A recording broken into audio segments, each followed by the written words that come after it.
So I'd like to welcome you all this morning. This is actually my inaugural in-person meeting. It's just an absolute joy for me to actually be speaking with real people, albeit you're all masked up. I think whoever gets the next chance up here can lecture without a mask. But I'm just absolutely privileged to be here before you this morning. My name is Peter Domenico. I'm the 11th President and Director of the Woods Hole Oceanographic. I was previously 33 years at Columbia University, and that's pretty much all I say about that experience. And now my entire life is running this amazing institution. It's an absolute privilege to be here before you all this morning. And really, it's a double privilege to actually be able to launch this symposium honoring Henry Stommel, who has just been an absolute hero of mine throughout my career and has inspired generations of men and women and scientists around the world. And really what I thought I would do is just provide just a little bit of an overview as we get started. So over our 91-year history now at the Woods Hole Oceanographic, so much of our leadership in ocean science and engineering and discovery in the oceans has been led by individuals. These are individuals who have come to us with incredible intellectual acuity, with amazing creativity and a freedom in the environment that we have here on the Cape, a freedom to really pursue big, audacious ideas that then become the bedrock of an entire discipline. And this is no better illustrated than in the career of Henry Stommel. In the words of Carl Winch, who I understand is unfortunately not unable to join us this morning, he said that Henry was probably the most original and important physical oceanographer of all time. He was in large measure the creator of the modern field of dynamical oceanography. And when I look at his path, his career path, I noted that he started in 1944 here at the Oceanographic, working largely on some war efforts with the Lamont director at the time, which is Maurice Ewing. And apparently that relationship didn't go well. And he decided he was going to pull out of that and try something entirely different, which is what led him into leadership onto physical oceanography questions. Then this is a very important lesson for me, which is that he left the Oceanographic in 1959. And he left because of a lack of meeting of the minds with the then director. So one of the things I've learned is that people count their lives here by the tree rings of past directors in their experience. So I accept that very humble invitation for myself to pay very close attention to our staff. He had a stint at Harvard for about 4 years. That wasn't a particularly good fit, evidently. But then he moved to MIT, and in Carl Winch's words, he found the freedom and the creativity to be himself at MIT for 16 years. But then Henry had an invitation to come back to the Woods Hole Oceanographic that was signaled by the retirement of said director, who he didn't like, underscoring my previous point. So he worked here until his passing in 1992. Today is the centennial to the day, +1, so it's 101 years since his birth. One of the things that in reading about, and there's actually a great biography in the National Academies written by Carl. I just urge you all to read it. It's just the storied lives of these men and women who led early research is just absolutely, it's incredibly humbling for mere mortals like myself, but really it's really remarkable. Obviously the group here is going to weigh in much more deeply on his major contributions, but these included understanding surface water, wind-driven circulations, and the origins of western boundary intensification, and then the very first kind of theoretical underpinnings of what would become the meridional overturning circulation and ventilation of the ocean depths. So with that, I'd like to just spend a little bit of time just acknowledging the fact that his life has brought all of us together and has really led the field of physical oceanography and dynamic oceanography, and really becomes the bedrock of so much of our discipline. And I don't want to take any time away from our speakers to come. They're going to have some very important things to say about the state of the field. But one thing I did want to share with you is the following. Hank was, like many of his scientists in his generation, my mentor, Wally Broker, Walter Monk, Harmon Craig. There's just these sort of luminaries that certainly loomed over my early career. And one of the things that I think unites them all is this capacity to come up with these incredibly insightful, brilliant ideas in the absence of the flood of data that we all benefit from today. So in the absence of really just fundamental observations, they use first principles and some very clever thinking to put together some really difficult problems of rotating fluids on a sphere. And one of these that actually came up, courtesy of John Farrington, shared this with me about a week ago. So this was a 1985 issue of our magazine, Oceanus.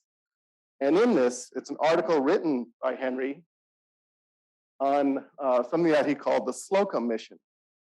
And for those of you who may or may not be familiar with this was his envisioning of modern oceanography. In 1985, it takes us to the year 2021, amazingly, to today, in this article, and it's a running personal narrative of this field that he would have created 25 years in the future. And it is Argo. He identifies the essential model for Argo in this paper based on the Slocum gliders, and that the Slocum gliders are coming up and they're radioing their signals back to probably the building behind my house here in Meteor House with a big antenna on it, downloading data, which of course is what happens today. You can access the float positions daily. And this provides these vertical profiles of floats. And it just really struck me when I was reading through this, in part because he was envisioning something that really had not yet been built. Obviously, the Alice and the Pallas floats had existed at that time, but this idea of them communicating back home and having these armada of robots running through the oceans, providing a three-dimensional, indeed a four-dimensional picture of ocean circulation, was clearly a dream in the future, and that is indeed where we stand. Interestingly, this is exactly what we're proposing with the Ocean Vital Signs Network that we talked about 2 or 3 weeks ago in a town hall meeting. So this may yet be an opportunity for us to really launch this into the future with his initial guidance. So I'll pause there, I'll stop there and let the symposium begin. Again, thank you so much for coming this morning, and I'm so looking forward to hearing the rest of the talks. So thank you.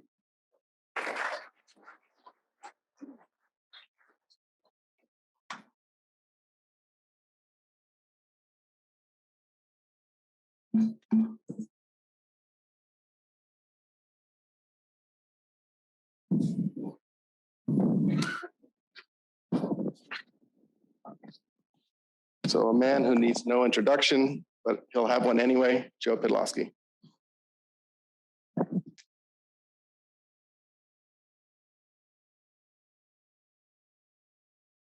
Thank you, Peter.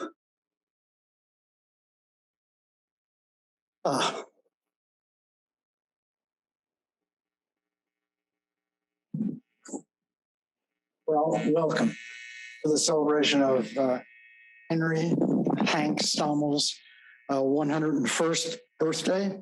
And the main purpose of this event is to try to give to younger people a more immediate sense of Hank, scientist, friend, colleague, man.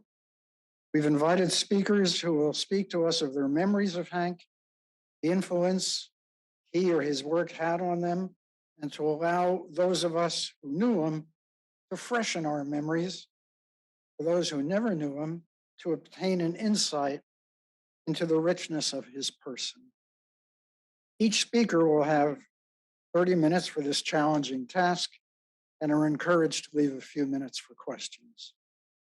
First, though, I want to give thanks to several people who made this event possible. The institution's administration has been very helpful. Mark Abbott, Peter Domenical, Rick Murray have been supportive. Special thanks go to Andrew Daly, whose efforts in organization and his wise advice have been essential.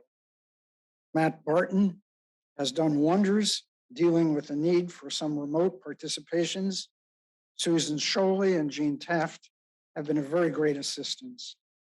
The organizing committee included Carl Wunsch, Ray Schmidt, and Larry Pratt, who all worked hard to make this happen. Henry, Hank Stommel, had the soul of an artist. And his medium, I may put it that way, was science, even though he was also a gifted amateur painter. And it was science directed to understanding the ocean. Those of us who were lucky enough to work with him were not only inspired, we also had a great deal of fun. Hearty laugh that shook his whole body was one of his trademarks. But his insights were the jewels he left with us. Always asked the right question, always pushed to make his and our work deeper. So a memory. Shortly after I arrived from Chicago to take up a position at Hui, Peter Rines gave an eye-opening seminar describing his and Bill Young's work, new theory of the structure of the thermocline, was based on the ingenious idea that layers deeper than the next layer would be set into motion by ever deeper closures of potential vorticity contours. When the seminar was finished, Hank, who was sitting next to me, expressed a feeling that we all had, that we had just heard an important talk.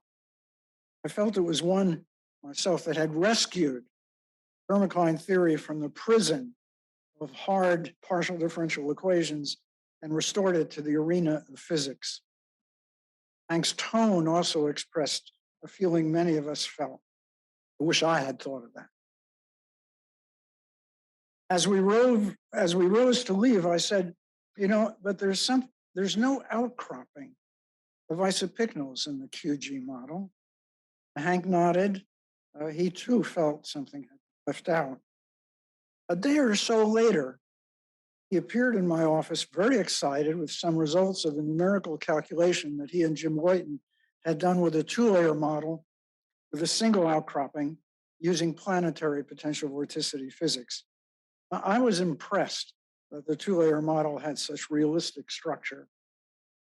After he left, I started drawing little pictures of water columns slipping under the blanket of an upper layer. 20 minutes later, there was the basic theory of the ventilator. Under Hank's prodding, theory was extended to include a layer beneath the upper layer that had uniform thickness on the eastern boundary and produced what we called then the shadow zone with a nod to optics. The following month was one of the most exciting of my life. Working together with Hank was like being a young boy again, with a new friend who was constantly thinking up new exciting games to play. His standards were high. When we had finished the first draft of the ventilated thermocline paper, had that in hand, Hank came into my office in really high spirits and with a very contented smile said, "No one will ever think about the thermocline the same way." That was the standard he aspired to, and we all felt it was inspiring. He was aware of his high standing in our field, but he never let on that he was conscious of it. And like all scientists, hope you'll agree with me, he could at times be insecure about his own work. I remember one time when our thermocline work was criticized as being completely wrong. This was before it was even published. On a mathematical point, it turned out the critic was wrong. The critic had used a Taylor series expansion well beyond his radius of convergence. Naughty thing to do, and that vitiated the argument. Anyway, Hank called me on a Sunday morning because he had seen this published in some gray press journal. I had not. And I replied to his phone call. He was always calling early in the morning if you're working together. And I told him I hadn't seen the criticism. He said he would be right over. There was a knock on the door, the kitchen door. I opened the door and I said, "Come on in for a coffee, Hank." "No, no, no, no," he said. And he thrust the journal in my hand and he said, "Here, you take care of this." And he was very relieved, as I was, when I found the critic's error. Hank was deeply, deeply human, and it only made him more emotionally rich to work with. His foibles were also charming. He was once annoyed that someone, in discussing a particular topic that Hank had worked on, did not reference that earlier work.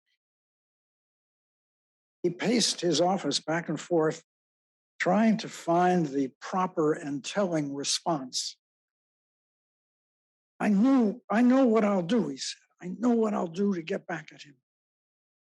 I'll do him a favor." He was a deep and complex man, and he struggled to fend off the consciousness of each of our inevitable ends. Work was, to some extent for him, his way of holding those bleak thoughts at bay, at least temporarily. When at dinner with him and Chicky one night, I told the joke of the man who paid off his debt to a dead man by placing his personal check in the coffin. He let out his explosive laugh and then murmured softly, "That man understood the darkness better than all the rest." But humor was always close to the surface. When it appeared that Hui and MBL might not be living up to their financial obligations to our joint library, he suggested that we take our musical instruments. He, an accordion that the department had given to him for his 70th birthday, and my clarinet, and go down and panhandle on Water Street, that's the main street here, panhandle for the library to shame those institutions. We might even get arrested, he chortled. That would be the best. But his final illness overcame him before we could do that. His last words to me were, "Not a rational man, I'm a feeling man." I miss him. Okay, speakers, we will attempt to hold you to your time, and now let's get started. Our first speaker is our Wunsch. I'm going to talk about Henry Stommel, Inspired Contradictions. Thank you.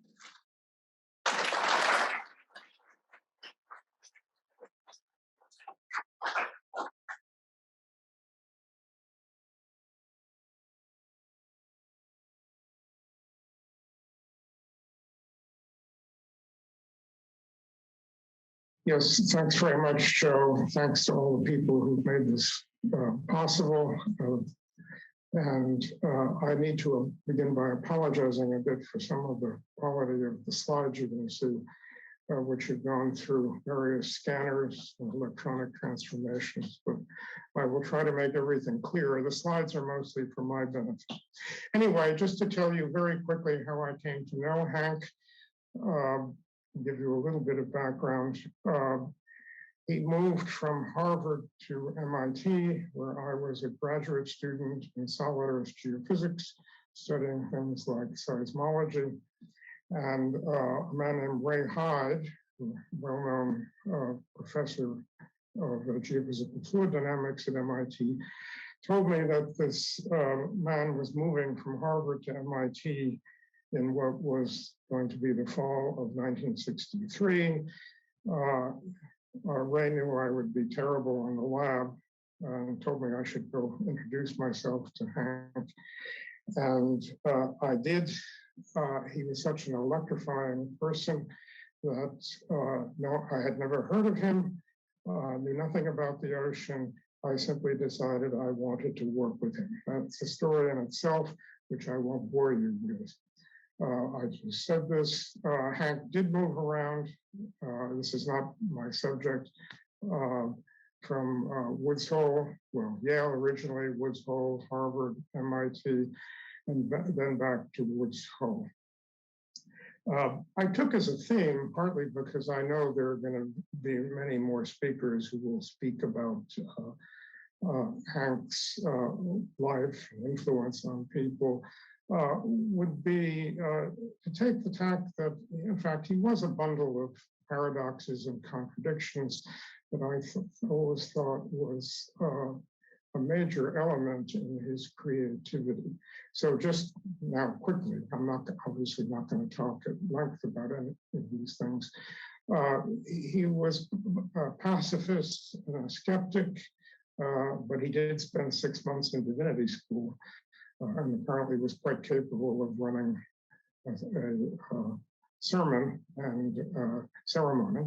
But he then taught navigation and astronomy to naval cadets before moving to work on underwater sound at Hui for ASW, even though he still regarded himself as pacifist.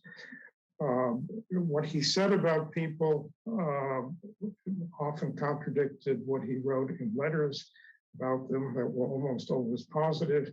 This created some confusion, which I won't go into.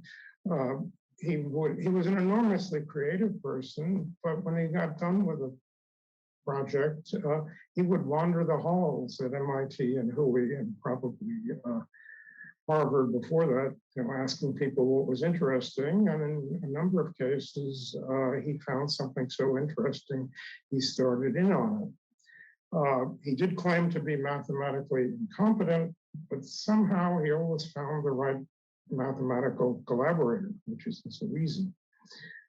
He began by being very critical, at least verbally, of people who ran numerical models on computers, but he later became obsessed with them. I have copies of his some of his computer programs written in BASIC. He argued quite fiercely, I'll show you some of this, for the creation of ocean observatories with a focus, in his case, on Bermuda, but then abandoned the idea for reasons we'll come to.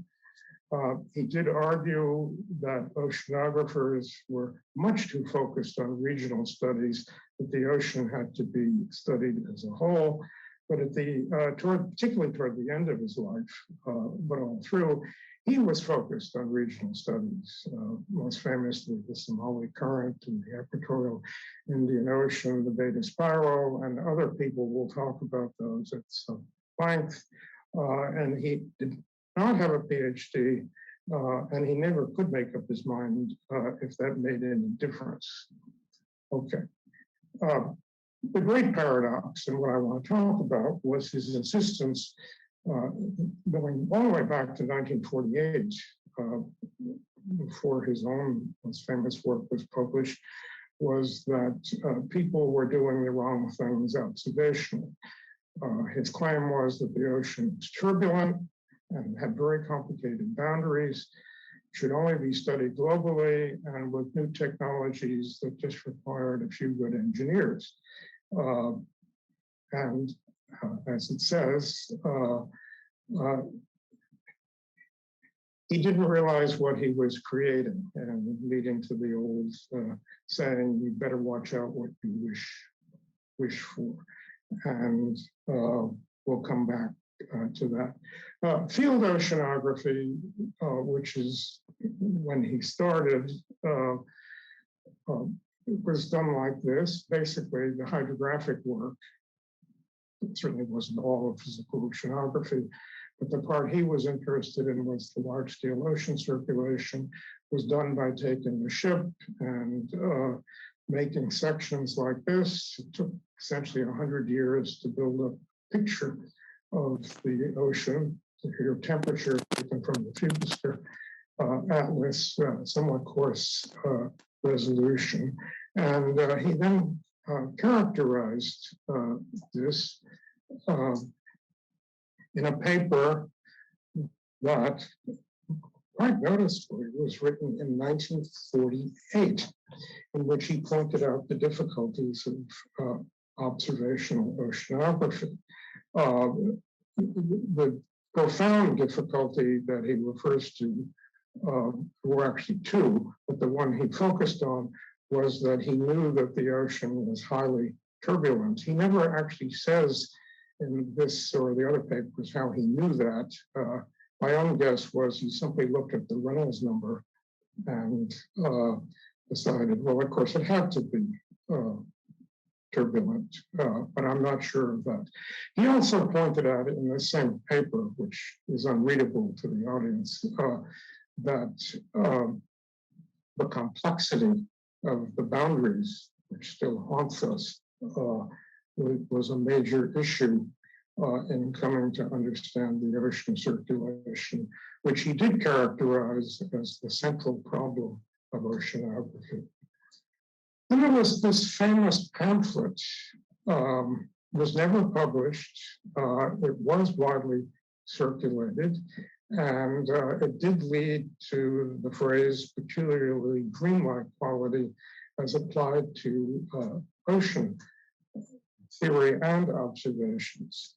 And at one time, certainly around the time when I started, this was still a quite notorious polemic, and in which I won't try to read this, but he ends with the question at the very end. I called it the antihypothesis here, that the question of whether there's such a thing as testing an oceanographic theory. What was on his mind then in 1954 was the Monk theory of the Gulf Stream as controlled by what we would now call mesoscale balanced eddies. He did wonder whether they were real. Then there was this interesting paper from that early period. For some reason, he had taken to sea in the Indian Ocean a famous book called The Varieties of Religious Experience by William James. This was explained to me by Julie Charney, who went along for the fun of it. And he made a picture, like the lower part of this picture, showing what I suspect is the first effort to make a spectrum in frequency wave number space. His point being that the low frequencies characterized by things like the Fugister atlas were contaminated in the measurements by what he here called geostrophic turbulence. And the argument that he made from yet another privately printed paper was that, by spelling I'm happy, that the difficulty was that people would confirm the wrong theory, and fields would have to live with that for years and decades. So what to do? Well, he had two major ideas. One of them, certainly worth recalling, was the idea that there needed to be time series. And he wrote a number of papers about oceanographic observatories, of which Bermuda was the obvious place to start. Bermuda was the obvious place to start because you could fly there in about 3 or 4 hours, actually even using the airplane that Hooley itself operated, 4-engine DC-4. And he put in a number of things at Bermuda using the biological station as a base. There was a tide gauge, there was a cable along the bottom for measuring what we would now just say internal waves, but other things. And one thing that he was particularly interested in was the use of surface drifters as tracked by radar from the island. What you see on the right here is a typical Stommel drawing from his whole life, but of this era, which is part of a letter, which I've cut off, addressed to Walter Monk, trying to get Walter to come to Bermuda to help him run the observatory. And I don't know whether Walter, I don't think Walter ever did go. I'll come back to him just a second. But then Hank wrote this other letter to Walter, in which it's obviously private, but he's saying he's having a hell of a time getting people from Woods Hole to come help run the observatory. Basically, all the married people, most of them were lazy homebodies. Hank gave up the observatory long afterwards because he wrote another letter, which I didn't include here, saying this place is intellectually isolated. There's nobody to talk to, and he had never succeeded in getting anybody interesting to come and help him operate it. What came out of the Bermuda Observatory is what is now known as Station S, once known as the Panulara Station, every 2 weeks, a hydrographic station. The cable measurements, he didn't know how to analyze. So he went to Monk, who was a time series expert, and there's a well-known paper by Olitz, Stommel, and Monk from the cable. The cable failed after a certain number of months, but I do have the notebook of all the handwritten numbers that came out of that cable. But that's another story, not for today. The issue of people was a complicated one. This was not untypical, well, this was public. His relationship to Morris Ewing, who he here calls the equivalent of General Patton. He didn't like it. He didn't like that somebody was running a big program with strong leadership. And so he says it felt a bit strange to receive the medal in hopes that Ewing doesn't mind. But then he told me this, and which Chicky Stommel confirmed. He actually took the Ewing medal, I think a gold medal, to the Falmouth Town dump and left it there. He couldn't stand Ewing, although Ewing never guessed it from what he wrote publicly. And then I'll skip that. But then he finally decided to do something about the idea that the ocean was seems to be losing myself picture. The idea was turbulent, and along came what eventually was called the Midocean dynamics experiment. And it was run out of the 14th floor of the Green Building, where Hank was then professor, the middle of his, I guess, 15 years of it. The field program was operated out of the Bermuda Biological Station, where he had a long history. Of course, the main communication link in these pre-email days was teletype, and this interesting set called remote hotline meetings. Mode, I would claim, changed the field forever, although the irony was that it changed it in a way that wasn't to Hank's liking. You probably can't read this, it's very faint. On the left is what I believe is the very first written description of what became Mode. It was addressed initially to the directors of the MIT Lincoln Lab, which he thought were capable of running large fields programs. On the right, also almost unreadable, was his sketch of what Mode might have looked like. All those things on the bottom were bottom pressure gauges, which were at that point somewhat fashionable because of the work of Monk and Jim Baker at Harvard. And the final mode array didn't look much like that, but the sort of scale of it, the number of instruments, the size of the region were pretty much on the mark. There was a movie made of the experiment, which I will leave people to see for themselves. This was extracted from it because it shows the steering committee, the executive committee, which was one of dozens of committees that were formed to actually run this experiment, including a theoretical panel, that's a panel on hydrographic work, a panel on the theory, all kinds of things that you could imagine would be required in a major field program, what kind of STDs or CTDs or current meters to use. I put this up to show you some more of the people who don't otherwise appear in this story. ARR is Alan Robinson, his back's turned, who was the co-chairman. I should say the original theoretical co-chairman was meant to be Joe, but for various reasons that didn't work out.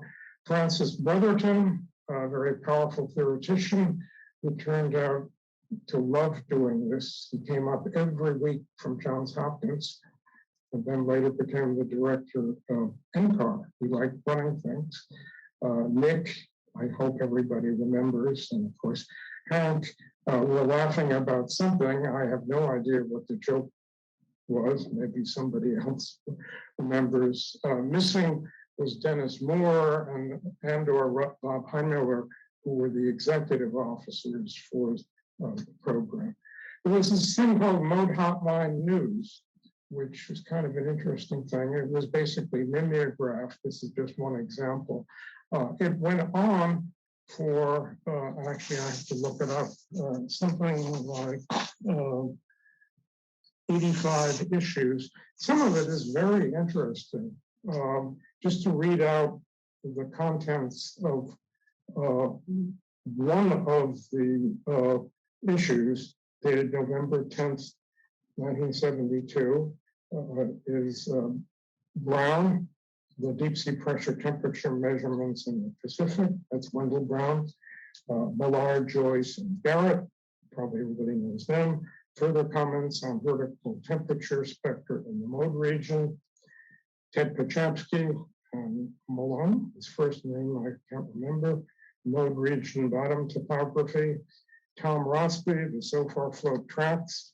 Rich Scarlett, the temperature profiles for the mode region. And there's many of these. This was our main communication. Many of these contain a short article by somebody called Savonius Rotor. Savonius Rotor was basically the rotor in the current meters that we used. And so they were called Savonius rotors. It was called, the articles are called What's Going Around. These were rather facetious descriptions of mode and how it was being run and what people were doing. And it ended prematurely when Alan Robinson objected that they were disrespectful. Some of you will probably guess who Savonius Rotor was. Anyway, what came out of this? Well, all kinds of things came out of it. Here is the paper that came out as a collective with Bill Simmons as editor. It was our first attempt to cope with papers that would have an enormous number of authors. And that was an effort that I would guess has failed, because I recently saw an oceanographic paper with 100 authors, and you all wonder what they did. But we called ourselves the Mode Group, so it wouldn't be cited, say, as Simmons et al. But just to read off a few of the names to remind you of some of the people who are otherwise not mentioned. Jim Baker, Francis Brotherton, Wendell Brown, Kirk Bryan,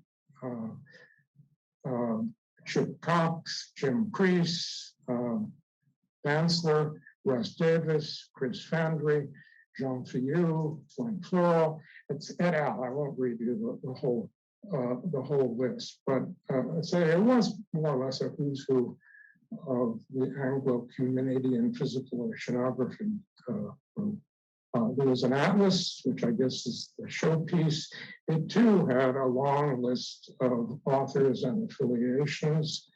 Valerie Lee, as she was then known, of course, did most of the work as an undergraduate with one of the editors. You can read some of the names: Bob Yeager, Randy Watts, Art Boris, Gordon Volkman, John Swallow, Tony Sturgis, et al. All familiar names. It's a little bittersweet because I start to see who we lost. This was the sort of thing that came out of it. The lower left corner was the duration of the whole experiment. That these are the temperatures in the central mooring. The one on the right was an extension that was carried out when it was realized. You can see the gap. When it was realized the mode was much too short to actually fully characterize the eddy field. Just to give you some idea, was the ship coverage. There were, I think, 6 ships involved, and so there was a coordination problem. There were some major arguments about the pattern for doing the hydrography that had some of the theoreticians arguing with the hydrographic people, all now, I suppose, forgotten. This is the things that were done in near real time, as close as we could come in those days. Bill Simmons drawings of the temperature field, etc. It's a great deal. There are hundreds of articles in the Hotline news. To try to sum it up, it left physical oceanography, as far as some of us could see, in a state of disarray. It had made clear the ocean was turbulent.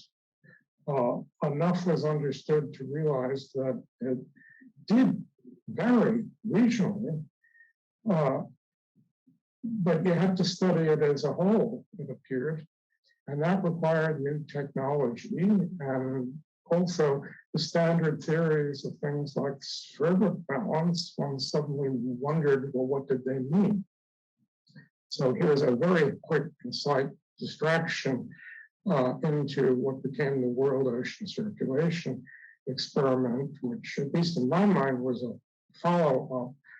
It took some hard work by a large number of people to get it done. There were reasons why it was hard, which I won't go into. That's not the subject of this talk. But one might say that it was only a handful, it's still true, of oceanographers who seriously thought about the global ocean.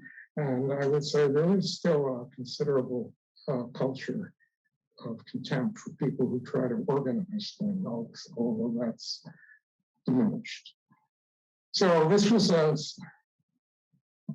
part of the time of trying to get it going. It says a prominent physical oceanographer asked my wife why I was ruining my career.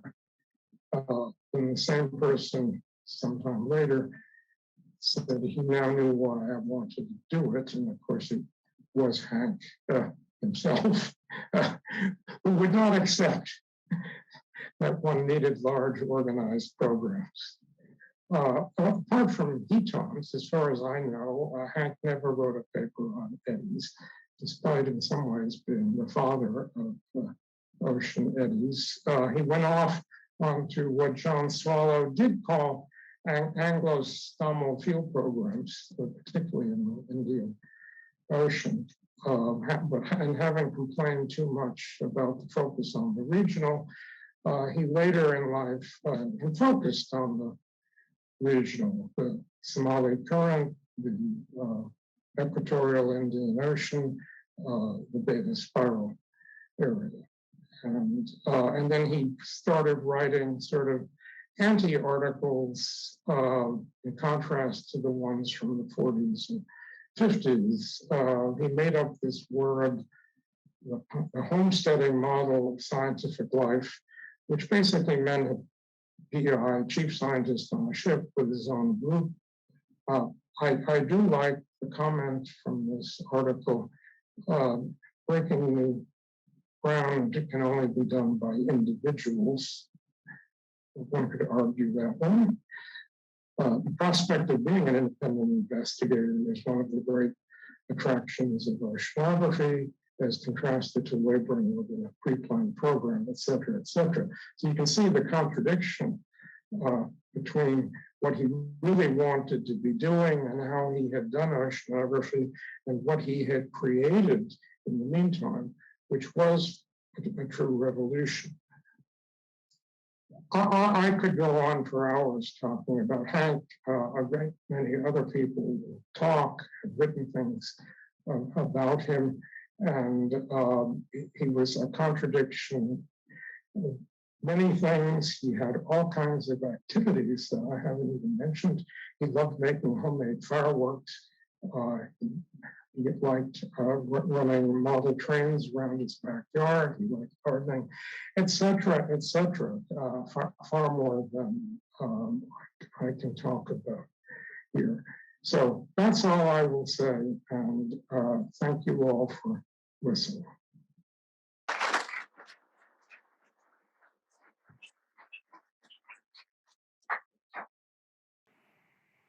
Carl, can you take a question?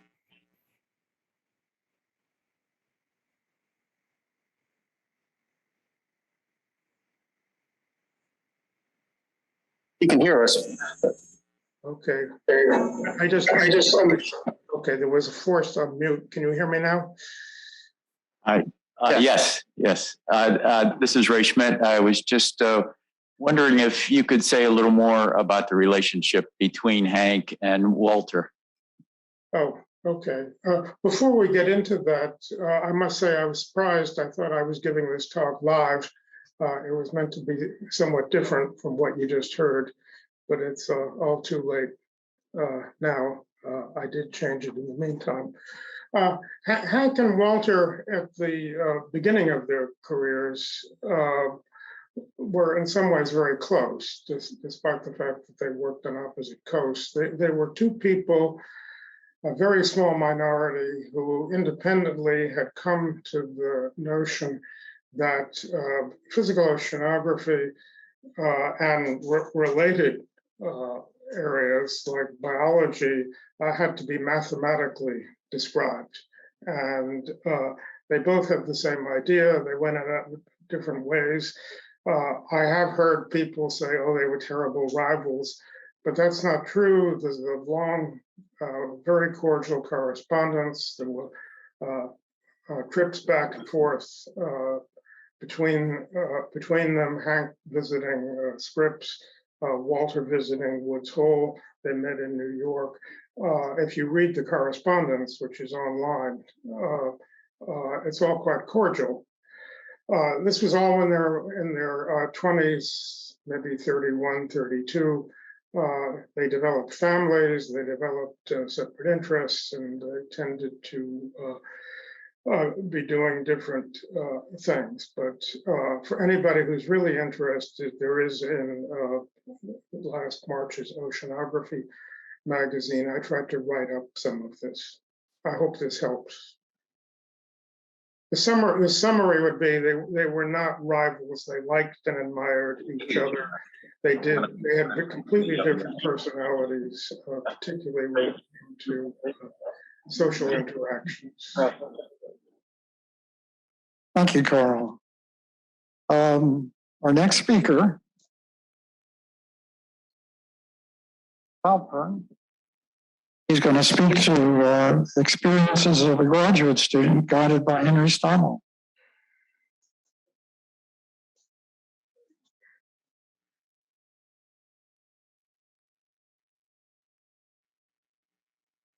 Thanks, Joe. Thanks, Carl, Ray Schmidt, and Larry Pratt for organizing a wonderful event. Trying to just lift up the slide, otherwise won't see the bottom. But anyways, I can begin. So the topic of my thesis was observations of short period internal waves in Massachusetts Bay. And I just have a short introduction, and then I'll talk about my experiences working with Professor Stommel. That's excellent. Thank you. This is excellent. And then a couple of other points on the previous slide we'll go into later. So the first point to note is that Hank had 7 graduate students, and every graduate student would probably have, well, most likely have a different relationship with their major professor. I think that's well known in any university. We're all unique. And so the question that what I'm going to say to you now is, why did I want a PhD? I was born in Montreal and went to McGill University, which is in Montreal. And I studied, well, actually, before I even got into McGill, in my family, which neither of my parents went to university, the idea was all the children, there were 5 of us, should get as much education as you can, because that's how you're going to succeed in life. That's how you're going to have a secure future. So even before I started McGill, I knew that I was going to go get a PhD. I wasn't sure where, what, why. You know, I mean, well, I knew the why. The why was so I could have a future, a secure future. So I studied, did a joint honors in geology and physics. And every summer at McGill, I was fortunate to have good, well-paying jobs working for oil companies or mining companies. So I explored for oil in the Canadian Arctic Islands. I explored, these were small geological parties. I was always junior geologist, which meant I carried the rocks around. And then in the northern Canadian Rockies and northern Alberta, I looked for oil there. And I, in the Gaspé Peninsula, I looked for mines for a US company. We staked the claim, and then the company went bankrupt afterwards. So clearly that claim was not going to give them riches. But the thing that I developed was an aversion to black flies. There are a lot of black flies in Canada. And every time you go into a valley, there's water, there's black. Anyways, so as a senior at McGill, I asked my physics professor, what is a good environmental field where you go out every year or every second year, you spend a month or 2 in the outdoors, but there are no flies, nothing like that, nothing like that. He said, well, he's heard about this. This is in the middle 60s, around 63, 64. And he said he's heard about this field called oceanography, and it's a no-fly zone out in the ocean. He said there are no flies there, but nowadays when you get on planes, you know about no-fly zones. So he said, and it's a new field, and every time a ship goes out, they're discovering something. I think he was thinking of seamounts. But anyways, so I applied to MIT for oceanography because there are no flies. So that's why I ended up at MIT in physical oceanography. So then I arrived at MIT in September 1964. My letter of acceptance said, go see Professor Henry Houghton on the 17th floor of the Green Building. He was chairman of the department. And it was a very brief conversation. Welcome to MIT, David, he says, and you are going to be a research assistant for Professor Stommel. He's on the 14th floor, and my office is on the 14th floor. I never asked who is Professor Stommel. It turns out I never knew any of the professors in the Department of Meteorology. I never did any homework. I just felt MIT is a famous place, so therefore that's where I should apply when I was in McGill. So I go to the 14th floor, and I see Professor Stommel's name on a door. The door is closed, and I learned that's going to be quite typical. And my office was across the hall in 1417. It was a big room, had a sink, and 5 desks. One desk was already occupied, and there was another empty desk right facing Cambridge, at the window facing Cambridge. Cambridge was not as pretty as it is now, coming from the Green Building on the 14th floor. So I took the desk, and that became my office for 4 years and 4 months. And next to it was a map table not one of those with glass, but just a large table flat, and in it was a drawer. I'll get back to that. That was my filing system, courtesy of Professor Stommel. He says, anytime you get a receipt, you put it in that drawer. And he had a drawer next to it for his. So I learned about filing system. So it turns out I got adopted by Stommel. Didn't know about him. I don't think he knew about me. My half-page letter of application said, I wanted to learn something about the ocean and explore. Maybe that was the word. I don't know. But I was so pleased afterwards because a number of other students asked me, who am I studying with? And I said, Professor Stommel. I said, oh, I wanted to do that. And turns out I was very lucky, as you'll see.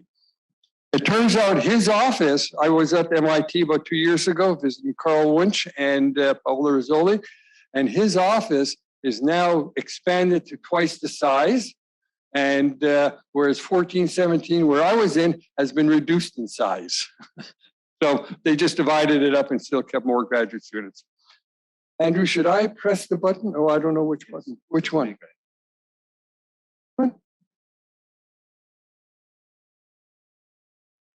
Okay, sure. Thank you. Excuse me. So first semester, first year, I'm a research assistant and I'm waiting to be told to do something. And sometime around November, Stommel comes into the big room and no other students around.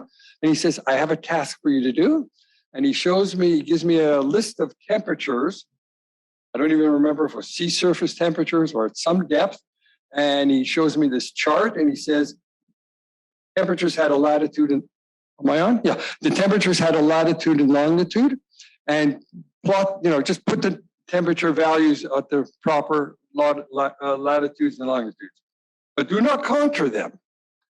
Contour them means you should have some idea ahead of time on what you want to see out of the contours. That was our first lesson.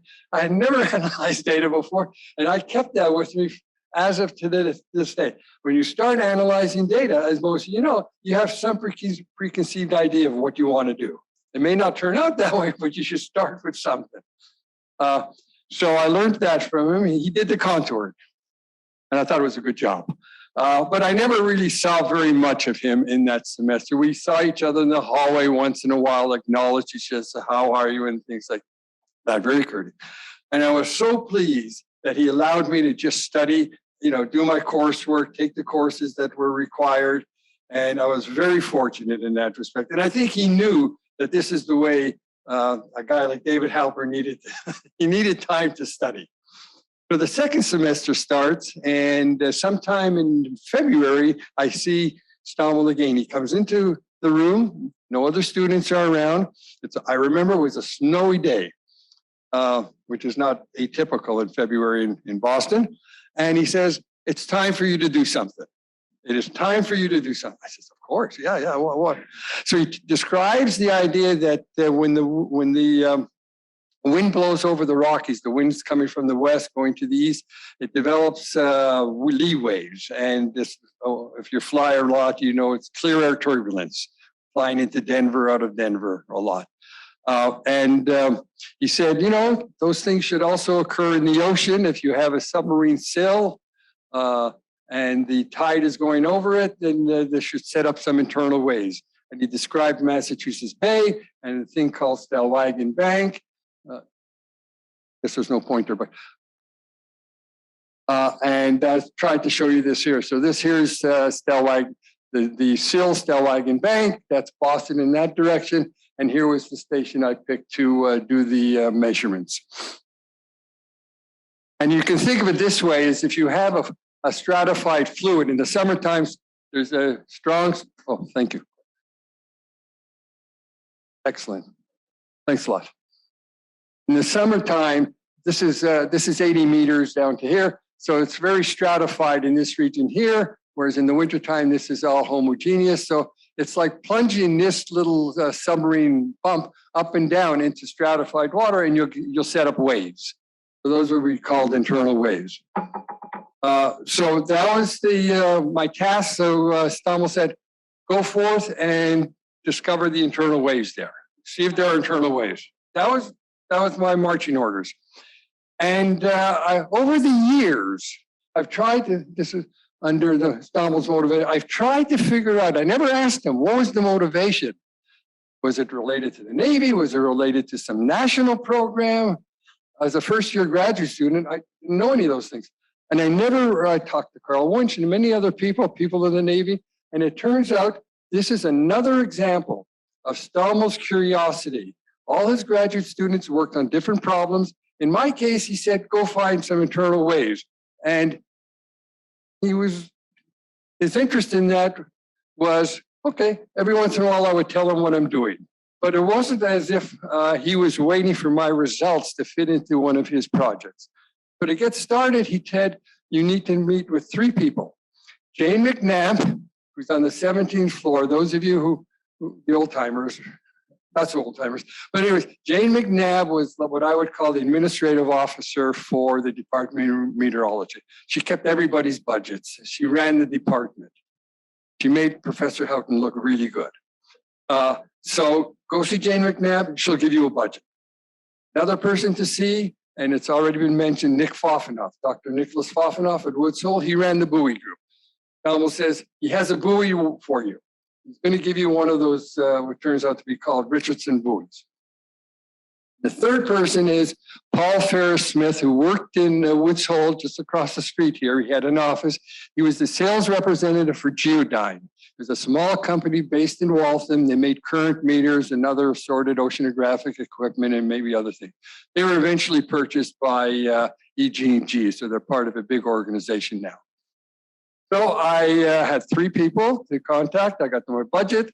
I drove down. I met with Nick Foffenoff, and he shows me the buoy in a big buoy yard, and it's full of barnacles. He says, "That's your buoy," and it was clear. It was off to the side, dirty. And then I also met with Paul Ferris Smith. He told me these are the things you need to buy. It was great. And I had a budget, he knew that, and I got started.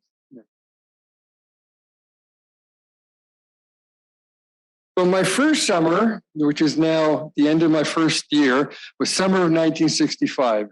One of Carl's slides he showed that he was in the band to sea, but the measurements were actually made in Timor and Mindanao, because Indonesia, I don't think, allowed them to make the measurements. And so Stommel was on the Atlantis II with Konstantin Fedorov, and they made these fine structure measurements. But the point here is he's gone all summer. So I had to figure out, to moor a buoy, I needed a boat, a ship, whatever you call it. And I drove down to Scituate. I figured that because I had already defined my location at what I call Station T, in 82 meters of water, certain 9 or 10 kilometers to the west of Stellwagen Bank. And I chartered a 35-foot, it was a small 35-foot boat. And he says, I can do the job. Met with the skipper, I can do the job. And so I loaded everything at MIT and at Lewis Wharf onto a flatbed. We went down there, I went down there and offloaded everything on the dock and we loaded up. And at that time, I had designed a mooring, a surface mooring with a 3-point anchor. That's how little I knew about the ocean. I try mooring because I read that's how they do the, when they're doing the deep sea drilling project, they had 3-point anchors at deep sea. Anyways, I didn't even know that the ocean would tangle the wires, the mooring lines. So we put 2 anchors on this small boat to get them out to sea. We drop one of the anchors and it starts to roll and the water's coming in. And I say to the captain, I'm the only other person on board, take me back. I was scared for my life. This was not there was no ship committee or anything like that. I was scared. So we go back to the dock. I store the buoy at the Coast Guard station. They must have thought I'm MIT students or anything, I don't know. And I found some other place. I rented something and stored the equipment. And I left a 1,500-pound Stimson anchor on the dock to the dismay of the harbor master. He couldn't figure out what's going on. And I got in my car, go back to Cambridge. And I had to figure out, okay, my professor's out at sea. There's no internet. How do you reach? I don't know. So I thought about this for a while, and I said, I got to get something done. And this is all part of Stommel's lessons for me. And I said, oh, I'll hire a bigger boat. I'll spend more money. And because Stommel never said what I should spend or not. He just said, you have a budget. And I never asked Jane McNabb, what's in the budget? I had a budget. A child, you know, it's like you're growing up in a family and the parent says, go out and do something. You don't ask too many questions. You just do it. So I got a bigger boat. It was called the fishing vessel Francis Elizabeth, 57-foot dragger. It had navigation equipment, Loran on it, had a windlasses. It had all the equipment I needed. And it came with a skipper and 2 crew. And it was salvation. So that was my second attempt, August. And I found it. I don't know if you can see this very clearly, but it's hard to see. Here is the buoy, makeshift tripod, a sign here that says danger, high voltage, handwritten. And I put a radar reflector that you find in a fishing, in a tackle store. And that's anchored to the bottom, my first buoy. So then a little bit later in September, we put the data recorder. The idea was that there was a thermistor chain underneath, meaning a cable, a multi-conductor cable tied to the mooring line, and it had about 9 or 10 thermistors, that temperature sensors. And the idea is that we would put the data logger, data recorder on the platform here and just hook it up and that would record. And then several days later, take it off. So we come back out in September, it's not there. It's not there. Turns out, I learned a day or so later, it was captured by the Race Point Coast Guard. It was 15 Southern. But so here I am, third attempt. I am panicked. I need to get some data because Stommel's coming back sometime in September. So I lowered another thermistor cable from the fishing vessel. He tried to keep it as steady as possible, and we got a few hours of wiggles on a chart. That was it. So Stommel returns, and the first question he says, how much equipment did I lose?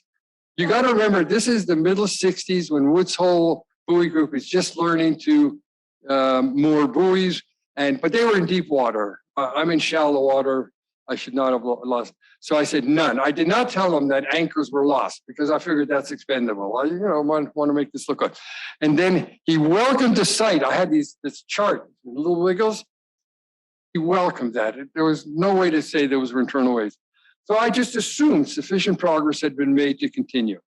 So my lessons learned, spend what you have to, get the proper ship, get the proper crew or associates, and never give up. And that was the lesson I think that Stommel wanted me to learn. Be resilient, be resourceful, and just keep going at it. So now I'd like to say about the way Stommel and I worked together. We never had formal meetings in all that period. He never asked on a regular schedule. I never suggested on a regular schedule. So every once in a while, I would just brief him. When I saw him at MIT, I would just brief him what's going on expenditures, and I spent a lot of money.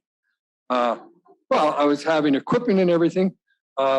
He never wanted permission. He never suggested that I should get his permission to spend these large sums of money. I never thought, if he didn't suggest it, I didn't suggest it. So I just spent money. And on autonomy, he gave me the freedom to do exactly what I needed to do. I learned how to do things because he didn't just say, this is how you do it. He didn't say, go to Woods Hole and learn how to do these things. You learn it on your own or you won't. And he also, the part of autonomy is that, like I mentioned a moment, he didn't require my results for any of his projects. I was totally independent. And that was a lifesaver for me. That was very, very good. So now I'll probably go a little bit faster. So in 1966, which is the following year, I deployed 3 surface moorings, T1, T2, T3. By the way, the letter T stands for the first letter of my wife's name. I learned right away, if you're putting things in the ocean, you're at liberty to call them anything you want, at least in those days.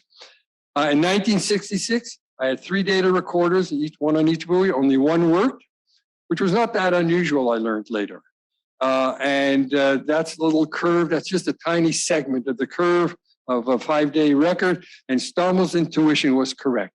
There are not just the semi-diurnal tidal waves, the time difference between, it's 12.4 hours between here and here. These tick marks are at every 2 hours, and these were the short period internal waves.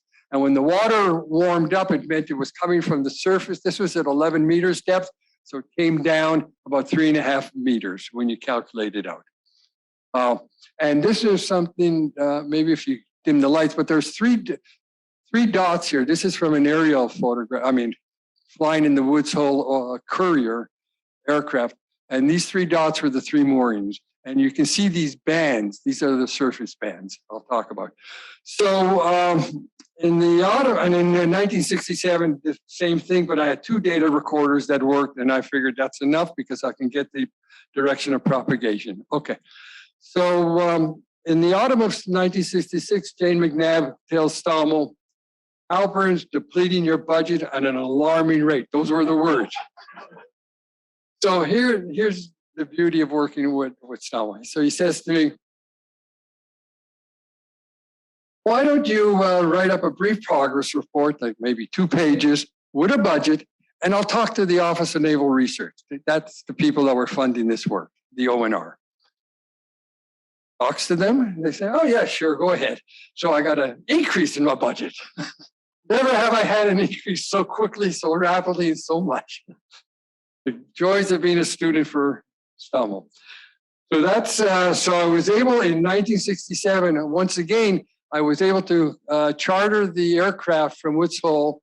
I was able to be out making the photographs of these bands as a function of time. At the same time, the data recorders were on the buoys.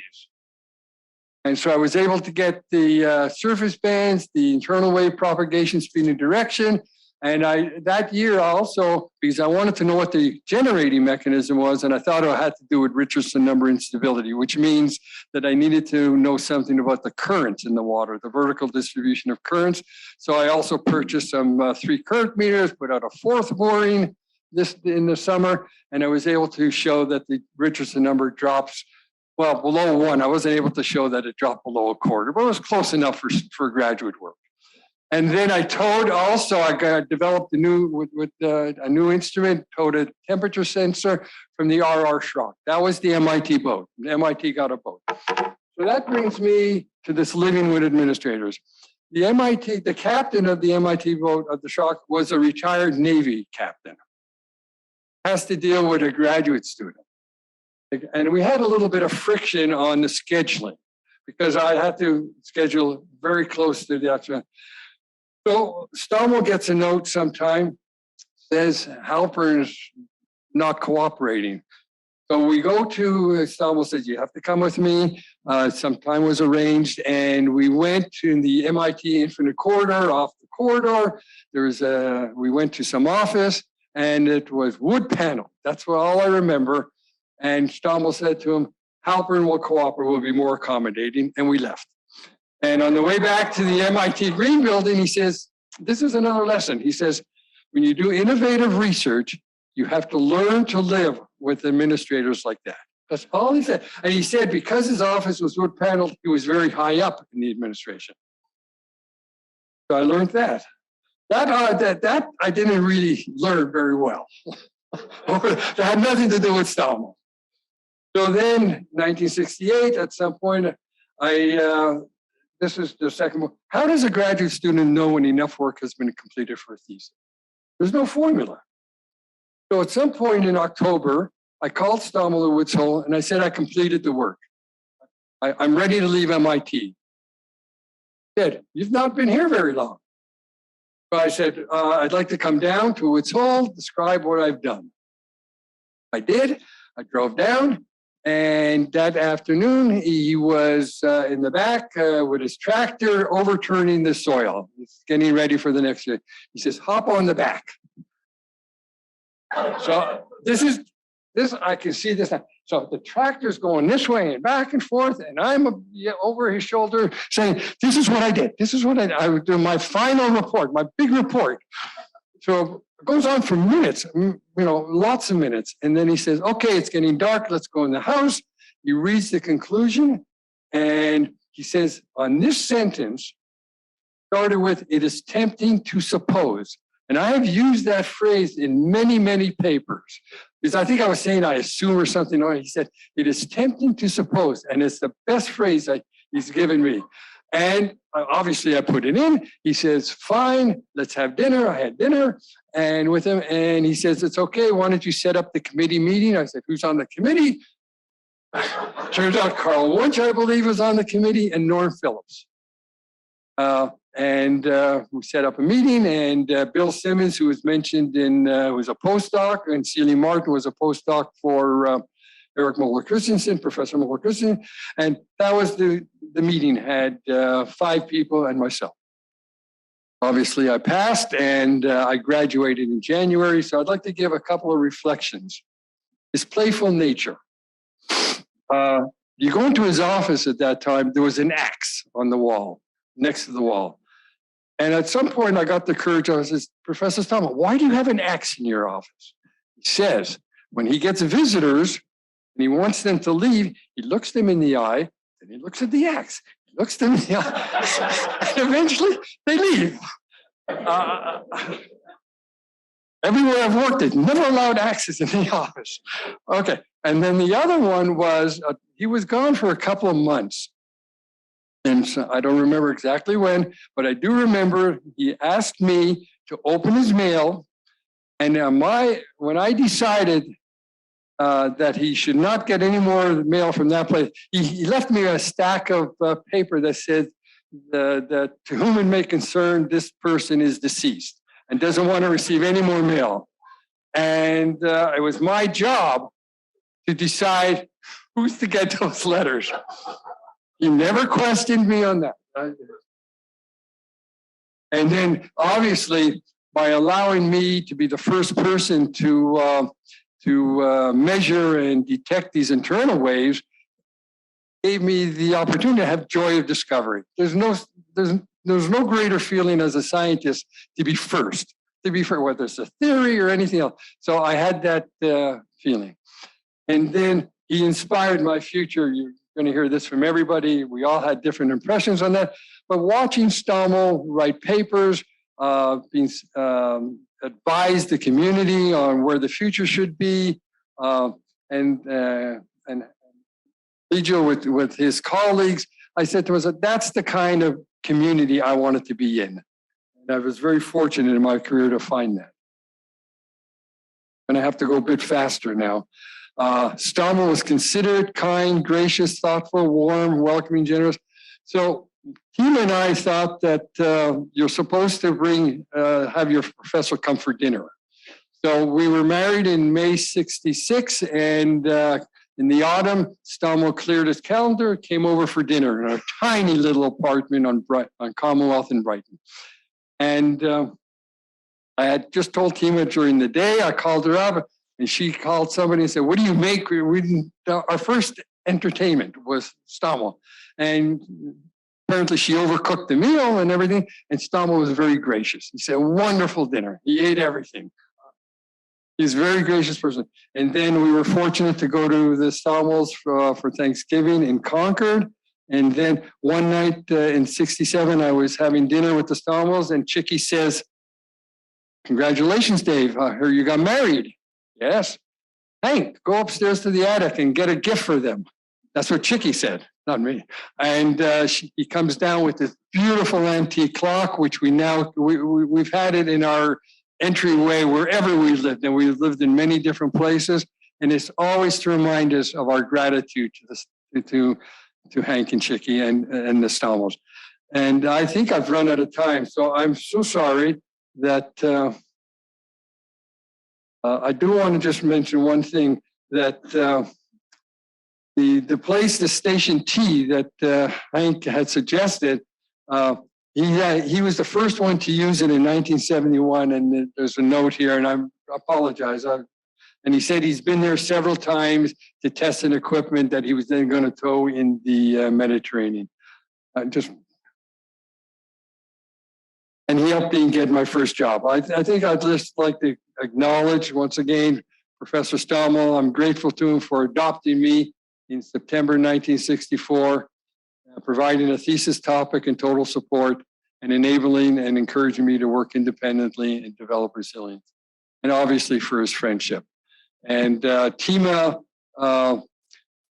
came on our second date in June of 1965, came to Woods Hole to scrape barnacles with me from and she measured mooring line at MIT McDermott Court. Well, I'm just going to finish with that. And thank you to the organizing committee. Thank you.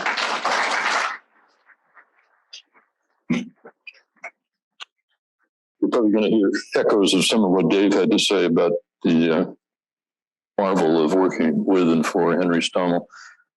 Larry Pratt's invitation to this fair asked us to talk about Hank's, quote, remarkable accomplishments and remind us working scientists of how much he contributed to our ongoing science. And a lot about those remarkable accomplishments has been written previously in the Evolution of Physical Oceanography volume and elsewhere. And much has been said already today and more will be said later on. And glad we got up there, yeah.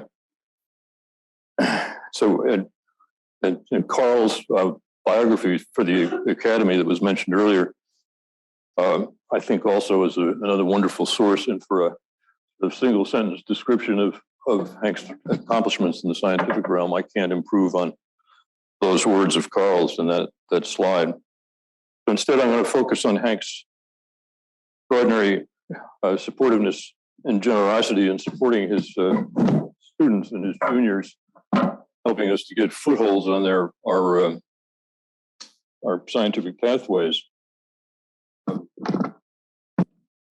We have to look at these from time to get footholds on our scientific pathways, and I'm going to use my own case as an example. It's not that I have a unique case, it's that it's the case I know, and I think it reflects many of the same kinds of considerations you already heard from Dave. I think that if the positive nurturing of students and juniors in getting going in their scientific pathways is a piece of what Larry mentioned as remarkable accomplishments, and I think it is, then that's the part of the Stommel story, my Stommel story, that I want to emphasize. I think I also want to acknowledge with equal gratitude that the Stommel encouragement of students and juniors was very much a team effort with Chicky. I think many of us in this room have been the beneficiaries of informal dinners over spaghetti at their house, informal warm occasions, lots of conversation on all kinds of things around a common table. Explosive laughter, as has been mentioned many times already. It might also be those outdoor moments involving a backyard railway or maybe some explosions or fireworks. The whole thing was a joy, and there was none of the kind of stiffness and rank consciousness that you can sometimes get when eminent Professor XYZ is at the same table with the lowly students and staff. It just wasn't there. Let me briefly set a little bit of context from the 1950s and the 1960s about tropical oceans, and particularly the tropical Indian Ocean, as background for my own Stommel-enabled initial foothold and first steps. Those were some years of rising interest in several related areas, including one, the general problem of time variable wind-driven ocean circulations. There's the important 1956 Varonis and Stommel paper about the action of variable wind stress on the mid-latitude ocean, and Hank's landmark 1948 paper on the westward intensification. Excuse me. Of course, it's treated as steady circulation with a steady forcing, but I'm going to bet plenty that even back then, there were things in the back of his mind or his next catalog of things to talk about or to think about that would say something like, okay, but what if that wind stress isn't a constant in time? Secondly, peculiarities of the equatorial regions sparked by the discovery, or more properly, the rediscovery of the equatorial undercurrent in the Pacific in 1952. And there were papers by Cromwell and Montgomery and Stroop, and Japanese work by Yoshida and Tsuchiya, work in the Atlantic, observational work, most of these by Neumann, Metcalf, Stalkup, and a lot of others that all figure in this time period. And then there were theory and modeling efforts to explain the undercurrent. How did it come to be? Initially looking at it as a steady circulation. There were contributions by Veronis, Stommel, Charney, and a number of others. And Hank, with his always ready wit and his talent as a graphic artist, examples of which you've seen already, created an undercurrent seminar announcement in the style of a leaflet touting, whoop, how did that happen? Touting a a vaudeville performance or a circus act or something like that.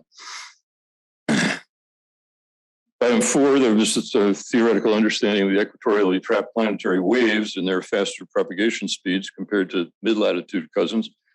Those were important ingredients, obviously, for understanding the rapid responses of the low-latitude circulations to wind changes, both near equatorial and along adjacent coastal boundaries. Key contributions here are, of course, Lighthill's 1969 paper and Dennis Moore's 1968 thesis. And then finally, there was the planning for the International Indian Ocean Expedition, the IIOE of the early 1960s, which was a large international program encompassing the entire basin, more fields than just physical oceanography. And of course, it was recognized that the variable winds, so different from the Atlantic and Pacific trade winds, would underlie some key questions of central interest to the physical oceanographers. Medieval Arab sailors already knew, as we've seen in Bruce Warren's 1966 paper, that the Somali current was non-steady. So perhaps this ocean also had an undercurrent, and perhaps that undercurrent was not steady. What more could be learned about the time-dependent response of the Somali current or currents generally in that ocean? Well, those kinds of questions were on the minds of Hank and others at that time. Those IIOE voyages supported a lot of good observational work on the equatorial currents, for example, by Taft and Knaus, and on the variations in the Somali current by Warren, Swallow, Stommel, Worcester, Bruce, and others. But that kind of broad-scale expeditionary approach had its limitations. Hydrographic sections and so forth couldn't disentangle some of the important space and time scales of variability. So if those scales were poorly captured by the sort of classical sections a la the Fuglist atlas that you saw previously, then other kinds of more targeted observing approaches were needed. Hank had his misgivings about the broad survey approach and its inevitable for the Indian Ocean expedition, and particularly for its inevitable levels of international coordination and operational rigidity and top-down administration and planning. He was certainly in favor of attacking Indian Ocean problems, but provided they were good scientific problems, both posed and pursued by the interested scientists. Daniel Behrman's 1981 book on the IIOE recalls Hank's views on this issue at some considerable length. Hank himself used the device of an informal newsletter with an edgy name, of which he was the all-in-one creator, editor, contributor, graphic designer, and typesetter, Indian Ocean Bubble. He drew us this picture, showing once again his talent as an artist. And this first issue of the bubble connects the bubble name up there in the pink bit with the origin of that name, the notorious South Sea bubble, which was an 18th century financial speculation scheme that collapsed, the 18th century Enron, if you will. But the yellow part down here is indicative of Hank's serious plea that working seagoing scientists should have a say about what should be done. Notice those words by the red arrow. They're going to reappear a little bit later. On this second page, he masquerades as a letter writer to the editor, that is to himself. And he begins a list of particular phenomena that he thinks should be studied. The first in his list is the major gyres, as seen in the pilot charts. And in item number 2, he takes up the equatorial undercurrent and the key differences to the Pacific and Atlantic situations, the unsteady winds against the trade winds, different zonal pressure gradient, and posing different challenges to the creation of successful models in theory. Item number 3 takes up the reversing western boundary currents, and in the yellow part, he identifies the current off Italian Somaliland as being the clearest case for study. Highlighted in the center of the page in pink is the really key question in this context that he poses about the necessity for some observational focus choice. And then, of course, Hank, the jokester, couldn't resist writing this letter to the editor, that is to say to himself, letter from Ignatius Donnelly, dear sirs, do you think it would be possible for some of those interested in surveying the Indian Ocean to meet in a bar or other relaxing place during one of the less enthralling sessions of the Oceanographic Congress in New York next September? I take it some in the room have been to less enthralling sessions of this and that meeting, yes? Okay. Ignatius who? If you're unfamiliar with the oceanographic work of Ignatius Donnelly, don't race off to Google Scholar. Wikipedia has everything you need to know. Just check out the blue words that have to do with catastrophism, amateur scientists, fringe theories, pseudoscience, and so forth. I had not known of Ignatius Donnelly until I bumped into this thing, but there you are. Now, 60 years on, the new IIE2 has carried forward Hank's bubble name for its news page, as you can see. And I told you that Hank's words would reappear, and there they are in the box by the red arrow. So Hank's call for attention to particular phenomena is pretty clear. In the late 1960s, his Italian colleague, Roberto Frassetto, contributed his experience and local knowledge of the Somali Current region, that former Italian Somaliland I mentioned, to help Hank's freshly minted PhD Hans Liedma to make near coastal measurements using local vessels to clarify the timing of changes in currents and temperatures in relation to the southwest monsoons of 1970 and 71. And about that time in 69, 70, I was finishing up my own thesis, and Hank was on sabbatical in Paris, as Michel Few knows. Michel, who unfortunately can't be here in person today, but that's a story for over coffee or lunch. So at some meeting during that time in Paris, Hank was talking with Patrick Mead, who was the Deputy Director General of the UK Met Office. And Hank probably mentioned his interest in the effects of variable winds on the Indian Ocean circulations generally, and the need for more targeted observations along the lines of Liedma's program. He probably also mentioned his own long fascination with the remote islands, both in general and as possible platforms for oceanographic measurements, given his own experience with Bermuda. Indeed, that fascination later resulted in a book about lost islands. These lost islands were ones that were charted at one point or another by various sources for various reasons, but they include a lot of cases of improper longitude determinations of real islands. In his preface to the book, Hank used the term islemane, quote, a person afflicted with a powerful attraction to islands, unquote. He admits to being an islemane himself. And he writes down towards the bottom of regretting that, that he found out that Ganges Island, which might, from where it was plotted, have been a useful sort of Bermuda in the Pacific, turns out not to exist. It's among the lost. Anyway, during this conversation, Meade mentioned that there was a Royal Air Force base on Gan, the southernmost of the Maldives, just south of the equator. It was an airfield with a Met station and a Marine craft unit, so perhaps, said Meade, perhaps it means some useful program might be spun up there. I'm guessing it took Hank the Islemane only seconds to grasp the potential of that remark. Agree to say that he'd very much like to look into that, to thank Meade for the information, to make a mental note of this logistical windfall. Then returning to MIT briefly in January of 1970, he buttonholed me and enthused, in essence, Bob, surprisingly, there's this RAF base at Gan in the Maldives, almost on the equator, and the Met Office seems willing to help us get something going there. So let's get to work and figure out what to propose and do. Then he left and returned to Paris, leaving me to pursue the opening to me, the RAF, and the Met Office and see what I could do with it. Very much the same kind of story that you just heard from Dave. And so Hank and I stayed in good contact by letters. Of course, no email or cell phones back then, but he gave me wildly free rein to flesh out the GAN opportunity as best I could. I chased questions about getting people and equipment to GAN, available vessels, and so forth. I naturally made liberal use of the fact that, junior as I was associated with Henry Stommel. That opened doors in his global network and yielded a lot of helpful advice. It started my long correspondence with Meade and other key contacts in the Met Office and the RAF. Funding for the work at GAN also began under Hank as PI. At MIT, before I moved to Scripps in 1973, I did my part to pitch the GAN work to the ONR site review team. But of course, everybody knew that the Stommel name was in the back of the effort. Hank was entirely accommodating about moving the project to Scripps under my name. Neil thought of retaining the project there to enhance his MIT empire as if he were some kind of academic emperor. He was, as you heard and will hear, a prolific planter, a sharer, a nourisher of research ideas, an encourager of those who responded to such plannings. He was certainly not an empire builder, hoarding all the credit to which he was, in fact, abundantly entitled. So again, it seemed like a good opportunity to learn some more about the time variations of the equatorial currents, particularly the undercurrent. We first thought in terms of moored instruments, and we had some useful talks with Bob Heinmiller and Paul Stimson at Woods Hole about methods. But the remoteness of GAN, the tricky bottom bathymetry, uncertainties about capable and available vessels there began to give us pause. And at about the same time, we learned the fate of some Pacific equatorial moorings that had been set by Taft, Hickey, Wunsch, and Baker.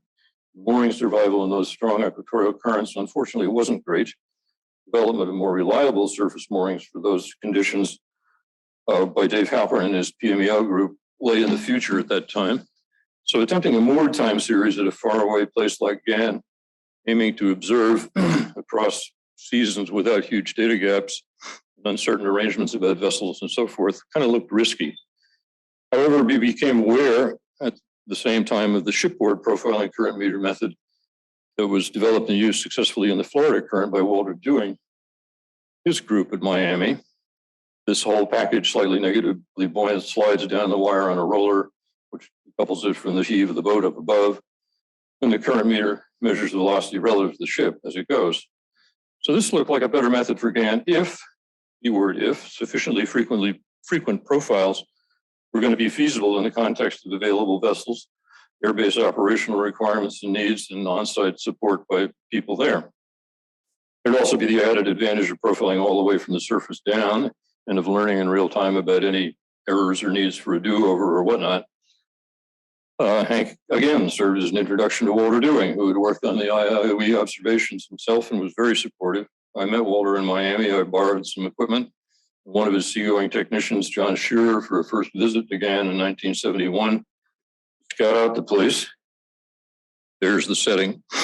You can see the map scales and the locations. It's just a speck of an island, only as long as that 2-kilometer runway, very remote and undeveloped atoll, but strategically near the equator in the Indian Ocean. There was indeed a workboat vessel, a pinnace, in RAF terminology, again, that could support our work, provided our needs for the use of the vessel and the crew time were not outrageous. There it is underway, and there it is working on a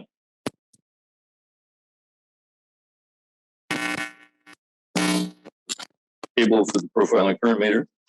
The vessel could make day trips out into the open ocean past the atoll reef, and so it became the platform for the subsequent series of profiles.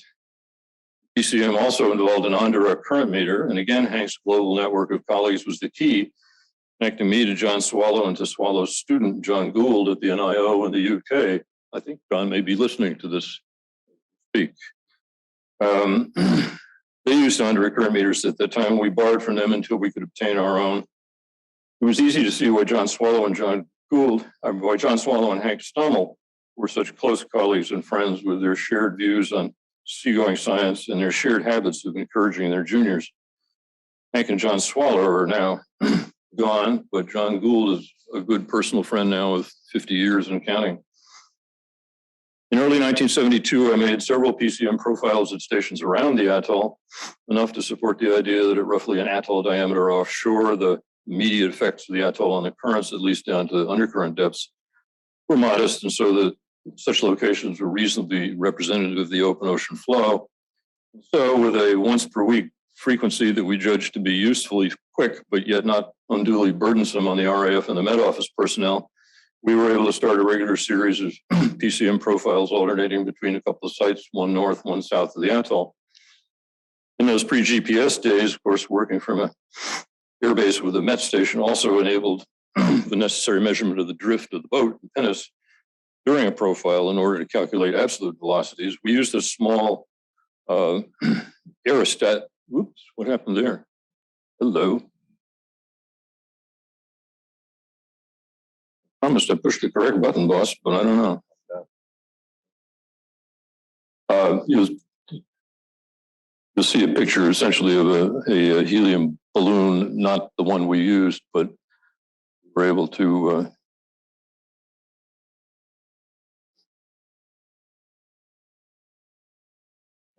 there. Oh, one more. There we go. No, so yeah.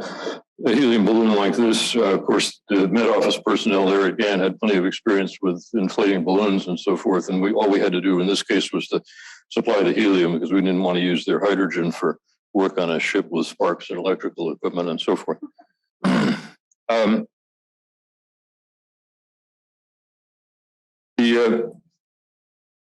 So they lifted that radar reflector high enough to be seen by an air-based radar, and then range and bearing logged there and eventually converted.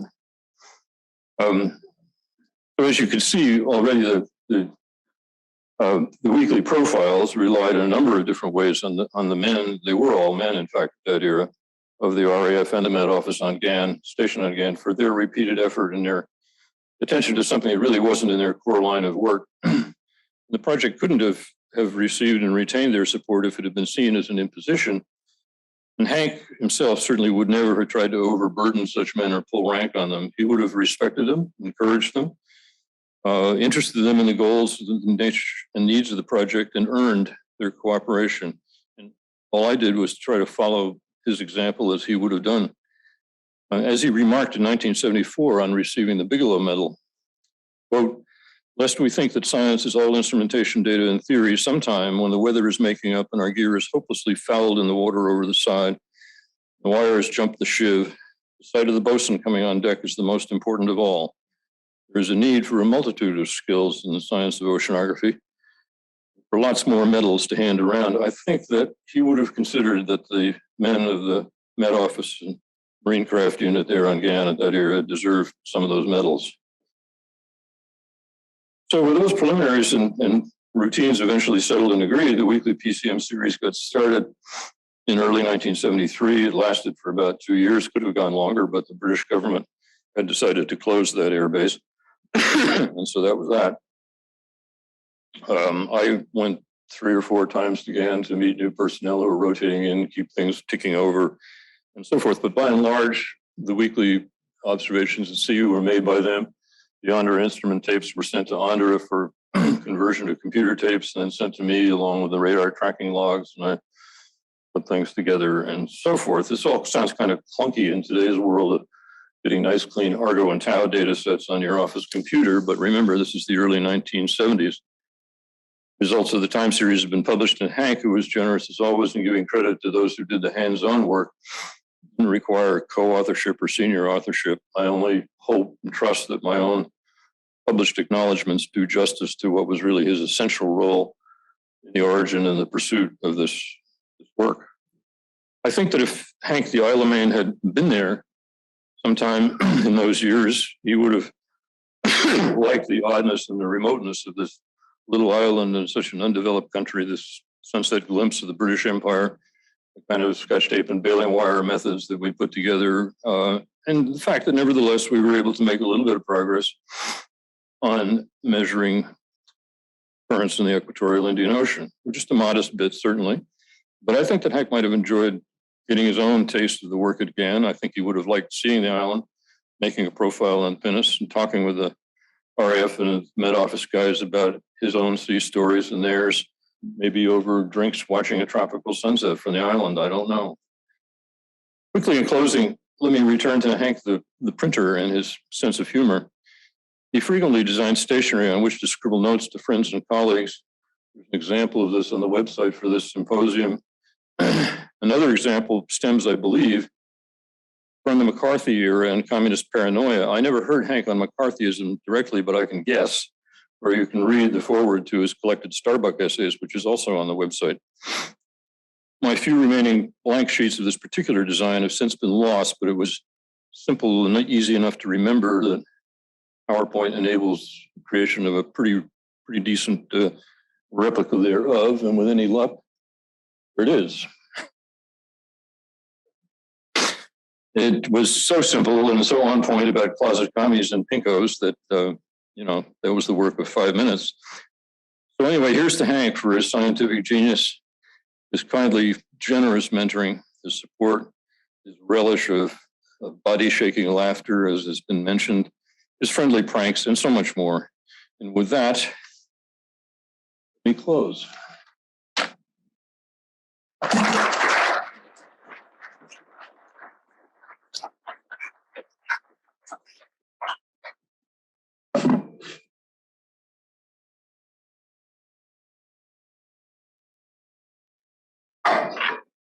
Up next. Oh, we're coffee time, are we? Excellent.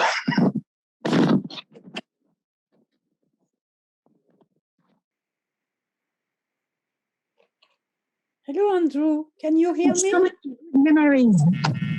The first time I met Hank was in 1969, after the first international Medoc cruise, which means Mediterranean Deep Ocean Convection Experiment, which searched for deep convection in winter under a blast of western wind, which is a time of deep water formation.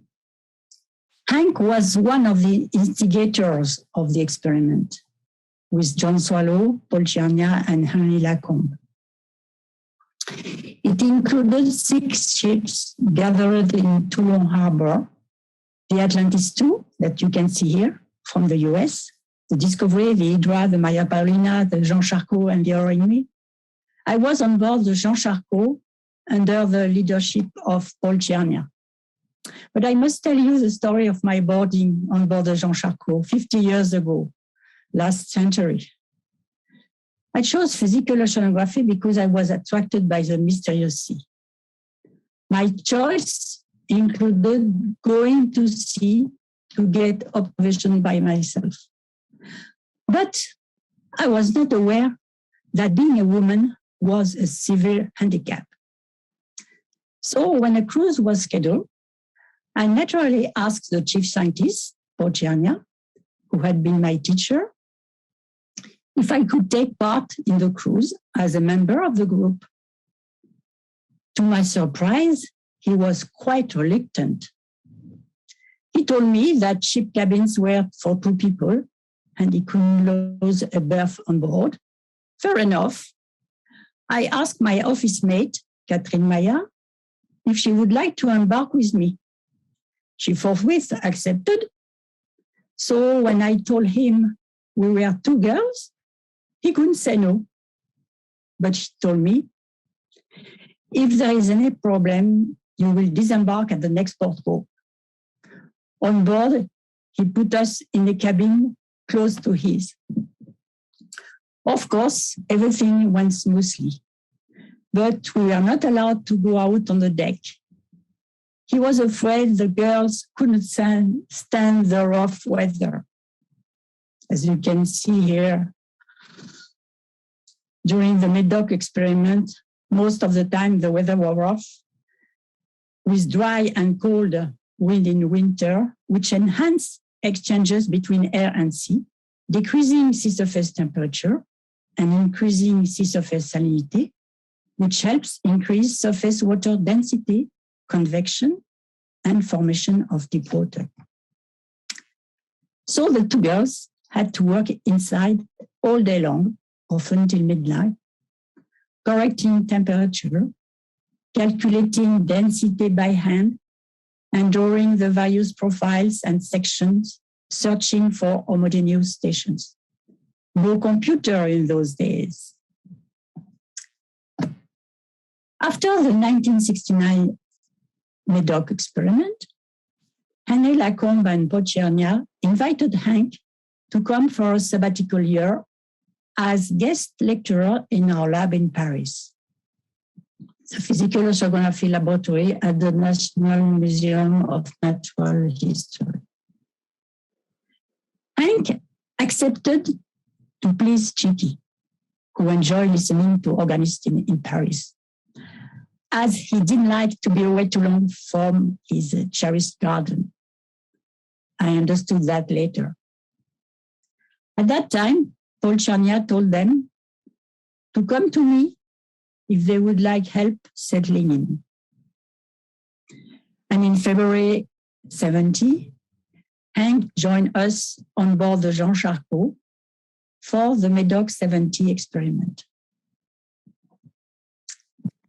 But from our portholes, I managed to take some pictures of Hank and Paul. Here you can see Hank and Paul on the helicopter deck of the Jean Charcot. And here, Hank with the dog web and French colleagues at the scientific post. And here, Hank looking at dog's instrument, measure vertical velocities. And here, Hank and Paul on the bridge, this time on a nice day. But Hank always said that measurements are essential for understanding how the ocean works. That's why he made so many cruises. Here you have the whole team, French-American team, with Hank, Paul Chernia on the left, Dana Densmore from Hui also. And 3 years later, Hank asked me if I would like to work with him as an MIT guest investigator. I was thrilled by his marvelous offer, which enlightened my oceanographic life. And Hank gave me the choice to work either at MIT or at Hui. I chose to work at Hui, right on the sea and close to Hank's and Chiki's home. When I arrived from France in October 73, Hank kindly came to fetch me at Logan Airport. I must confess that I was very much impressed and very shy. During the trip down to Falmouth, he explained what he wanted me to work on. But he spoke so fast for me that sometimes I got lost. But when I was in Hank's home, everything went smoothly then. I found another family with Hank and Chiki at Sipperuset Farm. They were so kind with me. They invited me to stay with them until I could find a place which would fit me.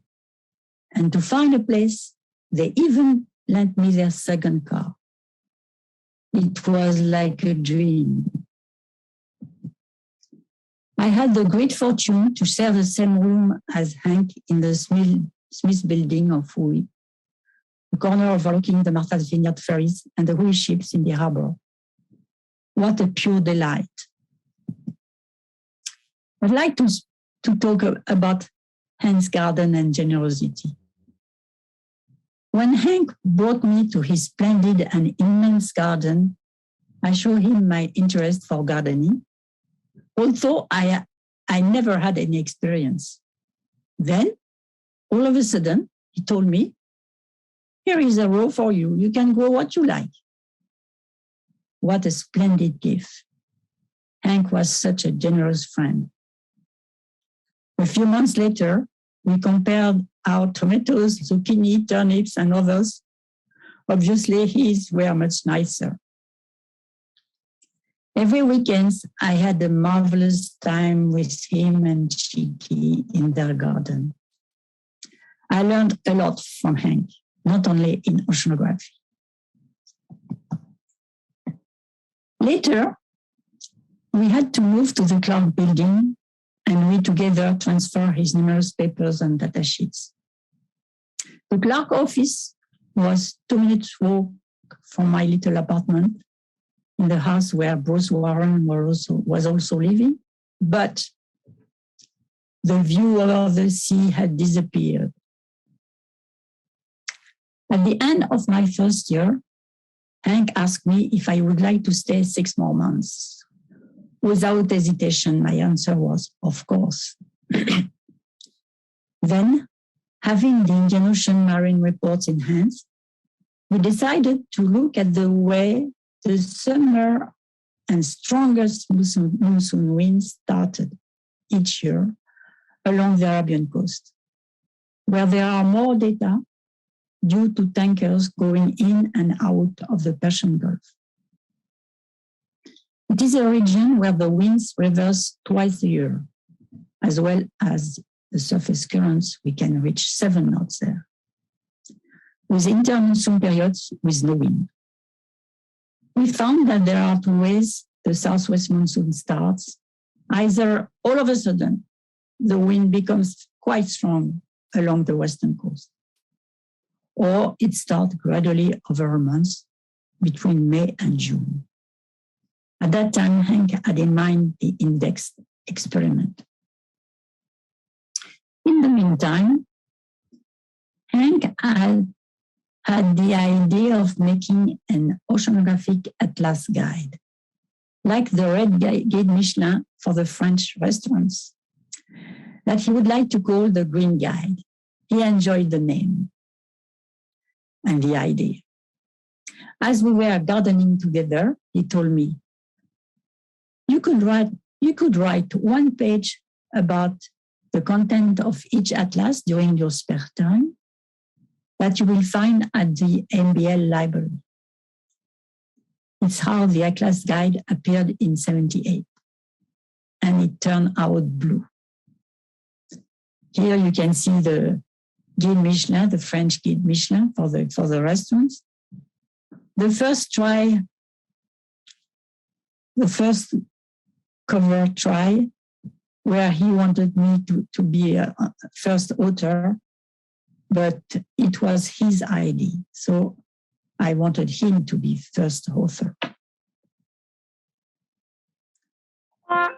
Here is a little anecdote about how Hanks harvests wild grapes.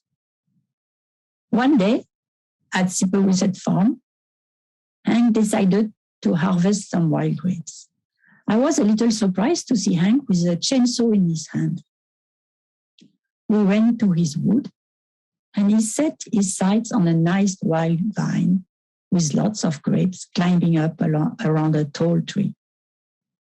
All of a sudden, to my astonishment, Hank started the saw and radically cut the tree to get the grapes. Hank told me, "It's my way to get grapes and wood for winter at the same time." Hank was always trying to explain in the simplest way the most difficult theory. For example, during the mode experiment, at the numerous lovely dinners I had with Hank and Chicky, he explained the cyclonic and anticyclonic eddies in turning in opposite directions the salt and pepper mills on the table. I can still hear him saying, "How lucky we are to be paid for what we enjoy doing."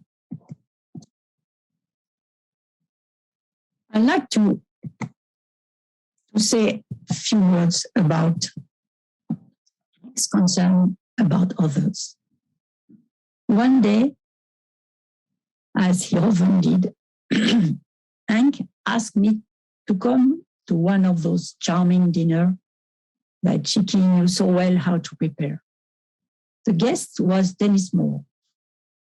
We were in their marvelous cozy atmosphere in their kitchen at Sipowicet, where you feel so much at home, surrounded by paintings of Hank over the roaring firewood, with the cat and the dog sleeping comfortably. The sky was clear, and Hank was talking about the stars he knew well. To show how concerned he was about others and how he managed to get them to feel good in adapting the questions to their abilities, he asked Dennis, the theoretician, to calculate the distances between some stars, giving him all the tables needed. And he asked me, the observer, to go outside and measure them with a sextant and then to compare the result.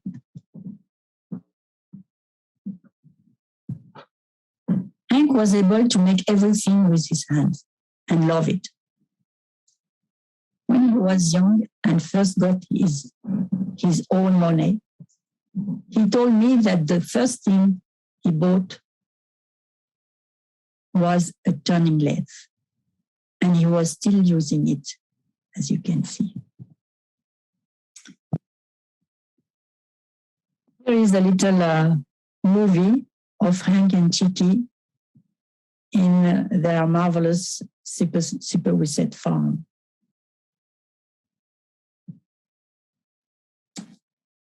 with their grandson that we'll see later. Here's Hank on his turning lathe, still working on it. And Hank with his grandson, and the bird he had made himself. Here, and it's Abigail who is coming.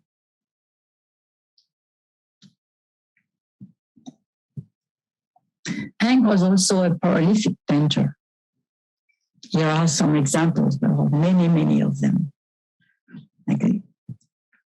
And here, Hank is drawing in front of his grandson. And Shiki entering the kitchen. Everybody knew that Shiki was an excellent organist and played regularly at the church.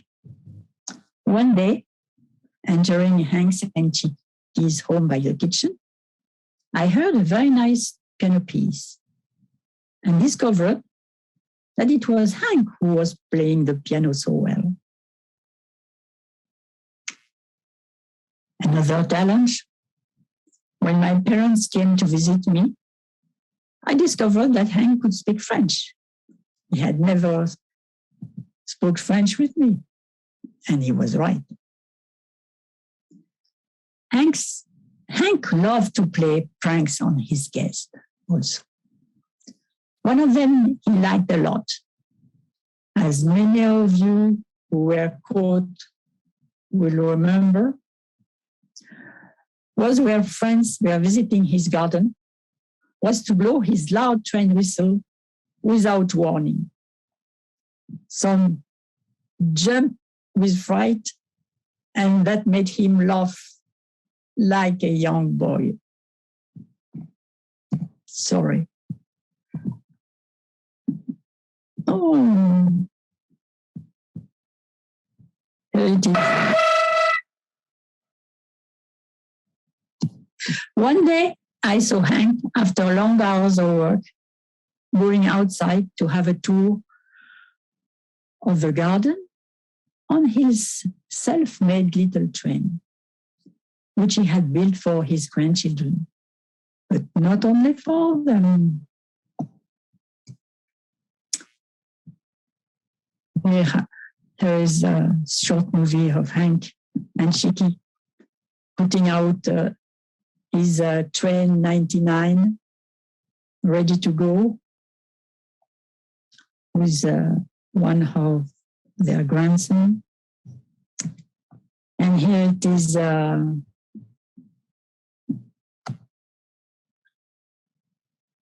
and Shiki and their grandson on the train, going for a tour in the garden. And Hank on his train, because there were two seats on his train.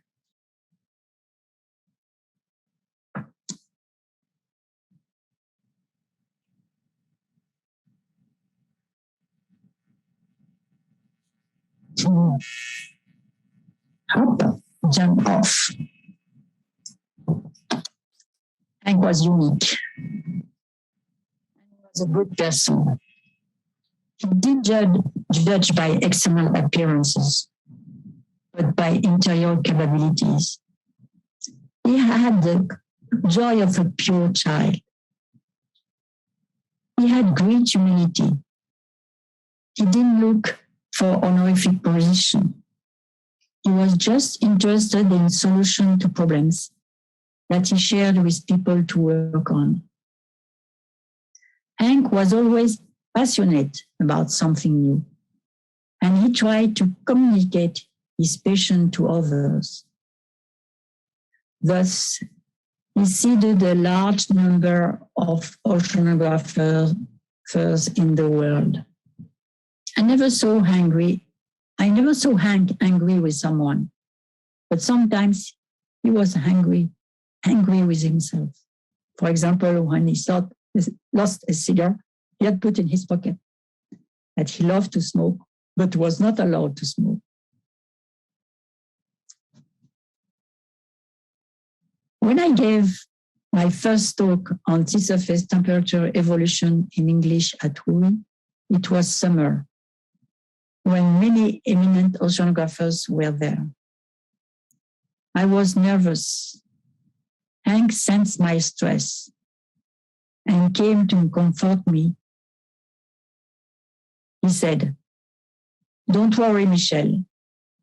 It's a subject you know the best," and sat in front of me. Hank was like a second father for me and a wonderful friend. I miss him very much.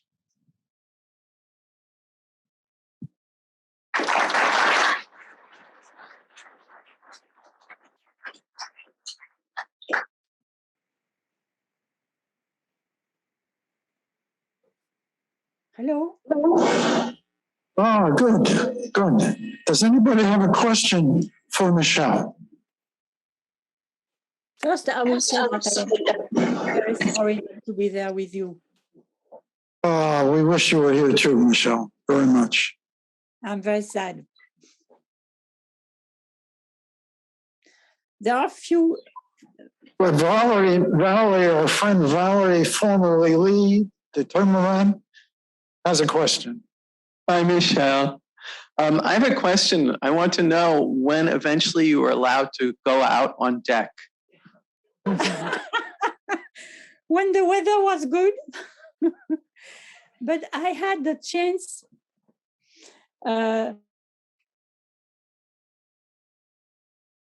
20 years later to invite my teacher, Paul Chernia, to invite him on board. And at that time, I was the chief scientist. And you allowed yourself to go out on deck? Sorry? And you allowed yourself to go out on deck? Yes. I was allowed when there was, but later on, that was not any problem. Jack Whitehead has a question. Hello. I haven't seen you in many years, Michelle, but I wonder whether you had continued correspondence with Hank from those years that you showed us back in the 70s to the present time. And did you actually talk about science with him and so forth? Yes, and I'm sorry because two of my slides didn't show up this time. I wanted to let you know that at the beginning, Hank asked me to look at the annual evolution of the temperature at station November first, and then we started to look at the sea surface temperature from marine decks, and we found that the sea surface temperature evolution was the same in the Northwest Atlantic as in the Northwest Indian Ocean, which means that it was a climatic evolution. Had the intuition that we could find this. And later on, of course, we had many exchanges. I came several times in Woods Hole to see Hank and Chicky. I was at his 60th birthday, which was marvelous. So I continue to have plenty of exchange with him.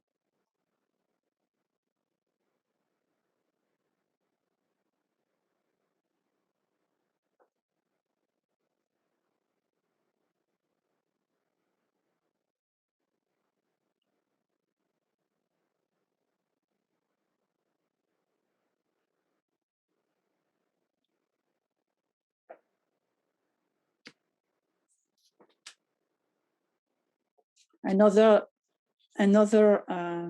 slide which didn't show up was about the generosity of Hank and Chicky. They very often invited friends and colleagues from all over the world to dinner. And they never forgot me. So I really felt at home with them. And I was not the only one. I really miss him very much. And I'm sorry not to be with you at the present time. Instrument. It was way ahead of its time. It was also developed by Neil, I think. And it measures temperature conductivity, but in the probe converts conductivity, by the way, into salinity and, of course, pressure. And it telemeters these things at 3 different frequencies up the wire to the ship. But now the recorder on the ship wasn't working for the STD. So we were reduced to reading off the frequencies on a Hewlett-Packard counter as fast as we could, and writing down the numbers and getting a crude profile from the STD. At that point, Hank was really unimpressed. And well, that's the only time I went to sea with him. Okay, now let's look at some slides here. So this is the progression of the SOFAR floats. Over there is the original float that Doug, this is all Doug's work, by the way. His job was vastly bigger than mine of putting sound in the water than for me to get it out. So that's the very first float. It worked, but not for very long. The second one worked even for only a few days. But the third one of that first version was slightly redesigned. It worked for 4 months, and we saw some beautiful motions and tracking the float at sound channel depth. And it was the first hint that maybe we were onto something, that this really might fly. But it was extremely expensive, that technology. So Doug came up, and this is creative thinking. He came up with a second design, a long pipe with the 2 projectors on to either side. So that was what was used in mode. And it was an extremely successful instrument. There were some hardware problems, but Doug fixed them at sea, and they all worked just beautifully. And then for mode, he simplified it further, longer and slimmer. And that was extremely successful in the polymode experiment. Let me just show you a few slides that what came out of this stuff. Hank is not directly involved with this so much, immediate, but I think he must have taken some pride in this nonetheless. This figure is, in my mind, a wow figure. This is from the mode experiment, where Howard Phelan and John Gould had taken all of the velocity data from the floats and constructed stream function maps every few days of the entire mode experiment. So you see, evolving stream function. And it was a little bit noisy at times because the float coverage isn't perfect.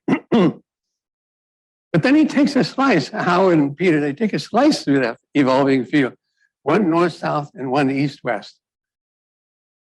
And the left one is an east-west slice through the central part of the field. And you can see this wonderful westward propagation of the mesoscale field. North-south slice shows nothing. That was an incredible result. I thought it was. That is all published in the paper by Phelan et al. In JMR in 1975. There's a lot of beautiful work that they did there. That was from mode. Then we have, but interestingly, mode did not show very much in the way of these small coherent eddies. They popped up beautifully in a polymode experiment. The left one is a tiny little eddy, lens only a couple of 100 meters thick and 10 kilometers wide. It's spinning anti-clockwise. About a 4-day rotation period, at least from the float. That's fast. I didn't even know how to track it at first until we realized what was going on. Now, we could track these in real time. This is an important point. We were tracking the floats in real time, so we could direct the ship to these places where interesting stuff was going probe these things. We have CTDs inside that little lens there. Temperature, oxygen, salinity, and so forth. Then from all the other floats that were deployed throughout polymode, there were many other kinds of cyclonic and anticyclonic, both signs of loopers, both in the mean thermocline and at depth. And then the final one is this one by Jim Price, which is really beautiful. This is the floats in the mean thermocline. No, these are deep floats at 1,300 meters, I think. They're 10 floats, and they're moving first northeast as a cluster, southwest, back northeast. And then so the left set is stepping every 12 days. Every 12 days, left, right, left, right, left, right. And so you can see the cluster moving northeast, turning around, going southwest, turning around, going northeast, and then starting to break up. But if you take away that absolute motion and you look at their relative motion, the left cluster is not doing in the. So when they're translating, there's not much relative motion. But when they get to the extremes in the north and then in the south, you can see them rotating. And that rotation fits in with, it compensates for F over H just perfect. Beautiful piece of work. But one thing I want to emphasize before I start to wrap up is that Doug's contributions to all of this is key. And I'm very proud to have been part of all of this and helped out. But none of this would have happened without Doug's contribution. You should also realize that Doug's contributions are not just with respect to SOFAR flows. He also managed the engineering group here in Woods Hole that developed the CTD, that developed the vector averaging current meters, that developed the inverted equisounder. But anyway, it was a hotbed of activity, that Doug's lab. It was fantastic. So let me just show the last slide.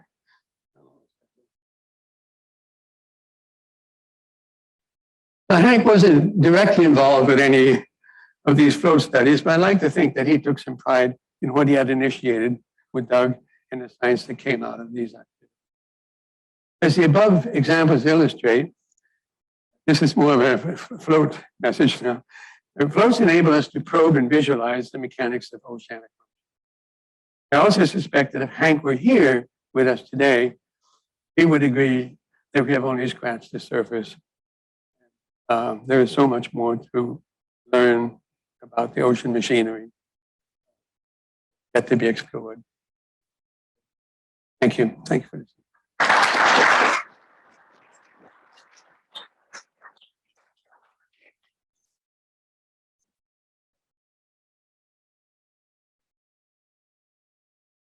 You're going to have to hear it for me.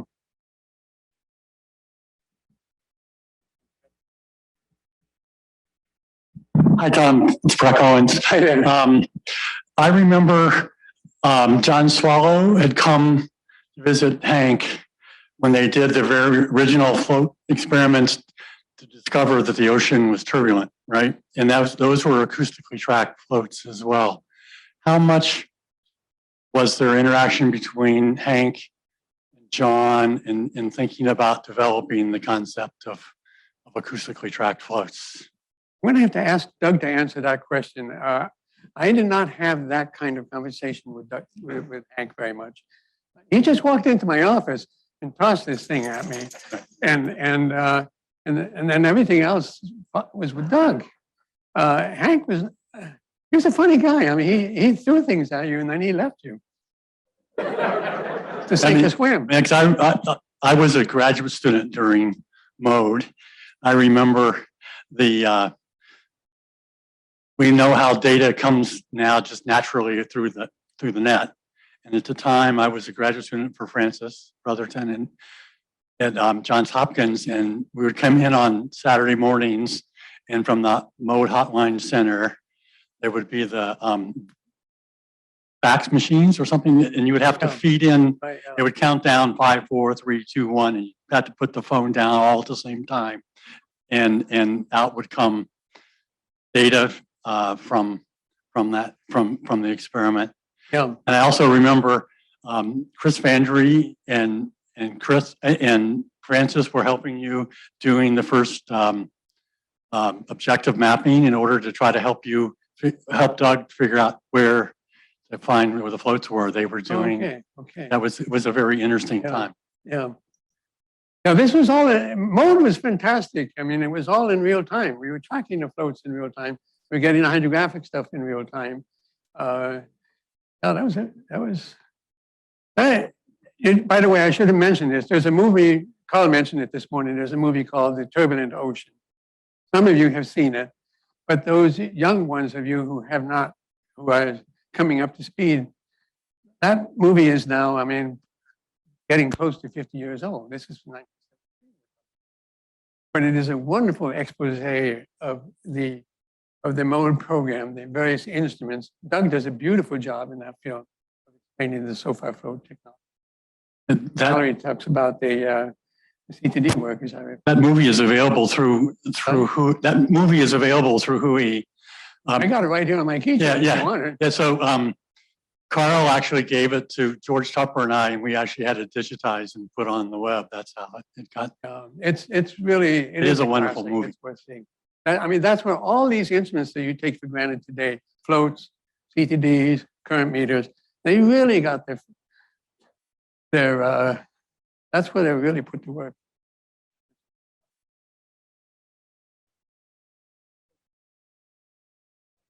Photographers. Eyes.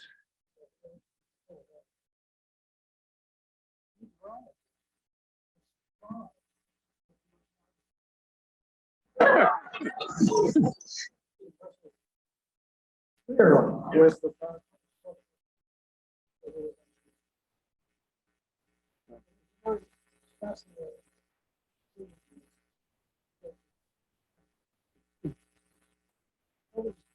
lunch now.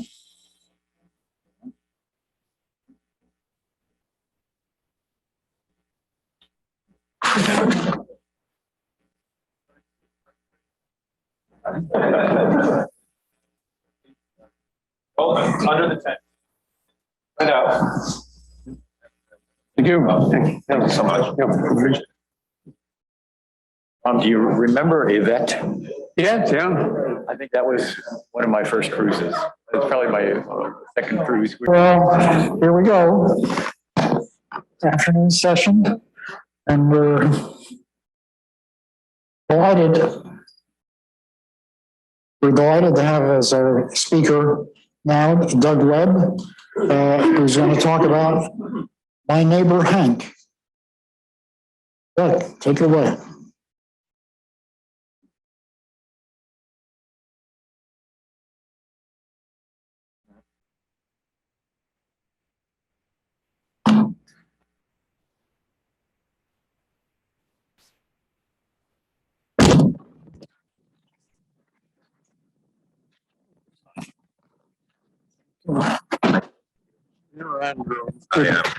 Finally meet.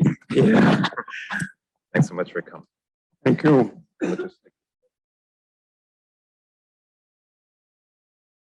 Talking there? Yep. Okay. Ask while you're talking.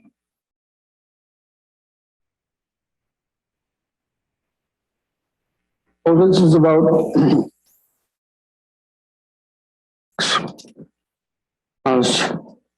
summer Sunday in 1966. I drove out to Symposium to chat with Hank. And over his kitchen table, he said he had always admired the house across the street, had just purchased it. So right there we arranged, I said, I always thought this house was splendid, and we arranged it. Early and I had purchased it, and we were neighbors ever after. During the same year, 1966, as Tom Rosby has mentioned, Hank suggested Tom come to Bermuda and join me where we were making some very early measurements about sound transmission leading up to the ideas of the SOFAR float experiment. And Tom and I worked together for decades after that on various projects. The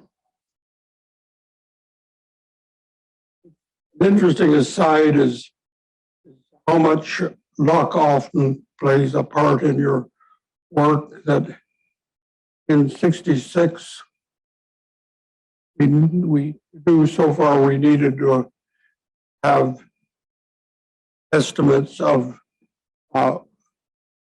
sound absorption and sound noise in the ocean. And we were told correctly that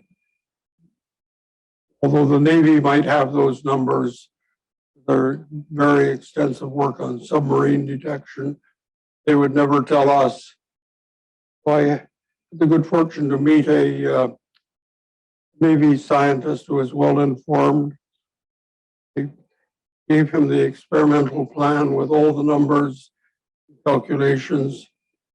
He gave it back and said, "That's a good experiment, get on with it." We all planned to work together during MEDOC 69 and MEDOC 70 that Michel Few has spoken of, and took there the vertical current meter in an effort to look for vertical motion in the ocean. Well, the device in 69 was not very successful, but in 70, it was worked very well, and we measured steady vertical flow of 10 centimeters a second for hours at a time. Interesting how strapped we were for any means of electronic recording or playback in that pre-computer epoch. Successful vertical current meters carried a paper strip chart recorder inside.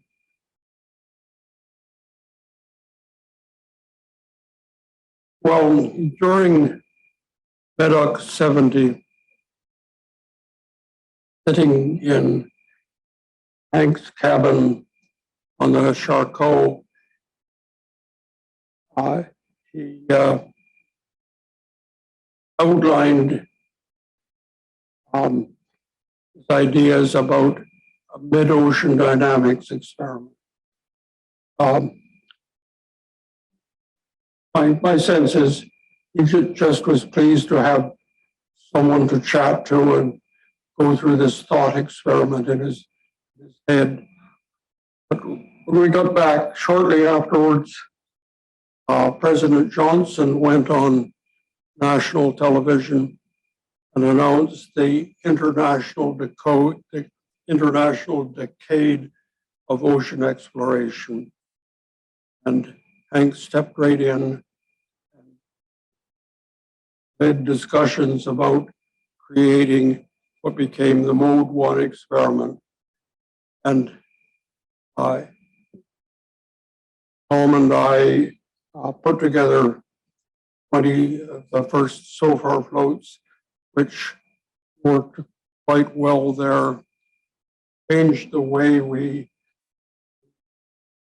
or at least introduced a Lagrangian method looking at the ocean, and were used in subsequent experiments. The general technique is still in use today.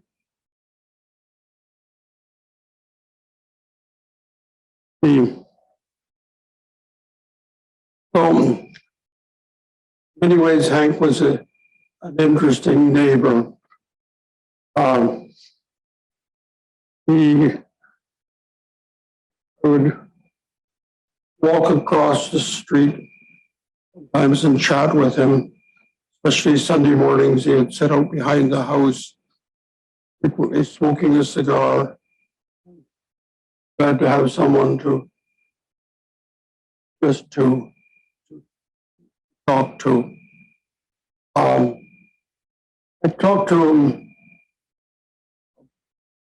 later when he injured his leg and was sitting a lot in the yard about my ideas about a glider, an autonomous underwater vehicle able to propel itself around the ocean.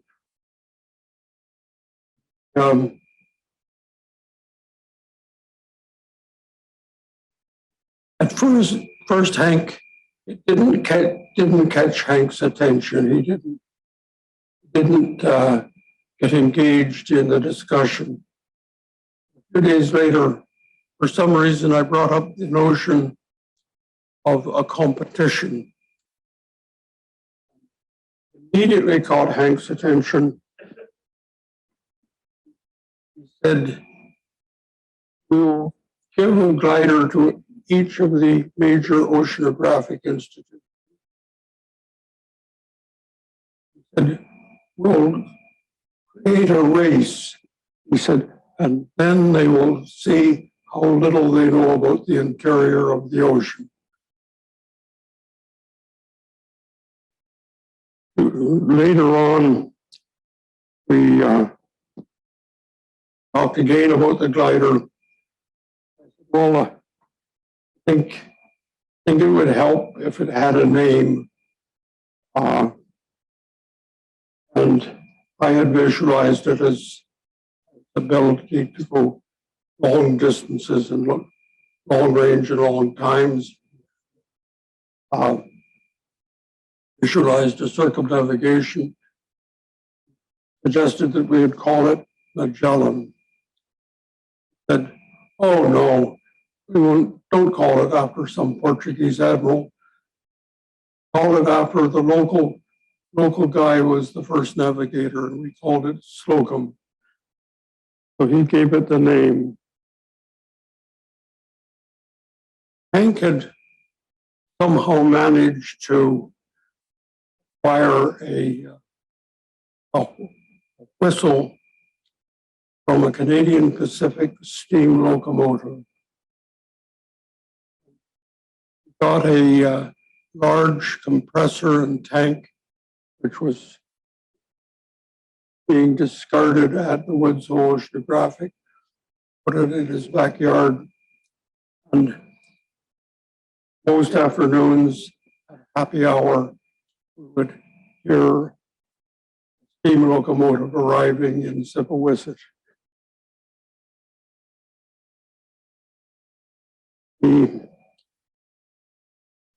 One afternoon, my wife and I were sitting on the veranda porch at our house. Hank walked across the street.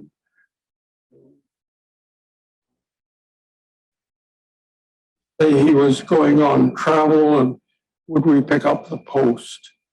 During the discussion, learned that Hank was going to Sweden to get the Crawford Prize from the King of Sweden. So my Shirley said, "Well, Hank, do you need any special dress or costume for such an affair?" Probably thinking tuxedo or something like that. Hank said, "Well, no," he said, "I went down to the hospital thrift shop. I got the nicest blue suit for $15. So that's a short story of my adventures with Hank as a neighbor.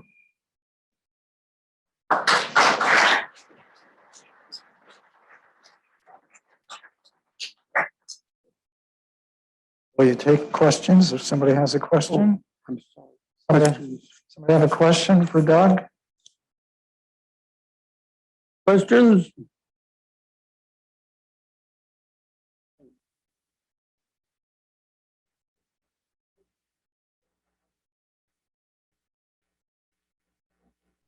Oh, we simply decided to get an appraisal and stuck with the appraisal.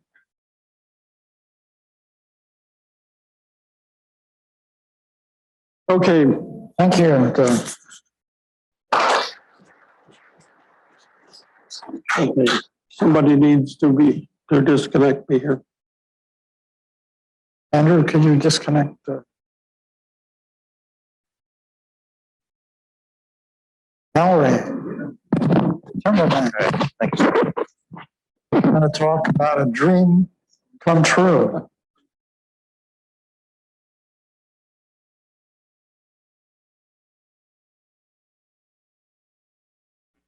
I think that gets the prize for the sweetest title of any talk today.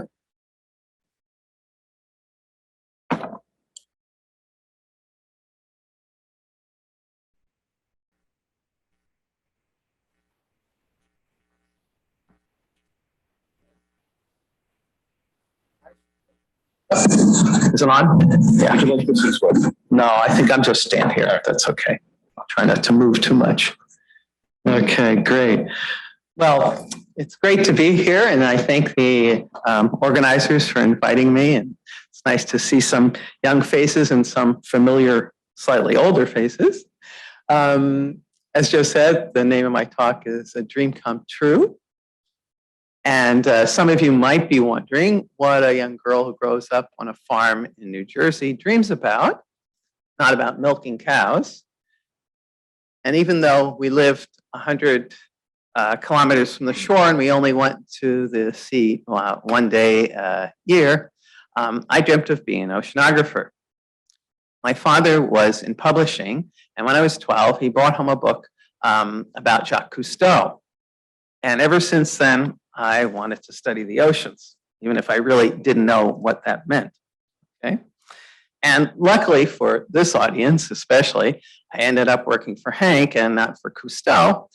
But even Henry recognized the contribution that Jacques Cousteau made to our field. And in a presentation to the Oceanography Society in 1989, he said, the ocean cinematographer Jacques Cousteau made the general public aware of the oceans in a compellingly romantic way, with an immediate appeal reminiscent of the narratives of the great explorers of past centuries. Hank had a way with words. I was definitely caught up with this romantic idea of oceanography, and it influenced my choice of university. I decided to go to MIT, not because it was romantic, but because of the joint program with Hui. Now, the joint program, of course, is mostly for graduate students. But at that time, and maybe still today, they have something called the Independent Activities Period, where for the month of January, you can do almost anything you want to do, even stay home. And each year in December, there's a newspaper that comes out with hundreds of lists of opportunities of things to work on, including building a boat in a bottle, which is what I did my freshman year, and working for scientists in almost all of the departments. And when, as a sophomore, the opportunity came up to work, it said, on an oceanographic project and with the possibility of going to sea, I said, wow, and I leapt on the opportunity and I went for an interview. The interviewer was none other than Professor Henry Stommel. Okay. And I have to admit that I was expecting somebody a little more professorial. Hank was wearing his favorite faded blue shirt with the staple repairs to the pocket where his pens had shoved through, and corduroy bedroom slippers. Okay. I don't recall what we discussed, but we hit it off right away. And at the end of the interview, which was really more like a conversation, he sent me down the hall to sign up with Dennis Moore, who at the time was running the mode office. The first question Dennis asked me was, "What year graduate student are you?" I had to tell him I was only a sophomore. And I saw a look of surprise and perhaps a little disappointment in his face. But he said, "Well, find something for you to do." That was the start of my career in oceanography and the beginning of a wonderful time working with Hank on all sorts of different projects. Hank didn't have any trouble finding something for me to do in January and in the summers that followed. I sat in his office right across the street overlooking the Hui docks and the straits, where at least some of you in the audience will remember those animated discussions about all sorts of topics, including planning for the mid-ocean dynamics experiment. And as Michelle Few said, she sat in that office too for a couple of the summers when I was there. So as we said, MODE was the first really big science project, and perhaps the last, that Hank was heavily involved in. And Carl talked a little bit about his attitude towards MODE. Although MODE involved a lot of new and exciting science, Hank's participation as co-director with Alan Robinson required a lot of committee work and administrative and organizational tasks that Hank really didn't like. I was particularly amused by his warning to the Oceanography Society in '89 about the genie of big planning. There are those who can look it in the face and not turn to a pillar of salt. But for others, like me, prolonged exposure threatens brain death. I like to be dramatic about these things. But in his own way, Hank was very social. And I think the fact that interacting with so many diverse and interesting scientists leading up to MODE actually pleased him. And he was able to find people to take on the tasks that he didn't really like. For instance, he brought Dennis Moore up from Nova University to run the MODE office at MIT, and me to compile the MODE Atlas. In July of 1973, Hank took me with him on the RV MODE cruise southwest of Bermuda. Okay, that's the MODE area, right? And we spent about 30 days at sea taking hydrographic stations, and Hank stood regular watches and marveled at the data we were collecting. At some level, I think Hank enjoyed going to sea. In that same presentation to the Oceanography Society said, and the view that work at sea rubs off the sharp edges and makes us better people. And of course, he also believed that the chief source of new ideas in oceanography was through observations. And as everyone who's been to sea with Hank can imagine, we had great fun on the cruise. There was kite flying and watching for the elusive green flash, and of course, cocktails on the fantail each evening.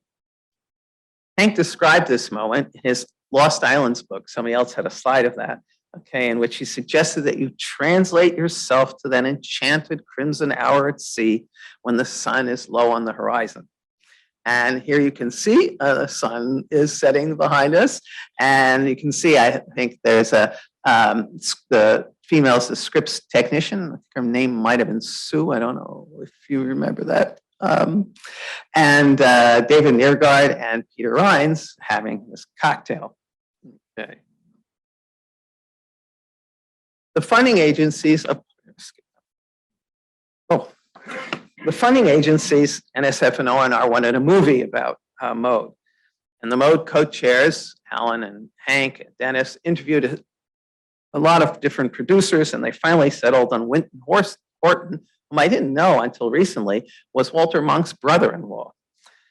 Filming was done in many places, at sea, at the homes of the scientists going out to sea. And there's a wonderful scene on the lawn in Bermuda of the MODE Scientific Council meeting there with Hank leading the discussions. And looking at the film again, now what impresses me perhaps most was what a wonderful narrator Hank was. His voice had a kind of magic in it. It was filled with awe, humor, but authoritative as well. As has been mentioned, the movie was titled The Turbulent Ocean, and you can find it on the Hui site, or you can Google it. It's on YouTube as well. And overall, I think it was a pretty good documentary compared to some of the other attempts to immortalize ocean experiments. But I must admit that I was greatly amused by this scene of Hank, David Neergaard, and myself with a voiceover telling us that the people who go to sea are now a more representative cross-section of our population. I'm not sure the three of us were really representative of the general population, but I suppose that the mere fact that there was a woman in the scientific party was worthy of note. At that time, physical oceanography was almost totally male-dominated. There are a handful of women with PhDs in the field, Michelle Feur amongst them, okay? And I recall one other female oceanographer then telling me that the only reason women in her country could become oceanographers was because the men didn't take the field seriously. But I have to say that I never felt any discrimination about being a woman from Hank or from my other colleagues. But my recollection of the MODE and even the WOS planning meetings was a room full of cigar-smoking men. Luckily, that's changed, both the female participation and the smoke. Perhaps the characteristic that marked me most was Hank's willingness to give me a chance to do things I'd never done before. After I graduated, Hank hired me to produce an atlas of the MODE results. This was back in the dark ages of computer technology and telecommunications, as someone else has mentioned, okay? And gathering the data required a lot of face-to-face discussions and persuasion of scientists who are often not very keen on giving up their data. This was a different data philosophy, data sharing philosophy time, okay. But we ended up with this 270-page volume, which does summarize the significant MODE results, or at least the observations. And in this image, which nobody showed yet, even Tom, of the SOFAR floats, we called this the spaghetti diagram. It gave us really the first view of this eddy-rich circulation at 1,500 meters of depth. And I was gratified just a few years back when Peter Rines asked me if the atlas had been digitized, because in his words, there was a lot of valuable data there still. I was living and working in China at the time, and I had it digitized there. And you can find it on Peter's UWashington website. This project for Hank led to another for me. Upon finishing the MODE Atlas, I went to the University of Miami to compile the GATE Atlas with Walter Dewing. But by far the most challenging and the most enjoyable of my collaborations with Hank was the index experiment. The project's aim, I think, as somebody has mentioned, was to obtain an expanded space and time coverage of the equatorial undercurrent in the Indian Ocean. A series of cross-equatorial sections was carried out from the Seychelles archipelago using profiling current meters over a 2-year period. Henry, always a bit of a romantic, had chartered a locally made wooden sailboat, the native crew, to make the sections. He named it La Curieuse, and he designed this logo for the index project. The caption under the reproduction in the Oceanus magazine read, "The real La Curieuse was said to be marginally more suited for oceanographic research than the one depicted in the logo." But I'm not sure if that was true. Because here it is. Anyway, in a lovely recommendation letter Hank wrote for me a few years later, he said, "The project was encumbered by complex local logistical and political problems. The male leader of the expedition began to lose interest. It occurred to me to give Valerie a chance to prove herself, and I sent her out as the new leader." Hank certainly wasn't going to go there again himself. I remember him telling me about the time he went to charter the boat. He warned me about driving in the Seychelles, his own experience having resulted in unscheduled encounters with Arabs behind beaded curtains. And he sent me on my way. I was only 21 years old. When I arrived in the Seychelles, the boat had just left, the captain was quitting, and I didn't have a place to live. Found a place to live easily.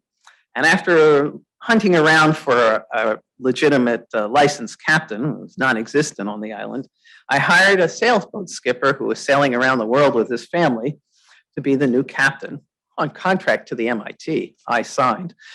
And when the boat came back, we set off across the equator. For the first 2 cruises, we had a satellite navigator that the Navy had had loaned us in a very early version. Then we had to return it. And for the last 2 cruises, we relied on dead reckoning and occasional sun sightings because the monsoon was starting to blow up. The native crew was not used to being away from land. And there was a lot of mumbling and nervous looks and kind of praying that went on until we made landfall and a huge cheer went up from the crew. As you can see, this picture from Eric firing on another of the Curious cruises, hard at work, part of the deck duties was level winding the cable by leaning into it with a wooden stick. Okay? My stick was slightly longer than Eric's, okay? But I'm sure that neither NSF nor MIT would have approved this project if they knew half of what went on, okay? But like all of us, Hank had charmed them. David Neergaard, who, I don't know, is David here? David, I thought he was gonna come down, but he was our man on shore, and he will recall the many technical complications we had. But it all worked out, and we collected plenty of data that documented the strong equatorial undercurrent and its variability, and it led to a Stommel publication in JPO in 1980. Some years later, when I was a master's student at University of Miami, the chance came up to work for the Tritium Lab on a floating ice camp in the Arctic. I leapt on the opportunity. I think if Hank hadn't given me the possibility, as he said, to prove myself, I might not have had the courage to go on this exotic expedition. And after I graduated, I ended up working full-time for the lab and doing 2 more Arctic expeditions. Hank never held it against me that I wasn't interested in pursuing research. When I consulted with him about what he thought I should do after I graduated in a professional sense, he suggested that I work for the UN system and set up an oceanographic equivalent of the World Weather Watch. It's a measure of Hank's foresight that some 20 years later, the Global Ocean Observing System saw the light of day. And I did, some years later, work in the UN system for the World Climate Research Program, where we did contribute to the development of GOOS. But as many of you have noted, life with Henry was full of fun as well as work. I remember fondly the many dinner invitations from Chicky and Hank in their lovely home in Sippowisset, and the glee with which Hank shared his pranks. One time there were other guests, and he said to me, "Valerie, go into the living room and turn on some lights. It's a little dark in there." Every lamp I turned on, the room got darker. Hank had screwed light bulbs into the fuse sockets. The room was dark, but the twinkle in Hank's eyes was bright. And as has been mentioned, Hank loved to paint, especially animals. Another time, he showed me all these big black cats he'd painted, and then he'd turn off the lights, and their eyes glowed a fluorescent green. Hank touched people in many ways. For me, it was his faith in my abilities and his willingness to present me with challenges that formed me for the rest of my life. Hank was many things to many people. To me, he was the first oceanographer I ever met, a good friend and a guide, and the person who made my dream of oceanography a reality. Thank you.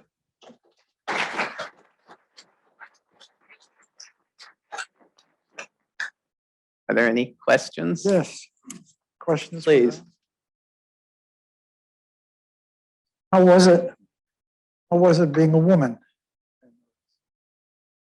In those days, I say, we were talking about lunch. I was probably oblivious to being a woman and amongst men. It certainly was a field that was almost entirely men, and MIT was almost entirely men. But it didn't bother me, nor did it particularly excite me, I have to say. I wasn't full of proposals, for dates or marriages or anything. So it was just, maybe Hank helped to just make it all very comfortable for all of us to work with him. Questions for Valerie?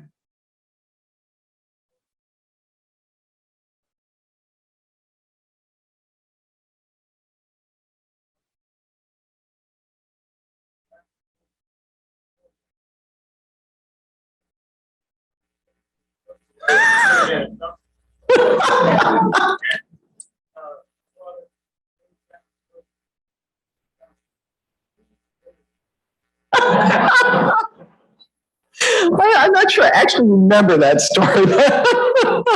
Maybe Dennis neglected to tell me about that. But yeah, well, there's been a lot of those tragic kind of garbage stories. I remember in Miami, there was a woman who made beautiful maps of hand-drawn of the coral reefs somewhere off the north coast of South America.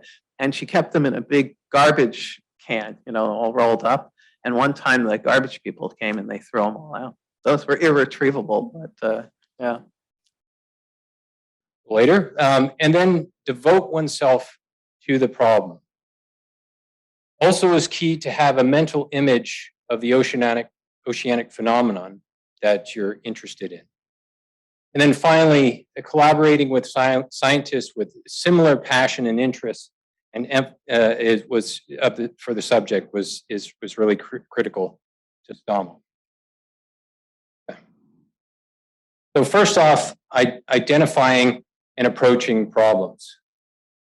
So this is what Stommel said in the Sea of the Beholder. I try to find an untouched subject. I talk with colleagues and ask them for hard nuts. I look for something that has little or no literature so that I won't be submerged in preformed ideas. And so clearly he's looking for difficult problems, but he's looking for, he loved to explore the terra incognita of ocean physics. So he's looking for untouched problems. So because he wanted to have an open mind, a clean slate to work from.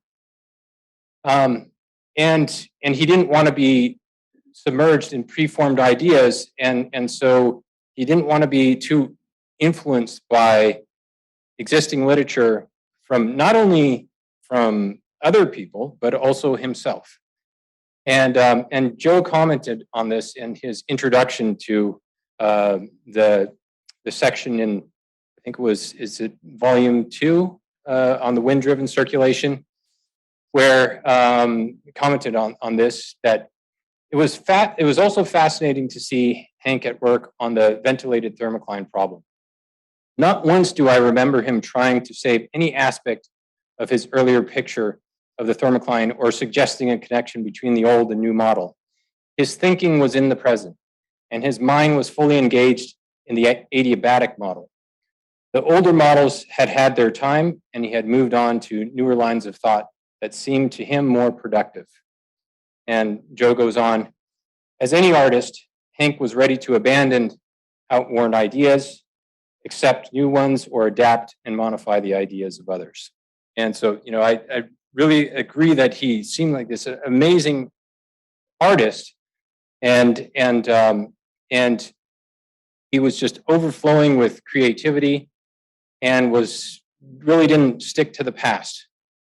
So, I think he was kind of like Miles Davis, and as Stommel went from the diffusive theories of the thermocline with similarity solutions, he moved on to the adiabatic theories, the ventilated thermocline with the solution of characteristics. And it was kind of like Miles Davis moving from the kind of blue period where it was all acoustic instruments to where he moved to the more fusion period where he was incorporating electronic instruments. So just not stuck in the past, always thinking in the present. So, but, the younger generation, new scientists might be a bit daunted of, trying to find a new subject that's untouched, because as we know, with the exponential growth of the oceanographic literature, that's harder and harder to do. So Stommel had some thoughts on this. And he said, despite a vast accumulated literature, our ignorance of how the ocean actually works is vaster still. I do not dare to guess how great the unknown is. We oceanographers are still largely in the preliminary stages of understanding. And in a very real sense, we are all apprentice oceanographers. For any young person coming into the field, this ought to be good news. The vein of new good ideas and simple insights is not worked out.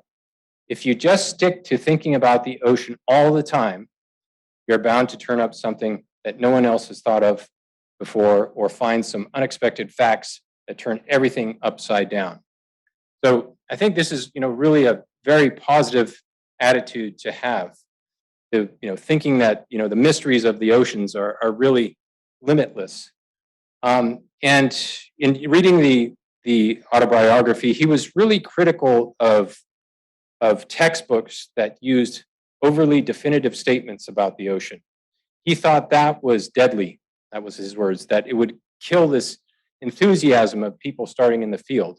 And his attitude was that, there's still plenty to be solved. There's much that is unknown. And he went on in a similar note. He said, students sometimes think that the supply of good seed is exhausted. I myself believe that the pool of seed is inexhaustible as the human imagination. And to find new seeds is a matter of interest and constant application, maintained by the hope and enthusiasm of the amateur than of anything else. And, the word amateur, we often have the negative connotation, but here he's sticking to the definition that's really based in the Latin root of lover or devotee. And so, having this devotion, this love of the subject that you're working on was really critical, I think, to his success, and he's trying to pass that on to the younger generation.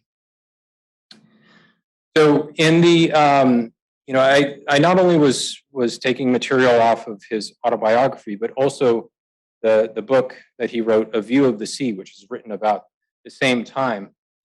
And he comments of having the importance of devoting oneself to a problem. To do anything new in science, I have to become totally preoccupied with a problem.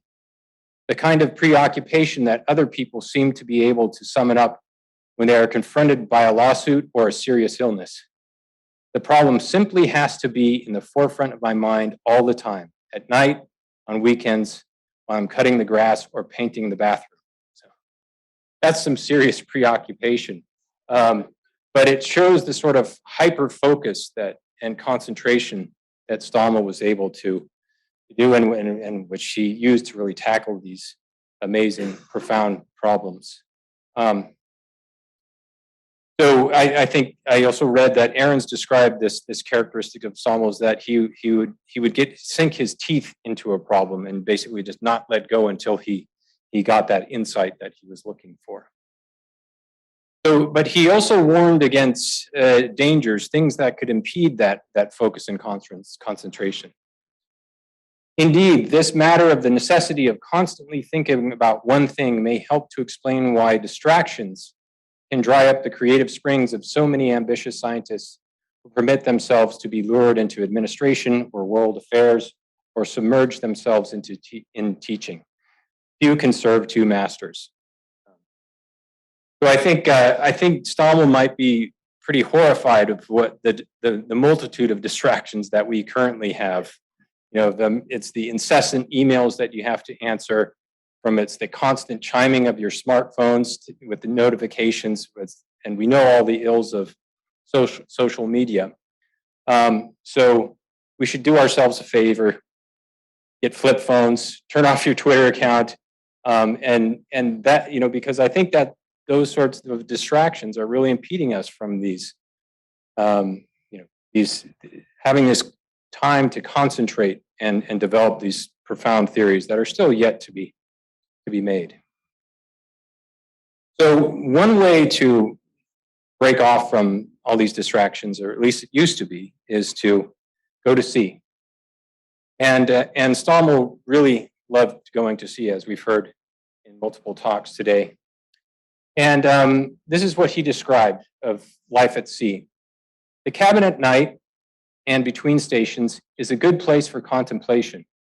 If one can ignore the deafening chatter of the pneumatic chipping hammer by day and the loud whine of a blower, a blower with a defective bearings close to one's head at night, and brace oneself against the irregular but mild wallowing motion beam end to the trades, it's an ideal workplace. There are no visitors, no telephones to ring, no temptation to drive down to the drugstore for an idle purchase. In fact, there's very little else to do but think and work. and the urge to express myself, to communicate my own view of the ocean, as limited and partial as it must be, is irrepressible. Isn't that wonderful? And so, I've experienced a little bit of this. I'm a theoretical oceanographer, but I like going to sea. So I can relate to this. And I can also relate to the incessant pneumatic hammer. The first cruise that I was on was in the Labrador Sea. I was on the Canadian Coast Guard vessel, the Hudson, which was an old, built in the 60s. And every day they would go out there and they'd chip the paint off the sides of the ship. And I had the night shift, so that was not very fun. But going to sea and being out there and getting this and being away from all the distractions of land and just focusing on all these observations coming in, and it's such a stimulating environment. You're looking at the data coming in, you're trying to interpret it real time, and that's inspiring new theories. So I really love that opportunity to go to sea. And there's another element of going to sea that he mentioned. In a very real sense, the rest of the world just ceases to exist. Our loved ones go into a kind of limbo. It's the best way to handle the stress of separation. It's a solace of the sea. And so I think, anyone who's gone to sea, it's kind of like a monastic lifestyle. And rather than devoting oneself to a religion, you're devoting oneself to a study of the ocean. So I think that appealed to Stommel. And it was interesting to hear from Carl, and I also read in George Verona saying that when he first went to Yale, started graduate school, he was thinking about going to divinity school. And so maybe there's a relation there, but thankfully, rather than going into studying religion, he studied the ocean. So the other element of his scientific approach, which I think was more prescriptive, but yet still somewhat abstract, is to the importance of having a mental image of the phenomenon that you're studying. And this is what he says. Deduction from first principles is not the primary path to new insights. We do not deduce immediately the machinery of the ocean without the help of the insight which we obtain from a mental image that we invent ourselves. Once we have that insight, the mathematics of the physical laws can proceed to grind out the consequences. The approach to an insight that is consistent with observations is an iterative process, by no means impersonal, which one hopes converges towards improved consistency with data. As the iterative process goes on, it suggests new kinds of images and new kinds of data, and eventually we arrive at what we call a model ocean. If self-correcting, the iterative process is not self-starting.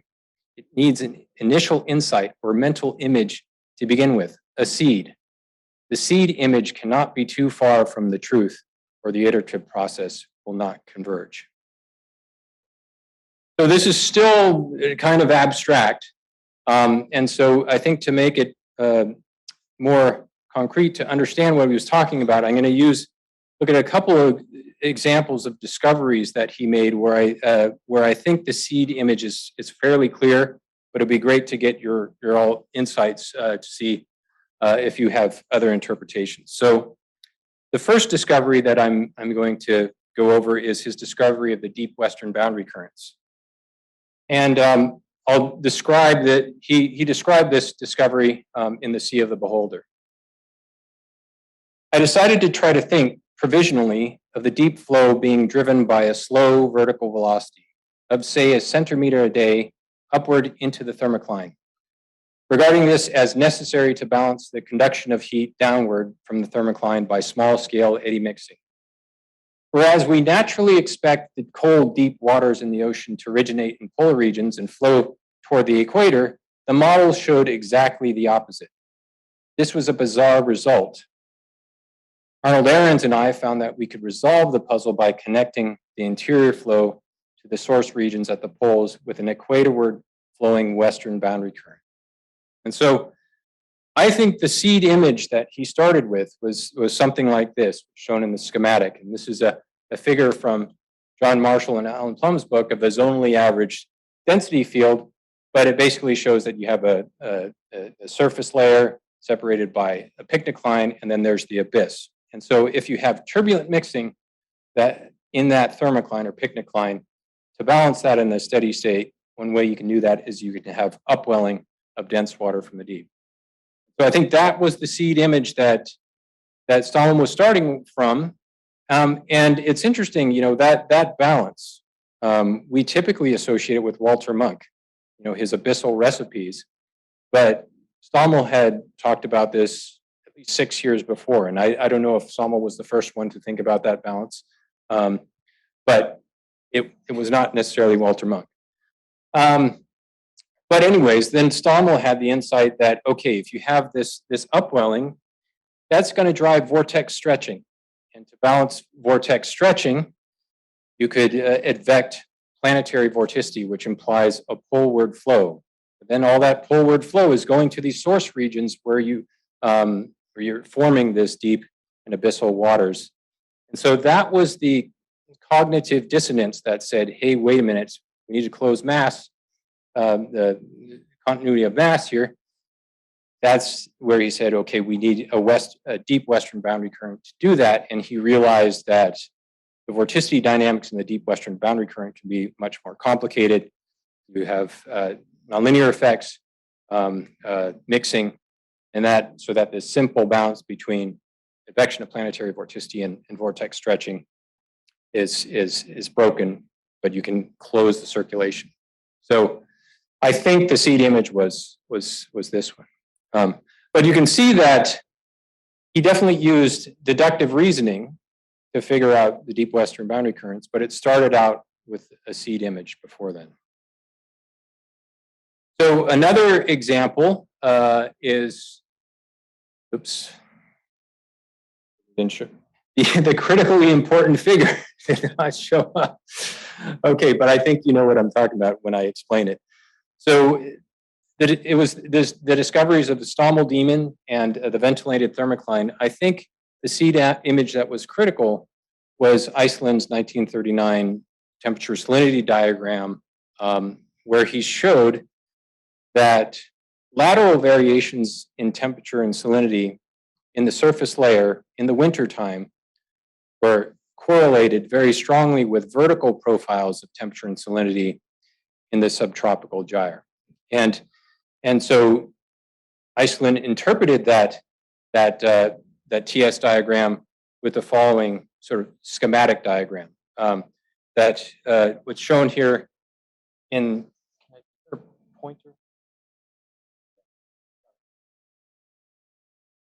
Well, I can't go over there because the mic's here. But anyways, black lines here are isopycnals, and these are flow pathways, adiabatic pathways. And so if you have a variation in temperature and salinity in the horizontal in the mixed layer, which is at the top of the plot there, so for example, going from the salty, warm subtropics to the cold, fresh subpolar region, going from the red to the blue TNS, that's a lateral variation.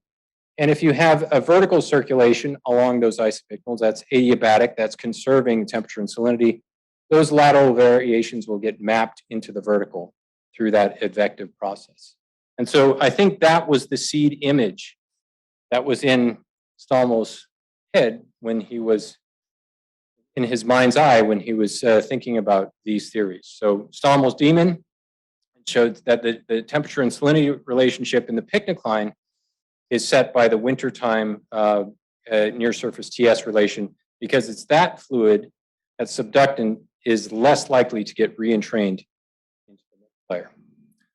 The ventilated thermocline, which we all know that the structure of the thermocline is in part determined by the subduction of fluid parcels, which are not only conserving TNS, but are conserving the potential vorticity. And using inversion of potential vorticity, which is on the large scale related to the stratification, that concept, an incredibly insightful and beautiful concept, is going to tell you about the structure of the stratification. But I think the seed image that came from that was this idea. So another key element of Stommel's approach towards solving scientific problems was to collaborate with like-minded scientists. He comments on this, that those collaborations didn't have to necessarily be lengthy, but he says that for me, the mental effort of obtaining even the relatively poor focus of some of the original pictures has been arduous. It has required repeated and frustrating periods of concentration, sometimes extending over 20 years, sometimes with the collaboration and companionship of like-minded fellow scientists only a few weeks. But always those rare and precious moments when the image first takes form are moments of excitement and ineffable joy. Share these moments with another is a bright instant in an otherwise rather dim and solitary mental existence in which images are blurred, fleeting, and poorly resolved. Because these moments of clarity of viewing things are so infrequent, one pursues them avidly. This is the madness of the scientist. So one really amazing bright instant that he describes in the autobiography is the discovery of the salt fountain. And it supposedly happened at the blackboard. We call these blackboard conversations, which he said is a very social medium. And it was with Aaron's. And what we're at the blackboard, and this is apparently what happened. And so I'll just describe what he says. Arnold Ahrens and Henry Stommel are trying to sketch some kind of hydraulic method using submarine tubes to measure the pressure at some deep ocean point P when the end of the tube is placed at the other end on shore. They recognize if they fill the tube with fresh water, it will quickly equilibrate its temperature with the ocean, and on the shore end will stand quite high above the sea level. That's the first cartoon. Second cartoon, Henry says that fresh water is dear on Bermuda, so why not use the ocean water at the deep end, which is fresh, by sucking it into the tube. It is fresher and it will stand above the sea level. They calculate it at about 1 meter. So at this stage in their blackboard conversation, they're just thinking about a barometer. But then this is where the sudden insight into the dynamics comes. So Arnold sketches a faucet in the tube at about 1/2 meter above sea level because he sees that it could run forever.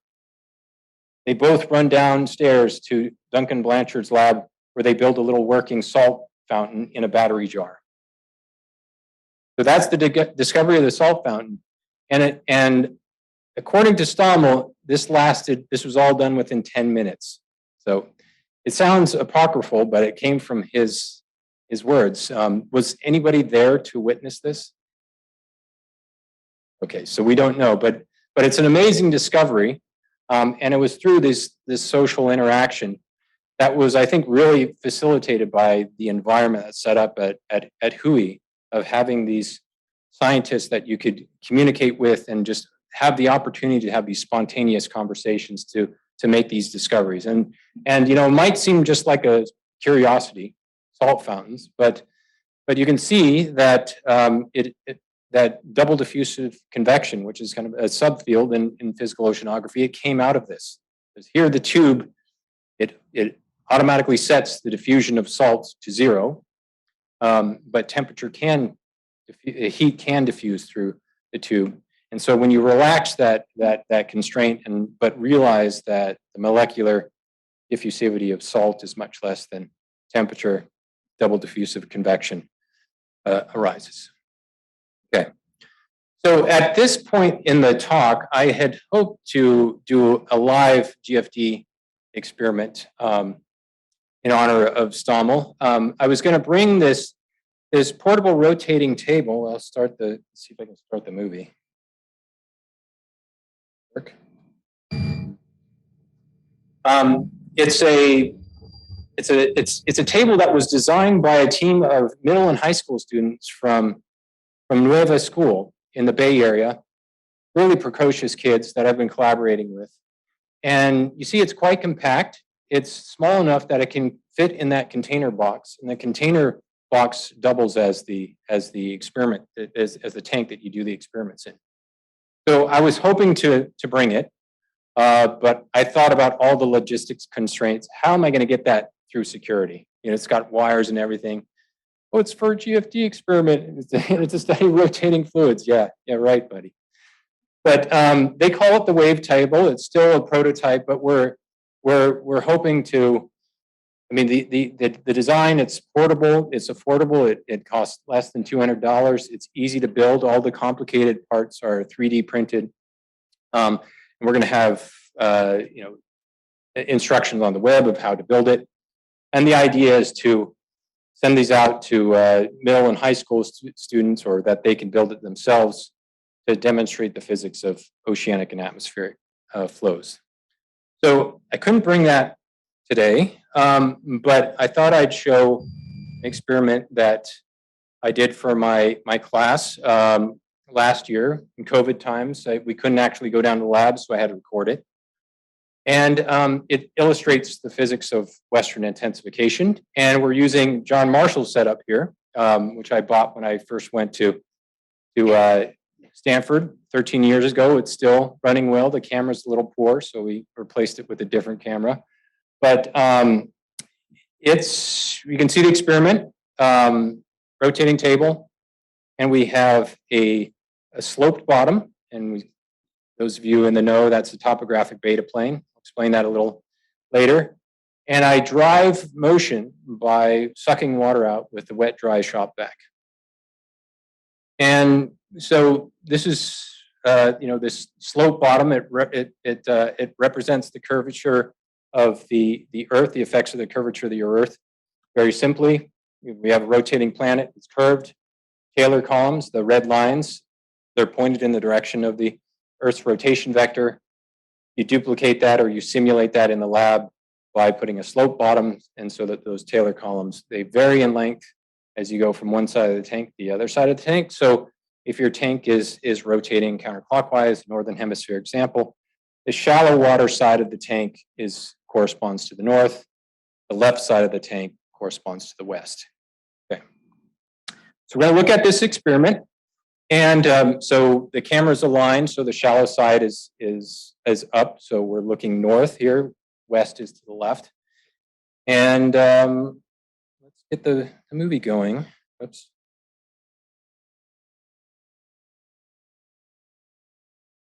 I put in some dye. I should stop this here. Oops. Yeah. Put in some dye, and then I'm going to suck some water out. A little bit more dye. Suck some water out with the shop vac at the dye spot. But before I do that, what's going to happen? Suck the water out. Yes. Vortex stretching. It's a beautiful way to make vortex stretching a shop vac. It's kind of a dramatic way to do it. You can also use a turkey baster if you don't have a wet dry shop vac. Lots of practice, and it's only 10 RPM, so it's not going that fast. So, okay, we're going to create a vortex. Then what's going to happen to that vortex? Get little dipoles on the side, and we know that dipoles, like smoke rings, they propagate, and they propagate in this way. Well, we'll see.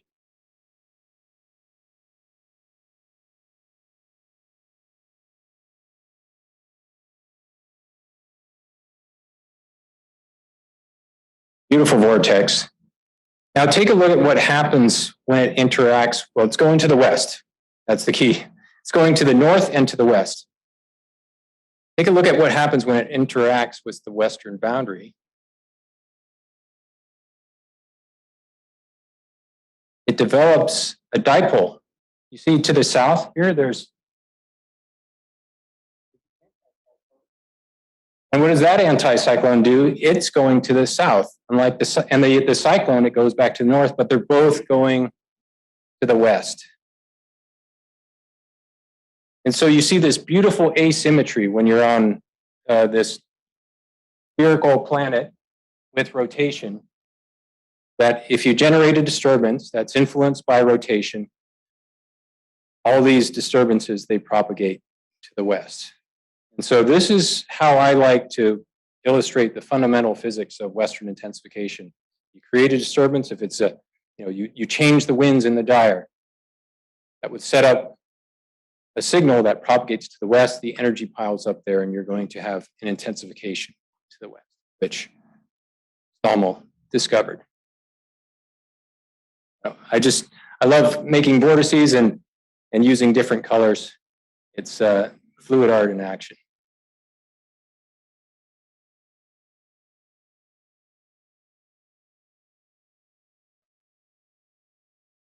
All right, so just some parting words of inspiration from Stommel. What distinguishes my life has been the happy chance to study the ocean. This marvelous opportunity has meant more to me than acquiring power over others, than making money, than seeking publicity and academic distinctions. By comparison with the chance to contemplate the oceanic portion of the universe, these worldly goods have seemed more dross. So I don't think I have sacrificed much worth having. Some may consider this simple view as childish, which I suppose it is, a life devoted to nothing other than finding out how the ocean works. Beautiful words. Thank you.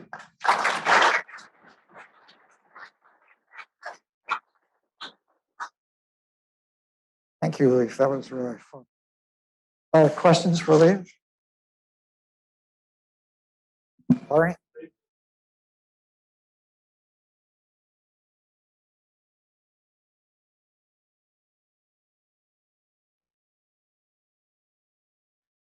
I don't think that's on.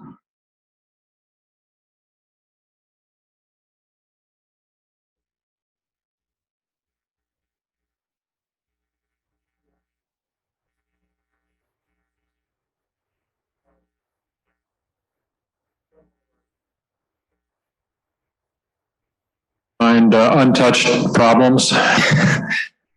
Well, I think he thought that it was limitless, so yes. But maybe we need a Stommel to find those untouched problems. I would say that untouched problems are always there. Yeah.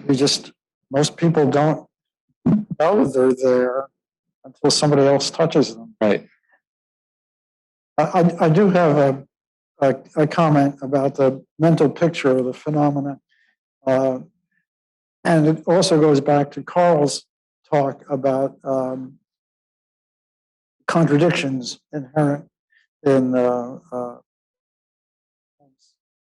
life. So if you think about the Western intensification, I remember there was a little book that Hank published early on called something like the Seven Seas. And the front piece of that book is a kind of a schematic sketch of the Atlantic circulation. It is symmetric east. This is before the theory. Yeah, yeah. So now the question is, when did he get that picture? So I've told this story before, but everybody, I was teaching a class at Chicago, and we got to sphere group theory, and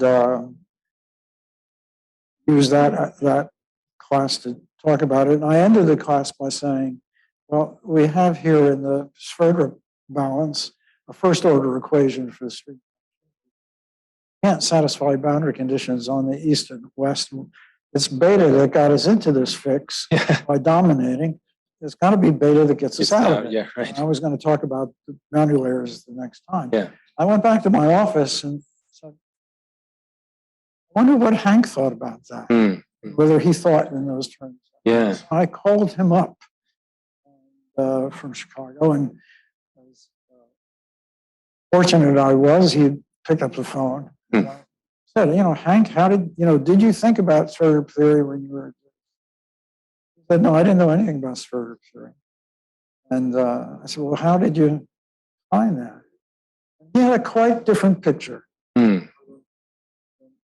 Well, he said, I had gone out. Now, a big parenthesis. Vicky Stommel once said that Hank loved to tell stories. So this is, perhaps should be taken with a grain of salt. But Hank said, I went out to Chicago to visit Carl Rossby. Christoph Rossby was there at the time, and sat in on some of his lectures. And he said, I was impressed. I was impressed with his use of single layer models for the atmosphere. I thought that I would do the same thing for the ocean. So I did. I set up a simple model, rotating, no beta. And I was surprised that there was no asymmetry. Yeah. Thinking about Rossby, I stuck in beta as a shot in the dark. Okay. And there it was. Yeah, so that makes it less prescriptive and recipe-like. And more playing. Roping. Yeah, okay. Roping would be fine. Yeah.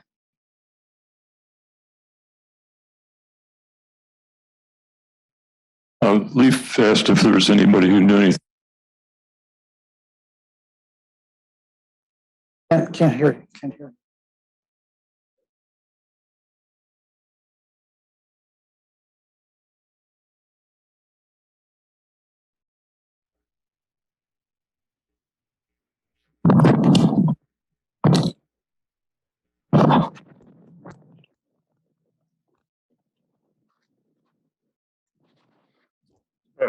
Leaf asked if there was anybody who knew anything further about the story of the origin of the salt finger realization. And the answer is I don't know anything more direct, but I did know Duncan Blanchard in sort of passing in summer jobs at Woods Hole. I obviously knew Hank, as you know, and Arnold Ahrens was my physics teacher at Amherst as an undergraduate, and a less likely group of people to make up a story like that I cannot think of. So I dare say it's true as printed. Okay.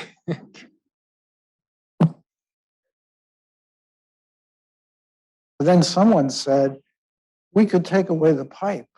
Yeah. For the pipe, yeah. And Melvin Stern. Yeah.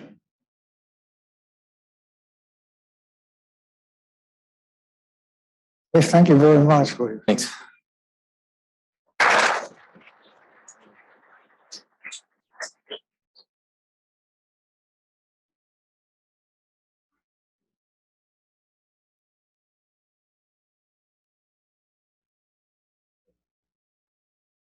What? Yes. Well, we have a coffee break, actually. Do you want to continue? That's at 3, and we're way ahead of schedule. My mother is here now, so I. That's great. Okay, let's, I mean, we can't be, oh my goodness. Kiki.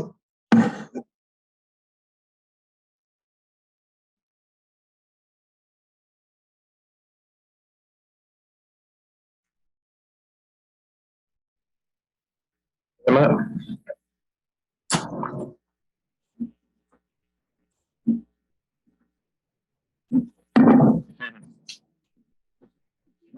Yeah.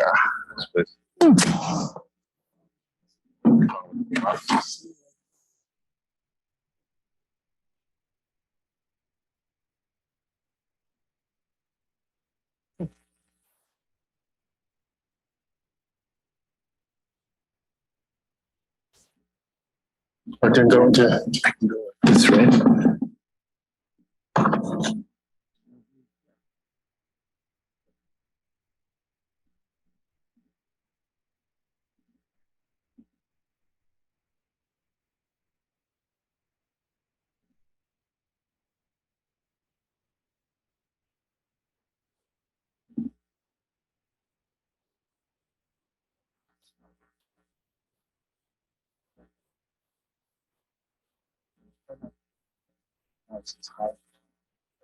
It's there, so I'm going to swap it, yeah.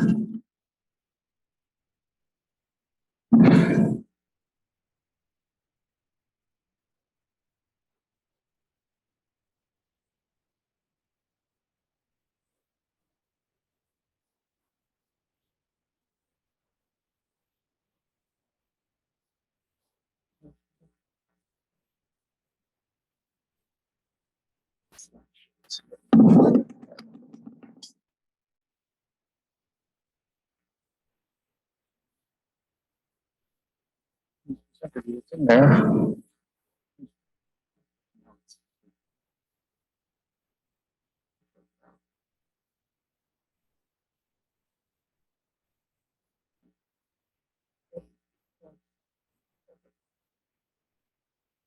Just bring the presentation.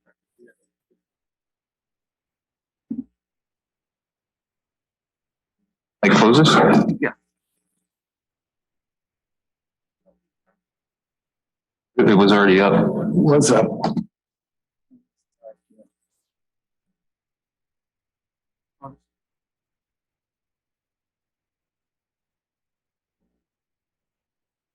Yeah, this is.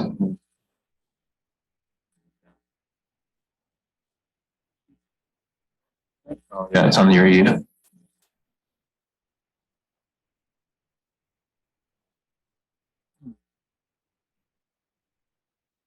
Trying to find it.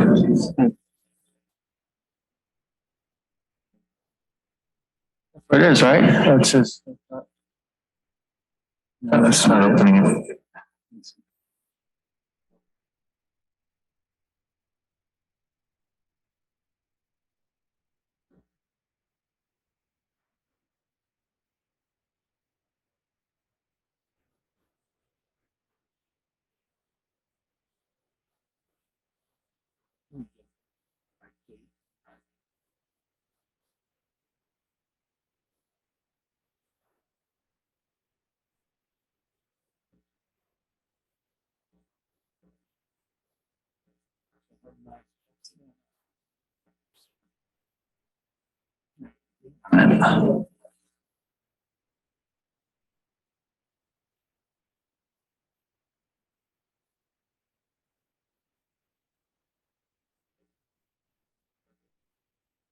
No, this isn't it.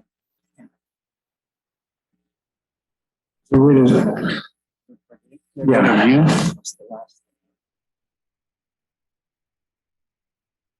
Sorry about this. There's movies on here, so it. Oh.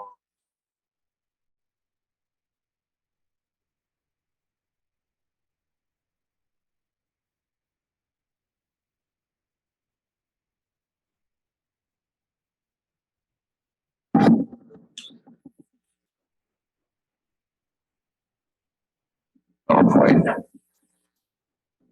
Do switch your PowerPoint.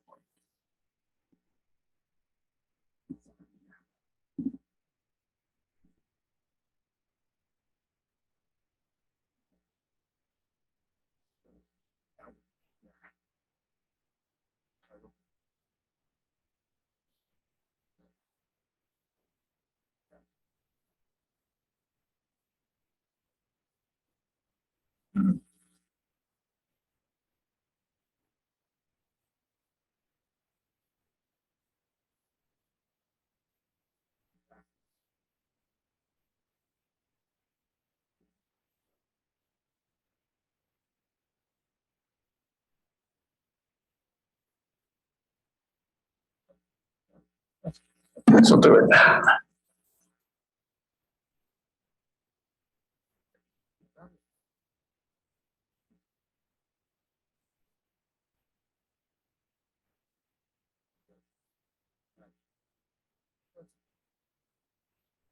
No, I know. I needed to.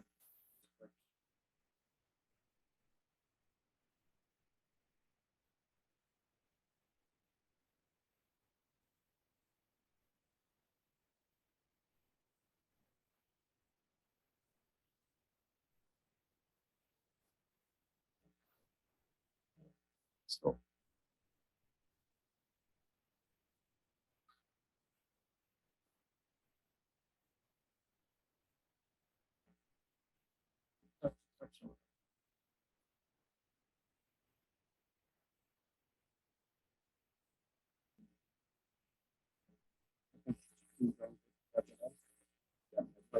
Yeah, I can keep trying. Just one.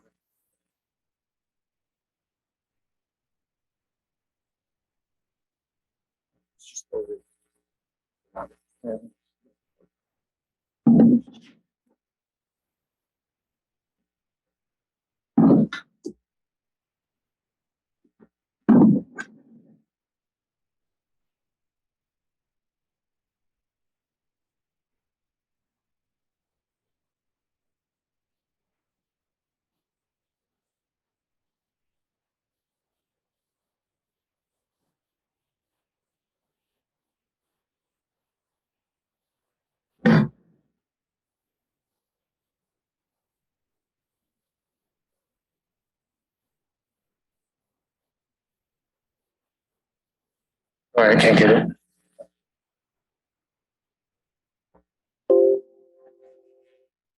The hardest part of giving a lecture is getting the computer to run.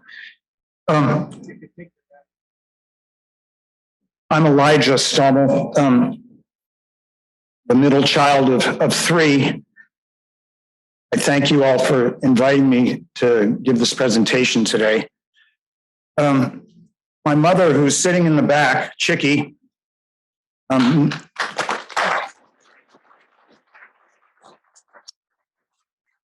my sister Abigail, Abby, and my brother-in-law Tommy, sitting in the back. My mother certainly deserves a big round of applause for taking such good care of her husband and our father for many, many years. He wasn't exactly always an easy man to be with, but certainly an entertaining man to be with. He referred to Chicky as Mouse, and she called him Lion, and we called our father Pa. This is the house that my father grew up in on Long Island from the age of about 2 until he was about 17. And he lived there with his mother, his aunt, and his sister, and his mother's father. He was very close to his grandfather. He was the only male figure in the house, as his own father divorced and moved to Sweden when he was about 1.5 or 2.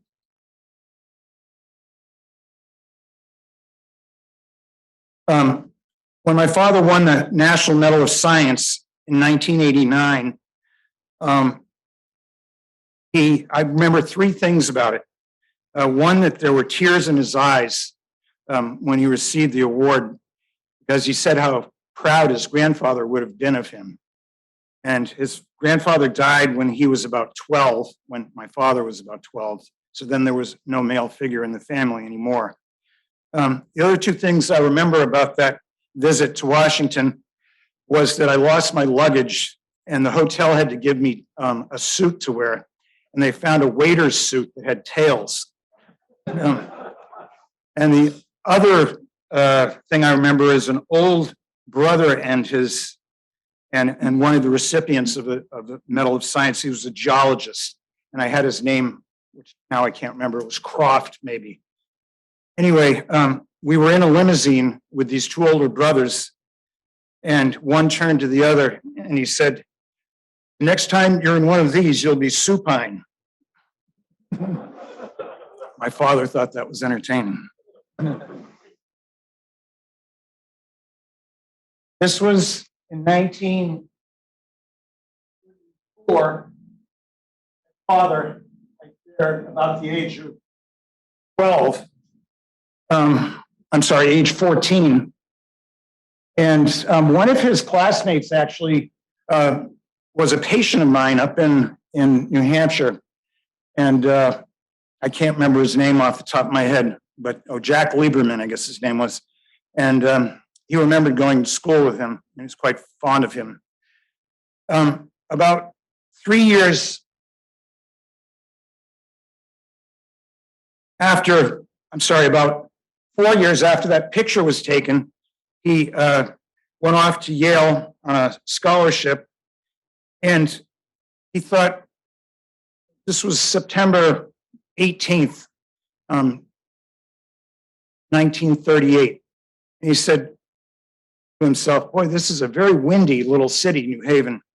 And little did he know that the 38 hurricane had just made landfall in southern Connecticut. And the trees were falling over, the slate roofs were coming off, the slate shingles were coming off the buildings. He spent most of his time studying astronomy at Yale, but as other people have mentioned, he did briefly go to theology school, and he had problems with some of the morals of some of the professors there. And make a long story short, he got disgusted with it and left. He moved to Woods Hole not too long after that. He taught some naval cadets navigation. as a conscientious objector during the war. This is what he was assigned to do. In 1950, he got married to Chickie in Minneapolis, Minnesota. None of his side of the family were at the wedding. He was somewhat estranged from his mother at that point. And then they settled in Woods Hole, actually on Palmer Avenue, next door to Doug Webb, who wasn't there at the time. This is a movie of my mother in 1950, shortly after they got married. They had an affection for cats.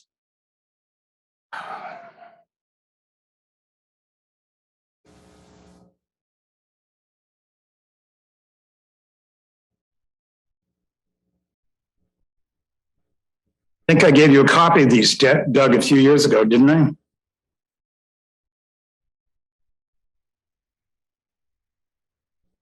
My father would have been 29 or 30 in that picture.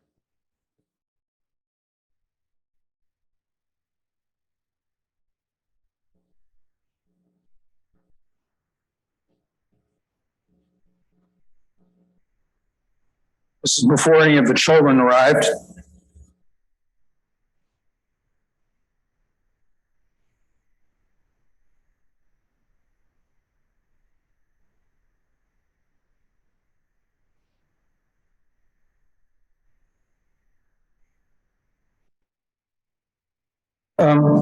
My father had a number of hobbies that some people have already mentioned, including playing the piano. Never really practiced unless he was going out to dinner.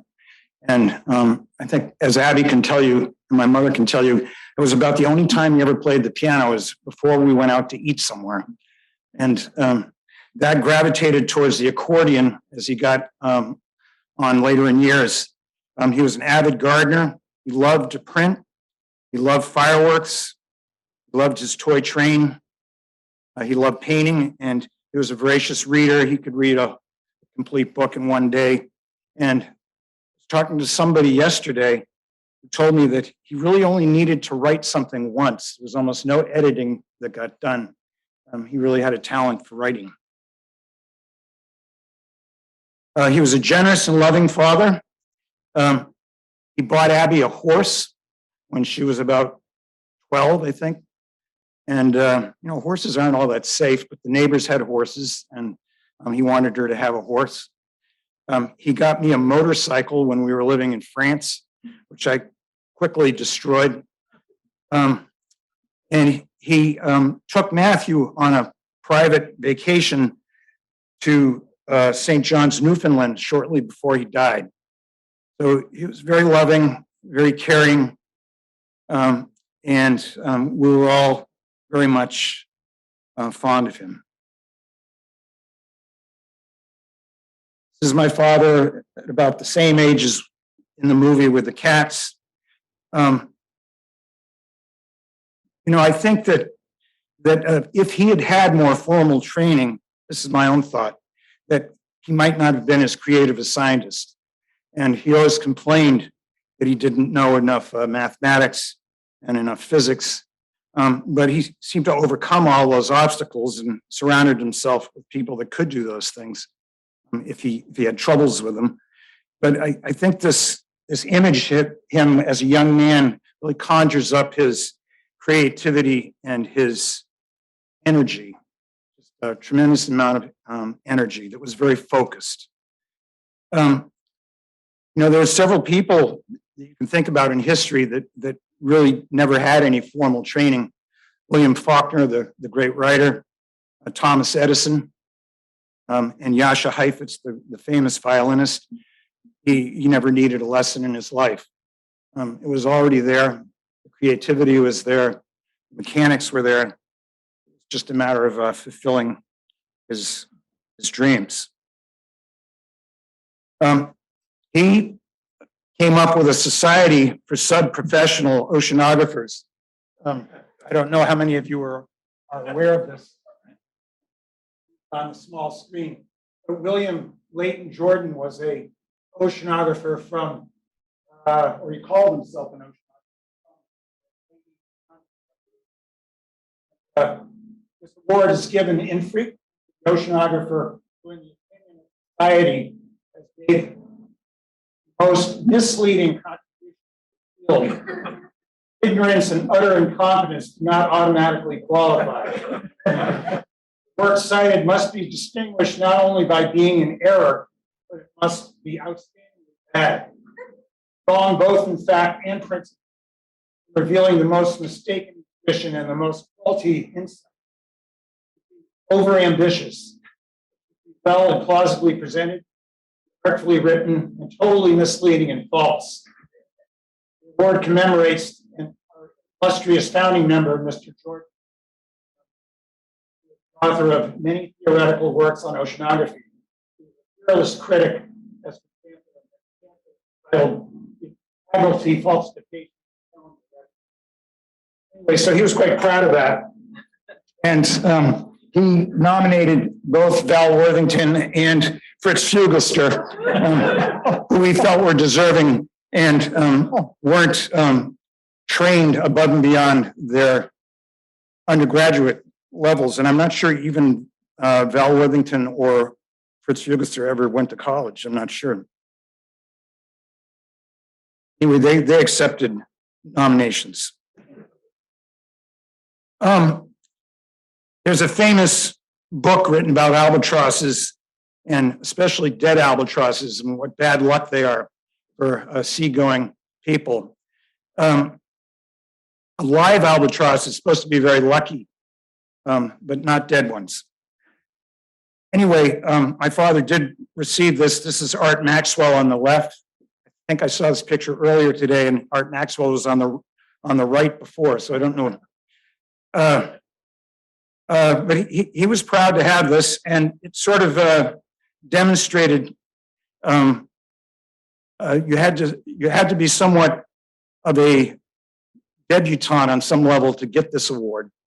And he got it because he had turned down his professorship at Harvard and had turned down the Captain Cook professorship at Hawaii and took a professorship at MIT.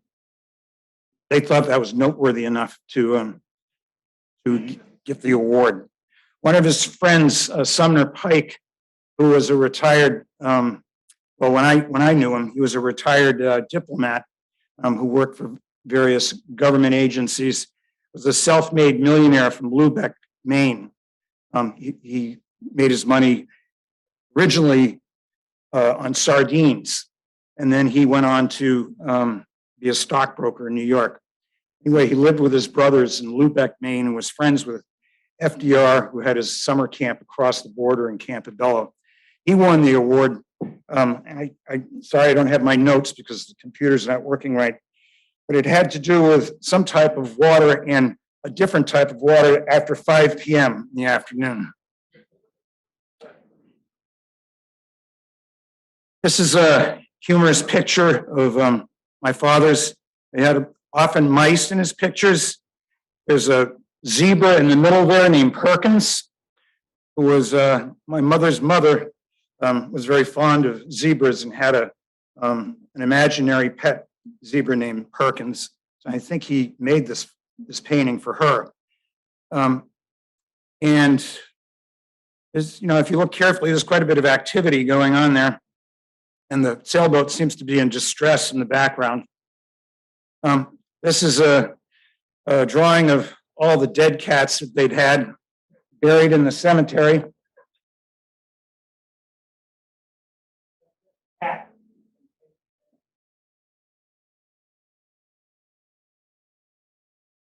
This is one painting that my sister lent me. Some mice having a picnic next to his train, number 99. And you can see the cat staring from behind the tree. Now, Ralph Cahoon was a Cape Cod painter who died in the early 80s. If you go to the Coonamessett Inn, you can see some of his paintings on the walls there. I think my father got some of his ideas about painting from Ralph Cahoon. Valerie already mentioned La Curieuse. This is a print that he made on his own printing press. I remember him telling me that he and Eric Firing and I'm not sure if Valerie, you were on the same cruises with my father or not. But it was a pretty rickety looking sailboat, and seeing the real pictures of it earlier confirmed that. And they had no radio or any kind of way to call for distress. And they were, far out at sea. So wonder those natives were worried. This is the same drawing on his gravestone in Woods Hole. This was a picture I took last year for the remote meeting. He loved the 4th of July for its pyrotechniques. There's some good stories along these lines. One year he got very serious about it and he had collected paper towel tubes and toilet tubes for months and months. And he made all kinds of bottle rockets and skyrockets. And he invited the neighbors over, including Bobby Weeks, who was a fireman part-time. And he lit one and they all caught on fire simultaneously. There was this huge, huge cloud of smoke that went across the backyard. And the old man, John Moore, rather, who lived in the farmhouse that we eventually moved into, said that it was the absolute best fireworks display he had ever seen in his life.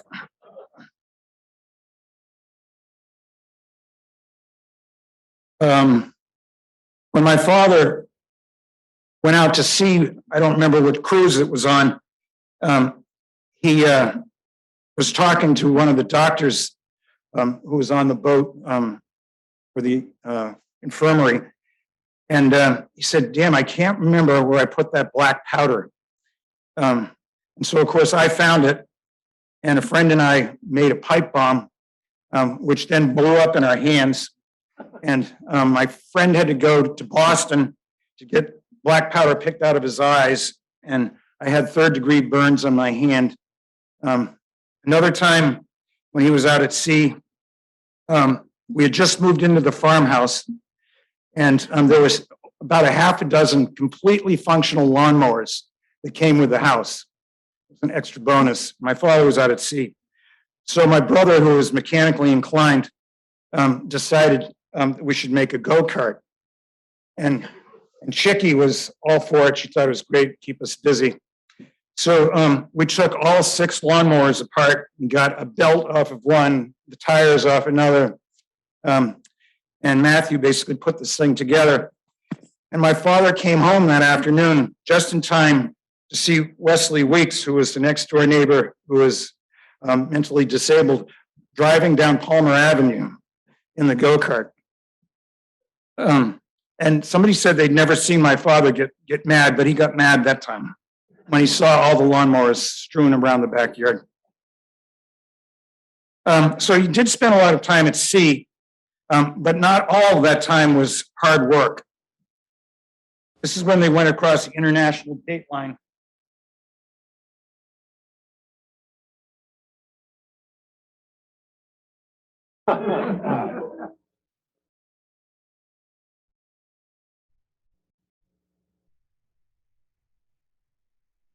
Off and off, I believe.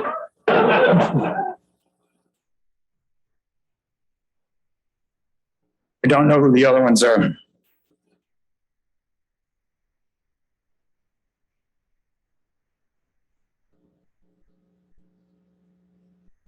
Would have been in probably the mid 60s or something.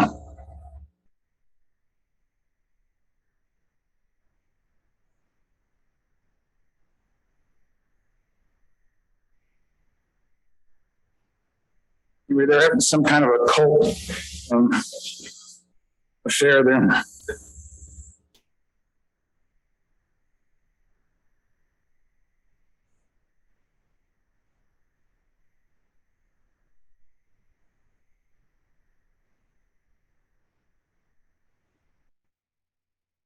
My father was very fond of Bermuda.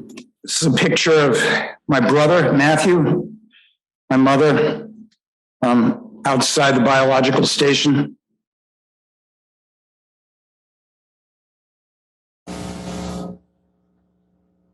Would have been 1952, maybe. There's actually a small boat there named after my father.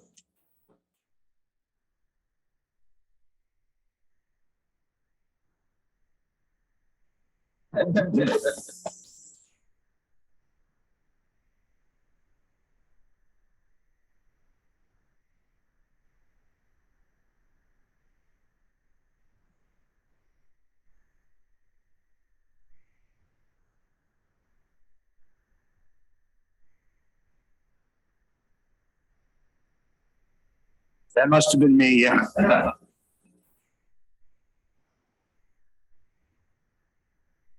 I was born in Bermuda. I believe this is Matthew and my father in the backyard, in Doug Webb's backyard now.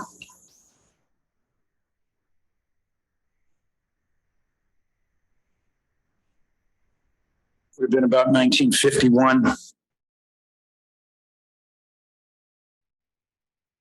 And I think there's a picture.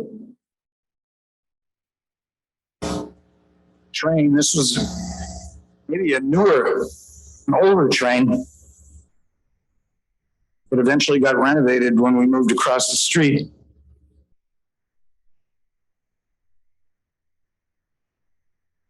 There's Abigail. Cat's name is Marmalade, I believe.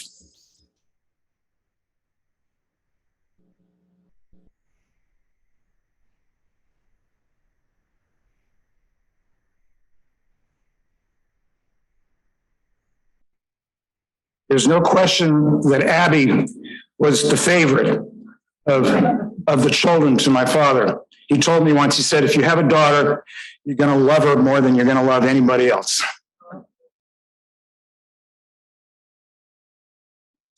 Showed that one.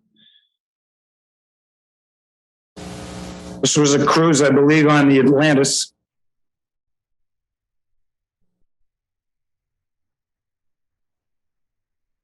Or it could have been the Karen, I'm not sure.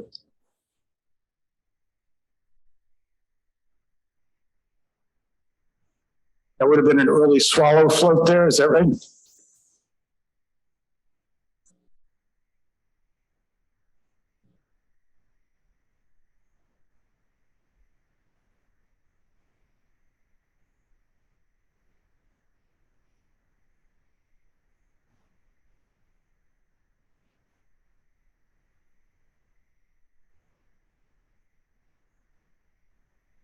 My father had a great deal of respect for the people that worked on the boats, and for oceanographers who did go to sea.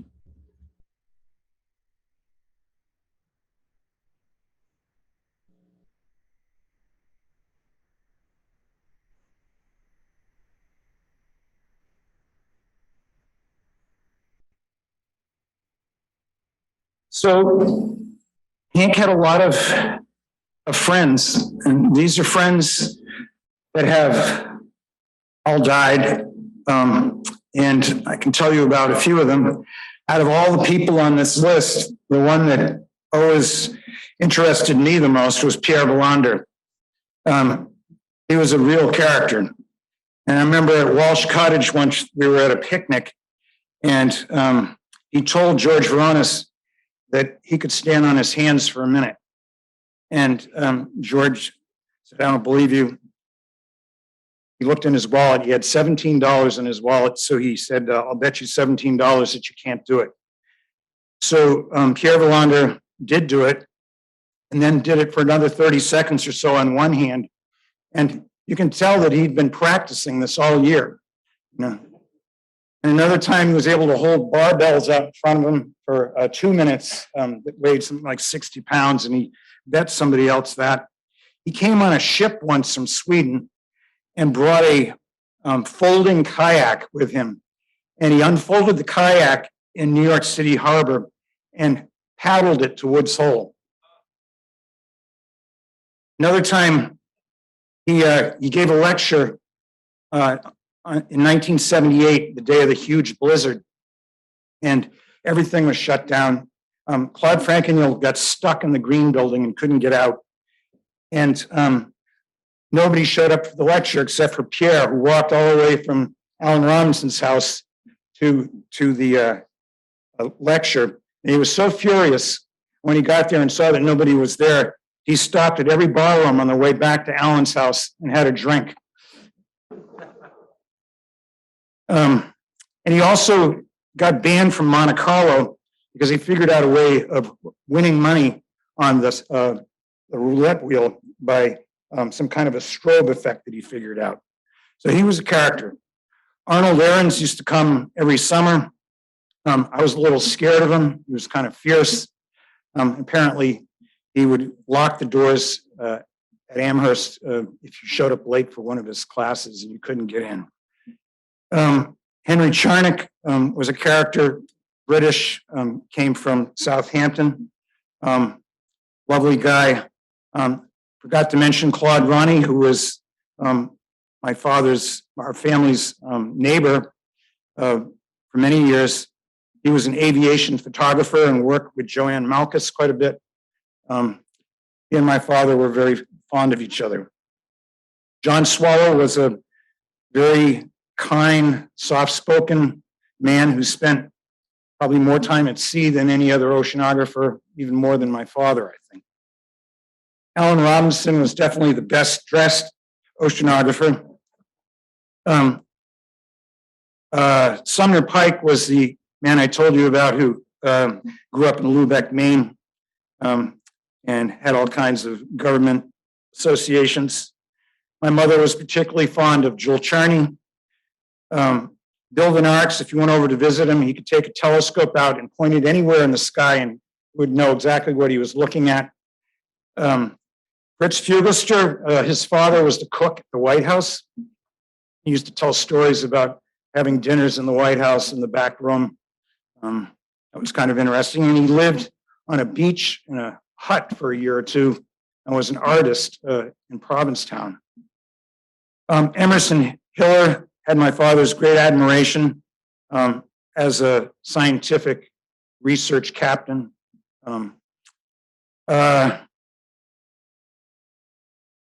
Al Woodcock is another example of a scientist who had no training at all and moved to Woods Hole as a young man and got a job on the Atlantis after getting an interview with Columbus Island and made all kinds of very interesting discoveries over his career.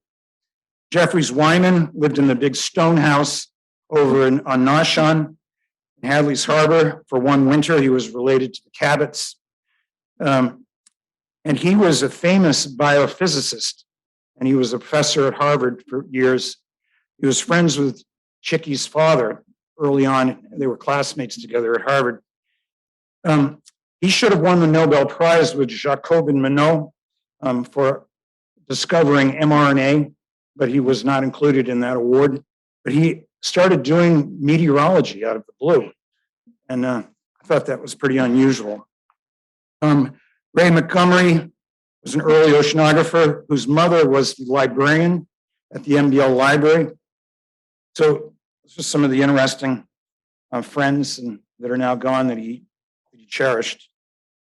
Whenever my father concentrated on something, he would bite his lower lip. And you can see him doing that as he's hammering here. We'll forever love our father, our husband. And I'm sure if he were here, he would be thrilled to know that we're having this celebration in his honor at the age of 101. Thank you very much.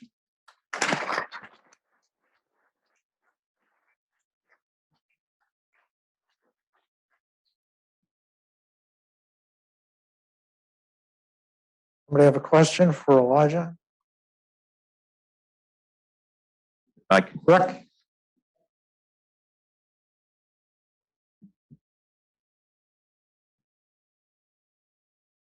I remember Hank Hickey coming back from the Ritz in New York City after he got the Monaco medal. And he had this funny story of arriving at the Ritz and saying he had an interview with Princess Grace. They came over to the, he sent it over to the house phone, and he picked up the phone and called. And at the other end, he heard Princess Grace. And so they went up and chatted with Princess Grace for quite a while. And Chicky and Princess Grace had a long conversation about the difficulties of raising teenage children. And I was easy. But it was a really funny story that Hank liked to tell about his experience of meeting Princess Grace. He refused to go to Monaco, and so he went to the church exchange, got a new suit, and went down to the Ritz to meet Princess Grace. Well, I have a question in the back here. Who shot the movies you showed us? I'm not actually sure. Some of them were home movies, obviously, and so that would have been some family member. The ones on the boat would have been some colleague, I assume. I don't know who. I think they're in the archives at the Oceanographic. Some of them are accessible, I believe. There's a great movie of the 54 hurricane coming into Woods Hole, and Captain Kidd is still open, and people are going in there to drink, and the water's up to the waist, to the chest level. None of the movies were shot by your father. Not any of the ones where he's in the movie. There were a lot that he wasn't in them.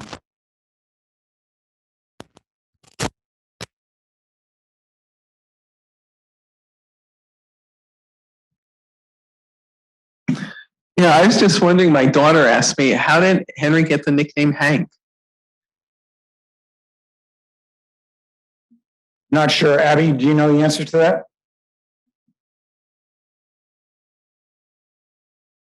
His father's name was Walter.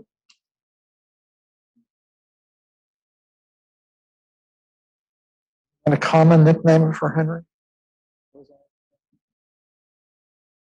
You say his father moved to Sweden. Did Hank ever visit Sweden as a son? He never met his father again. Really? Oh, did he die young? Said they didn't correspond, but I've heard that occasionally he would get a letter at Christmas time or something. And he has relatives in Sweden, so his father got remarried and had a family there. And we met some of the half brothers and his half sister.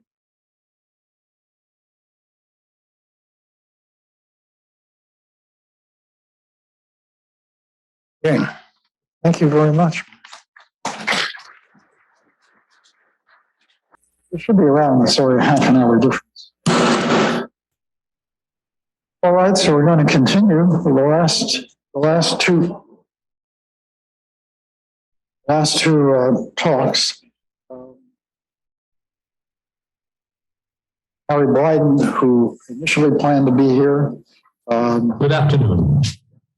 I'm Harry Blyden from the University. Well, virtually. Not yet, Harry, not yet.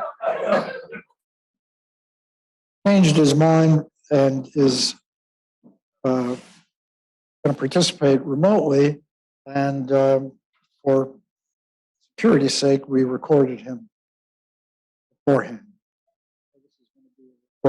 However, he will be, we hope, available for questions. In fact, anyone attending remotely can ask questions through the question app. So Harry is going to speak to us on interacting with Henry Stommel.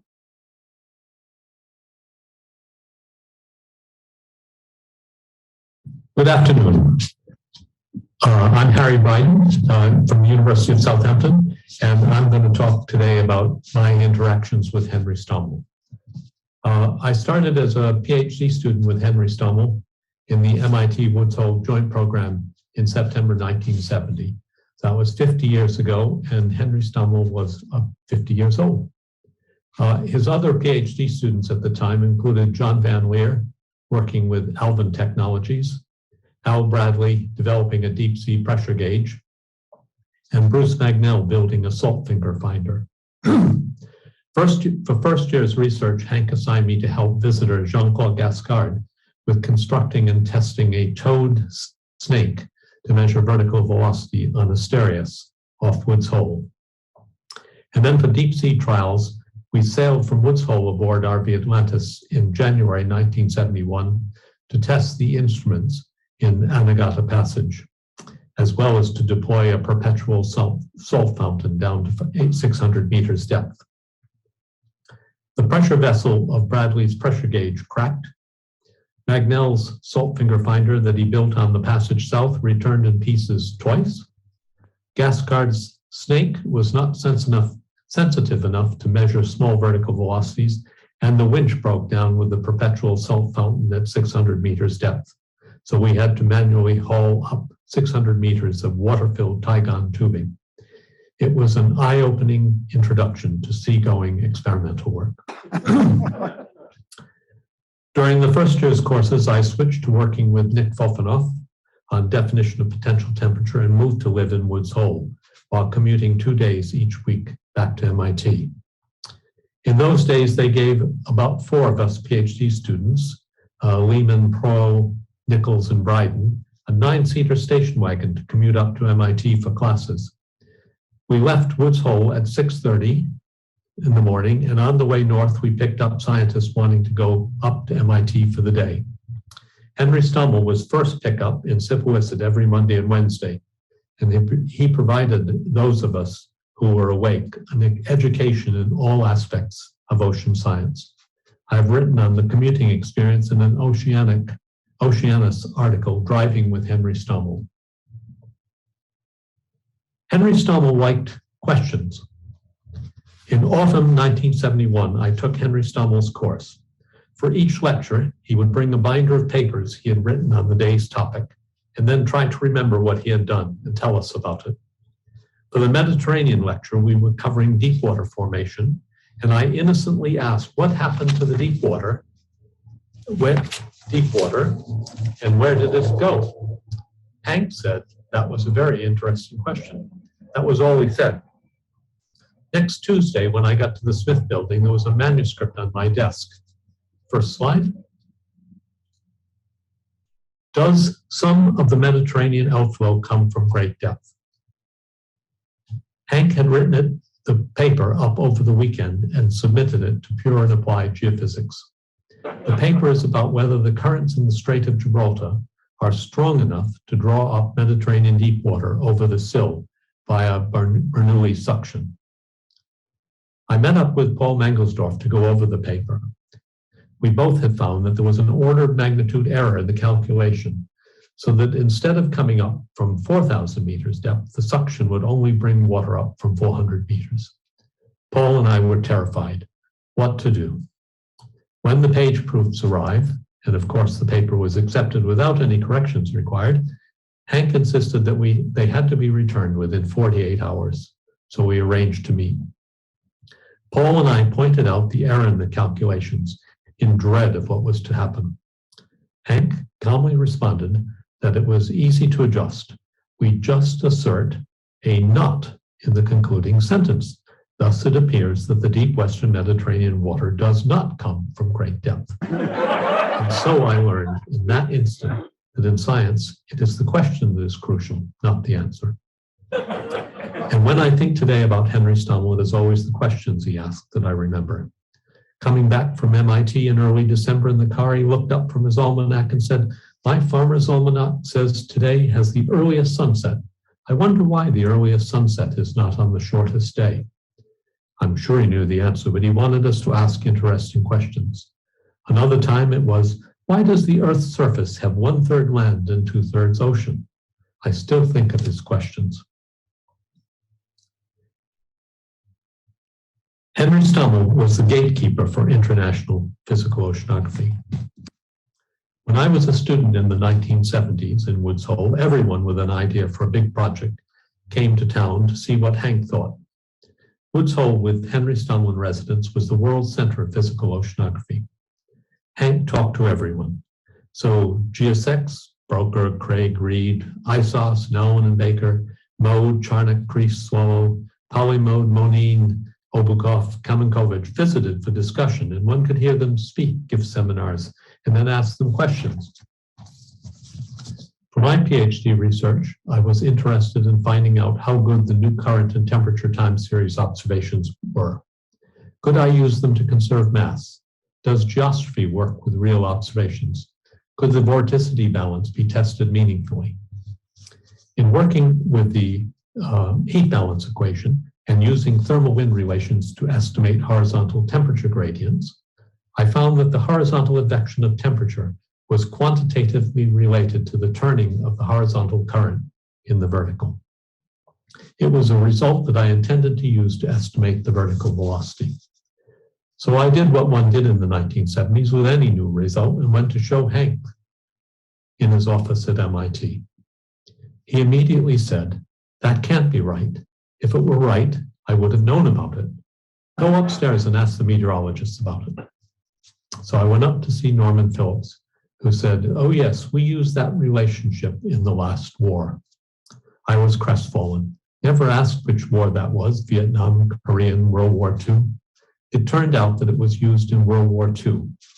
According to Andy Bunker and Joe Chase, who trained as meteorological officers in Chicago, Victor Starr taught it in his operational course so that when they were deployed onto Pacific Islands, they could launch a radiosonde to tell which way the wind was backing or veering, and then predict tomorrow's temperature tendency and associated weather so the command could decide whether or not to go into battle.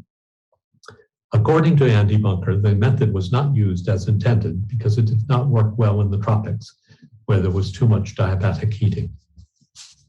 And Nelson Hogg said the result was buried in a recent Raymond Hyde paper, but Hank did not know about the result.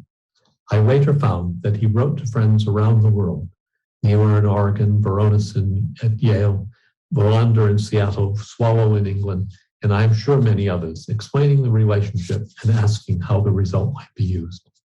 So that is what Henry Stommel provided in physical oceanography. He was the gatekeeper to whom everyone showed their new results, even before publication. And then if it was interesting, he circulated it out to the world ocean research community. I'm not sure who provides such a service these days. All good ideas should be promoted. Mediterranean work stimulated me to propose some field work near the Strait of Gibraltar to see whether the deep water did indeed flow up and over the Gibraltar sill. As a naive graduate student, I wrote a plan for a CTD survey in and around the Gibraltar as part of Henry Stommel's NSF proposal, and a current meter array as part of the buoy proposal led by Nick Fofanoff. When I presented the plan to the visiting ONR review group, Ned Estenso, leading the review, said, "I see, ONR provides all the money and NSF gets all the credit." So I learned there was more to writing scientific proposals than just write good ideas. The current meter array was not funded, but the CTD survey was planned within Hank's NSF project. I was principal scientist for a leg aboard RV Chain from Gibraltar to Alexandria in January 1975. Apparently, I was not named a chief scientist because WHOI director Paul Fye was still angry that as a PhD student, David Halpern had abandoned a ship in the ice in Buzzards Bay in 1969 and walked home across the ice.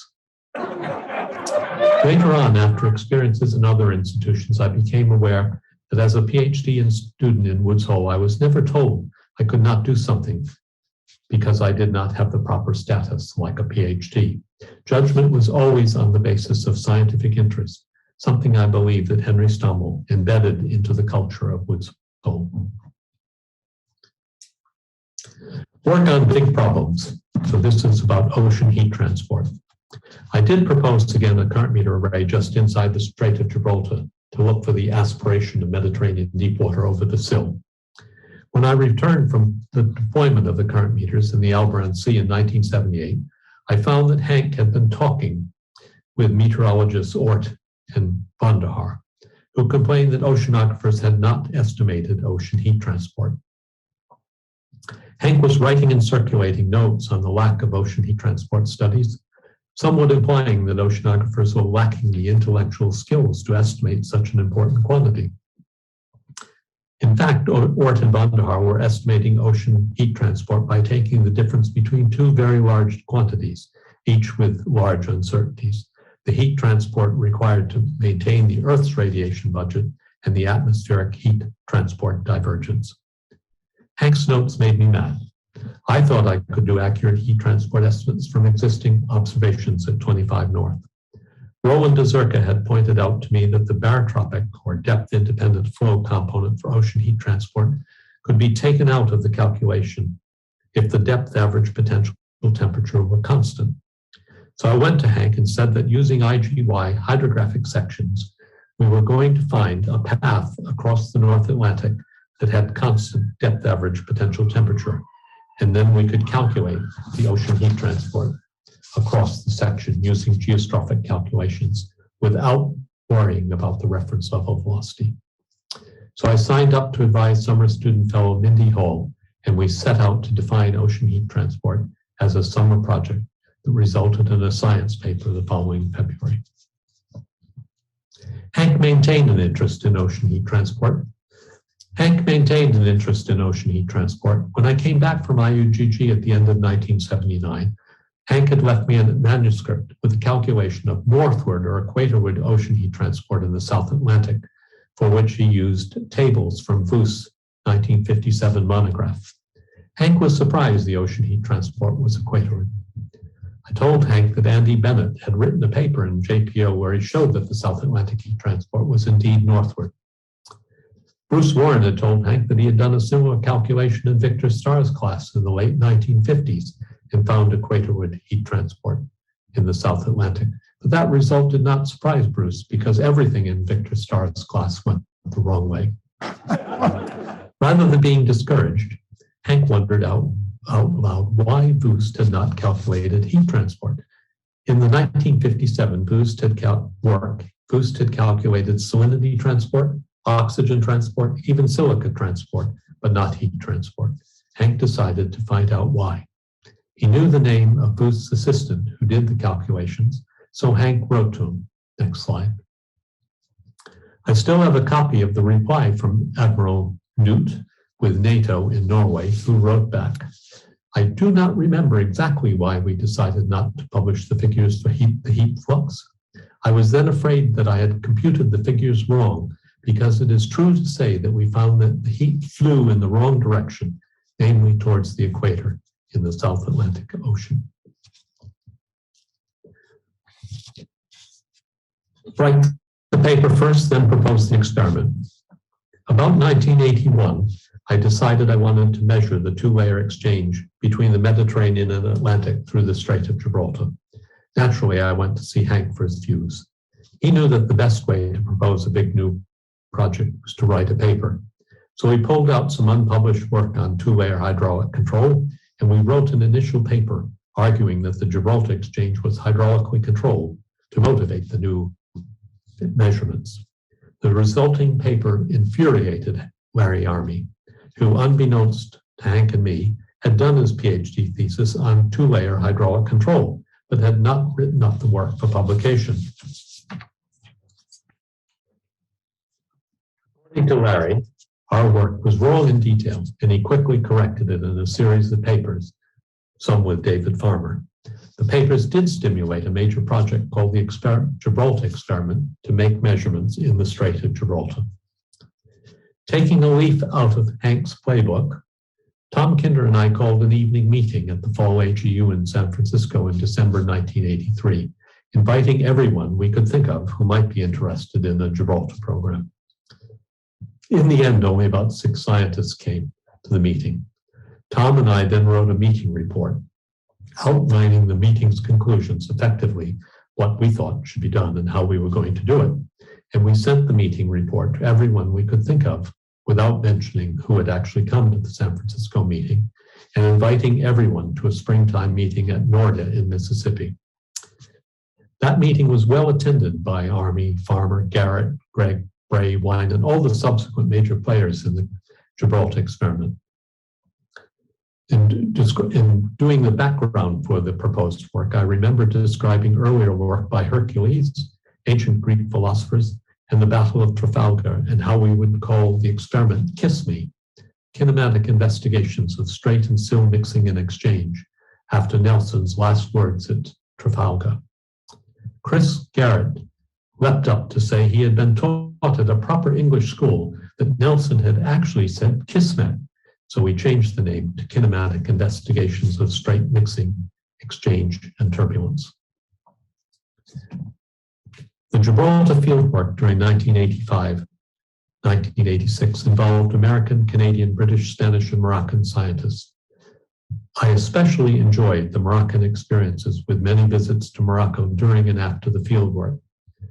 When Hank Stommel and Jim Whiten were finishing a cruise in the Eastern Atlantic with a port call near Gibraltar about 1990, I pressured the Hui port office to use Tangier as the final port so that Hank could meet Moroccan scientists and enjoy the local hospitality. Hank did not want to visit Tangier and argued against finishing in Morocco, but I persisted, and I somewhat regret that I did. Now in advancing years, I find it hard to cope with foreign travel, and as I'm sure Hank did in 1990. So I am sorry I forced Hank to disembark in Tangier. As soon as the ship docked, Hank and Jim Whiten took a taxi to the airport and flew to Madrid. The Moroccan scientists and officials who traveled up from Rabat to meet Hank missed him.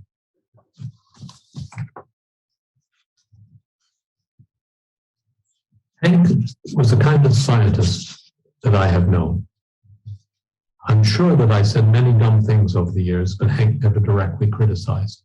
Once I said that for a study of the heat balance, I might balance upward convection with downward diffusion, neither of which I was measuring. Hank just replied, I wouldn't do that, so I didn't. In the joint program in the 1970s, one took a general exam after 3 semesters of courses, but one had to apply to take the exam. So I went to Hank, who was formerly my supervisor, with my application for him to sign. He said to me, I don't know whether I should sign your application. They tell me you are not smart enough to go on for a PhD. I immediately replied, that's stupid. Why don't you just let me take the exam and then fail me? Hank laughed and said, what a good idea. Where do I sign? When Tom Kinder and I went to Hank one morning with the idea that we could consider the 2-layer Gibraltar exchange flow to be critical everywhere in the strait, he replied that such an approach would violate dynamical balances, so we dropped that approach. Next slide.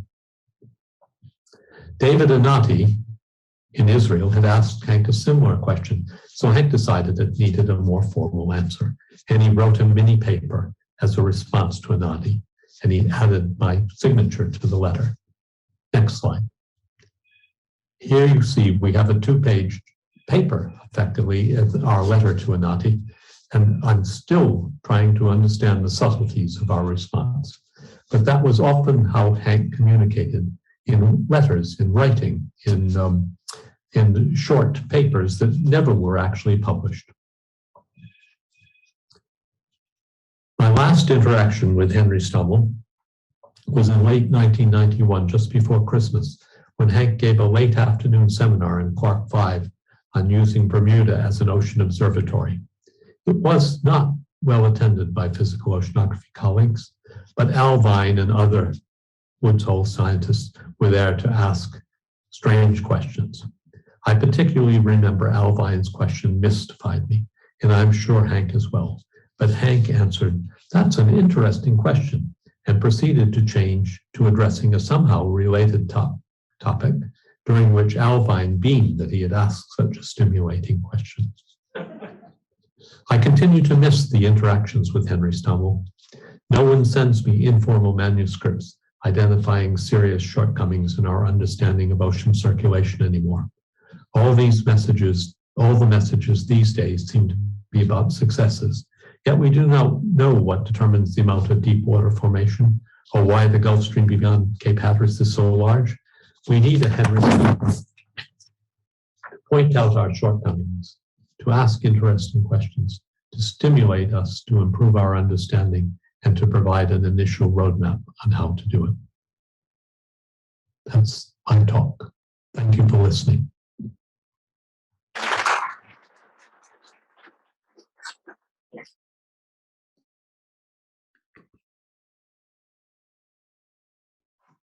Harry, are you there?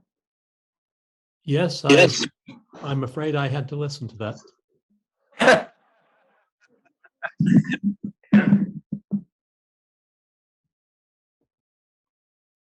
I'd like to make a comment about, since my name was raised, about the Gosnell, and it's so interesting is that during the coffee break, I was talking to Ferris Webster about the same issue.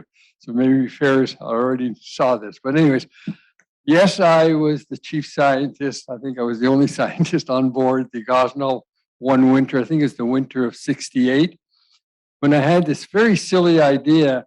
That's when I went to, I was still a student, and I went to Professor Stommel saying, I know internal waves occur when you have a stratified fluid, but let's find out what happens when the fluid is homogeneous, so in the wintertime. So he says, good idea. He arranged for the Gosnell to go out through the Cape Cod Canal to the Station T, and we didn't do any mooring work, but we did some XPTs. And obviously, I didn't find any types of fluctuations at all. And then we came back through the Cape Cod Canal into the harbor at Woods Hole, and ice had already come, and we couldn't make it to the dock. The captain said, do not leave the vessel. No one. But people came off from the shore and sold cigarettes to the crew and candy bars. But I saw there was a GFD seminar going on, you know, the ones that go every 2 weeks. And I saw everybody drinking. We all waved to each other, but I did not leave the ship. Thank you.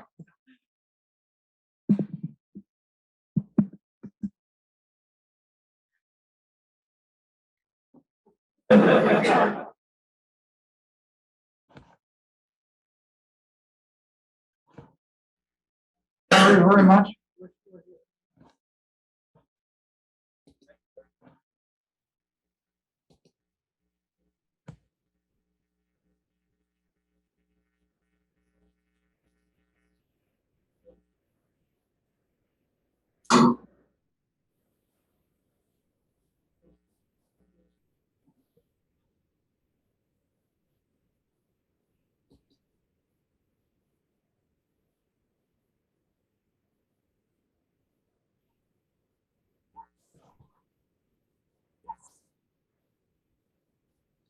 Okay, last in, following a lot of amazing talks. And so I am the only thing standing between you and dinner.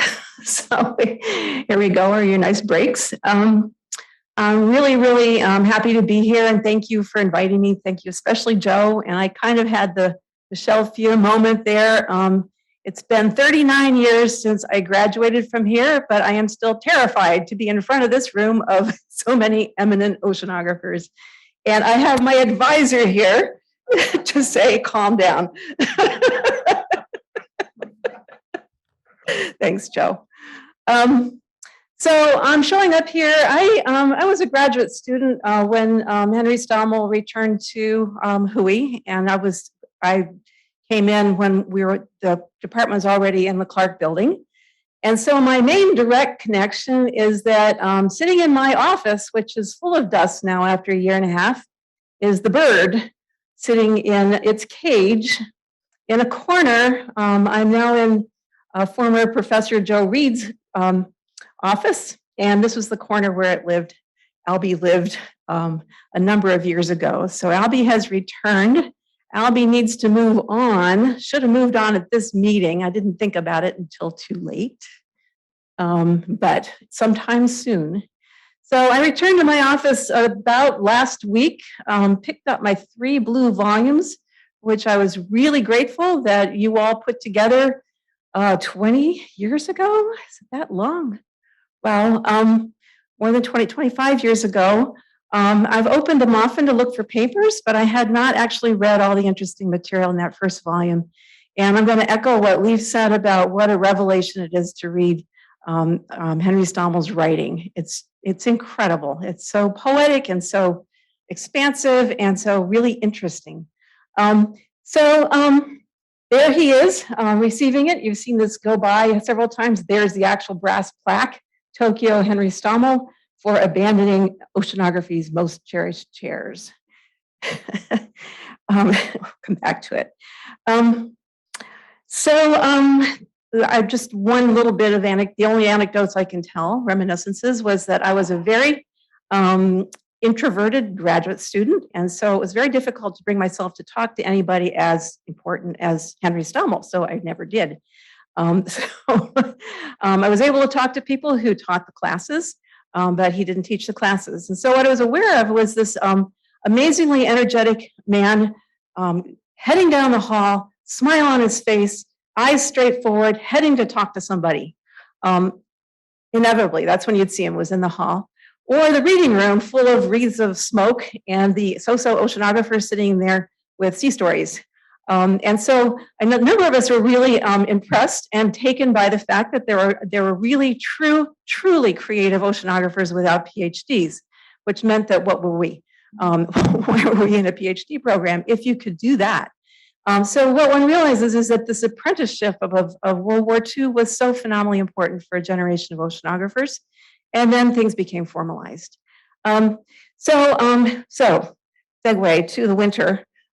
Graduate student walks into bar, the lee side, with other graduate students, and starts in on that after a beer or two. Goes, wow, it's really amazing that these amazing oceanographers, Henry Stommel, don't have a PhD.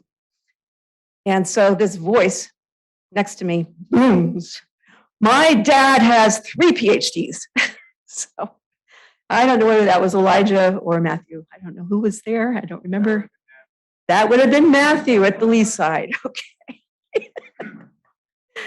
Because after that, then my main connection with the Stommel family was with Elijah. We played a lot of concerts over the 4 years that I was down here and had a lot of fun with violin and piano. So I had this sort of pedagogical title. I think it's already been said, this quote from Stommel, that the chief source of ideas in oceanography comes from new observations. One could start with the first big 4 or 5, and then you could go on and on and on. There must have been 1,000 ideas every moment of the day. I've been teaching the introduction to PO for decades at Scripps, and it's always a mixture of observations and dynamics patched together. Here's what we see, and here's why it's there. And we hit topic after topic where we say, oh, this is Stommel's theory. Oh, it's Stommel's theory again. Oh, who is it? Yes, Stommel. So these are the big 4 when you're doing a large scale oceanography, but there are equal numbers of papers in other scales of motion. So I'm going to talk a little bit about these 4, the westward intensification, connection of the surface to the interior, the abyssal circulation, and then his great love of TNS. Lots of papers on it, lots of papers on buoyancy flux, which isn't discussed a lot, going to the thermohaline circulation models. And this is just a burst of creativity in decade after decade, many bursts, and then you can go on.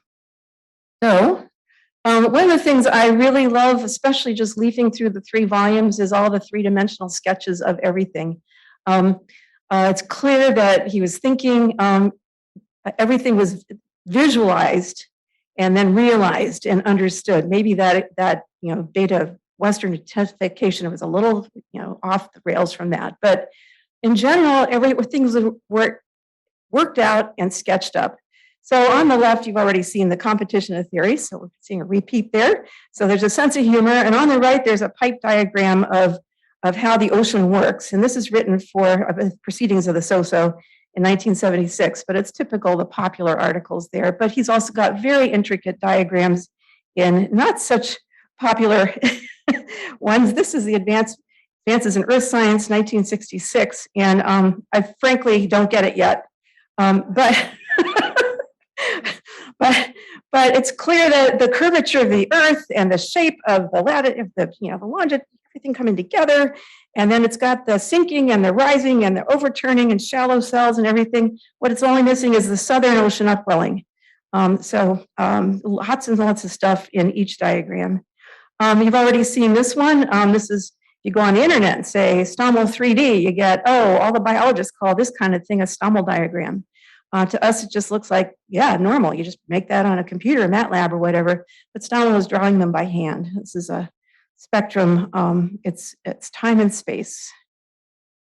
So westward intensification. Found some nice quotes in that autobiography. Underneath, you see the earth.nullschool.net. If you haven't watched that one on your iPhone, go for it. It's just mesmerizing. Watching the Gulf Stream, watching the Curcio, watching any current you want, spin off and move. Of course, there wouldn't have been a visualization like that, but it was well understood that the Gulf Stream is very narrow. And so when Henry Stommel was looking around for things to do, Ray Montgomery suggested that the east-west asymmetry of the subtropical ocean circulation needed some explanation. So he did it. After doing it, then he wrote this about it. This is all from the autobiography. Sverdrup and I, neither of us quite understanding what we were doing, but motivated by questions about observed features of the ocean, produced rudimentary theories of the horizontal ocean circulation in closed ocean basins driven by the winds.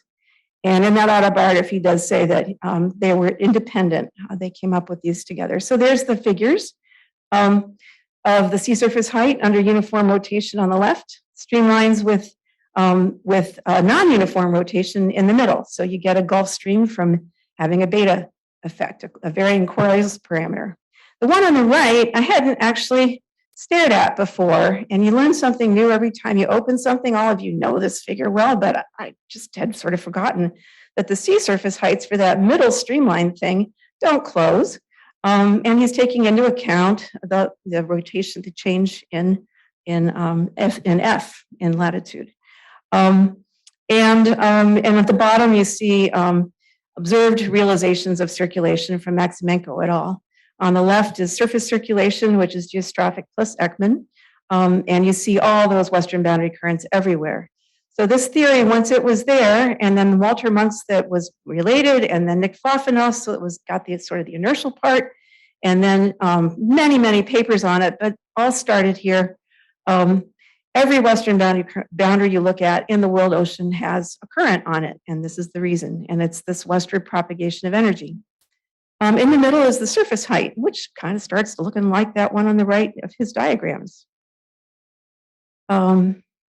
Going with this are some of these beautiful little pieces of pie. This would be a pedagogical kind of thing, showing how the winds work and the Ekman works and the pumping works and the circulation works. But then right away, the question is, well, what happens when there's stratification? I don't remember going through that step when I was taking the class, but it went through his mind immediately. Oh, well, the oceans stratify, what happens? He says the thermocline models with stratification of 1958 to 71 were very restricted, something paralyzing about them, impression of embarrassing ghosts at the party. They give very little information about the relative roles of advection.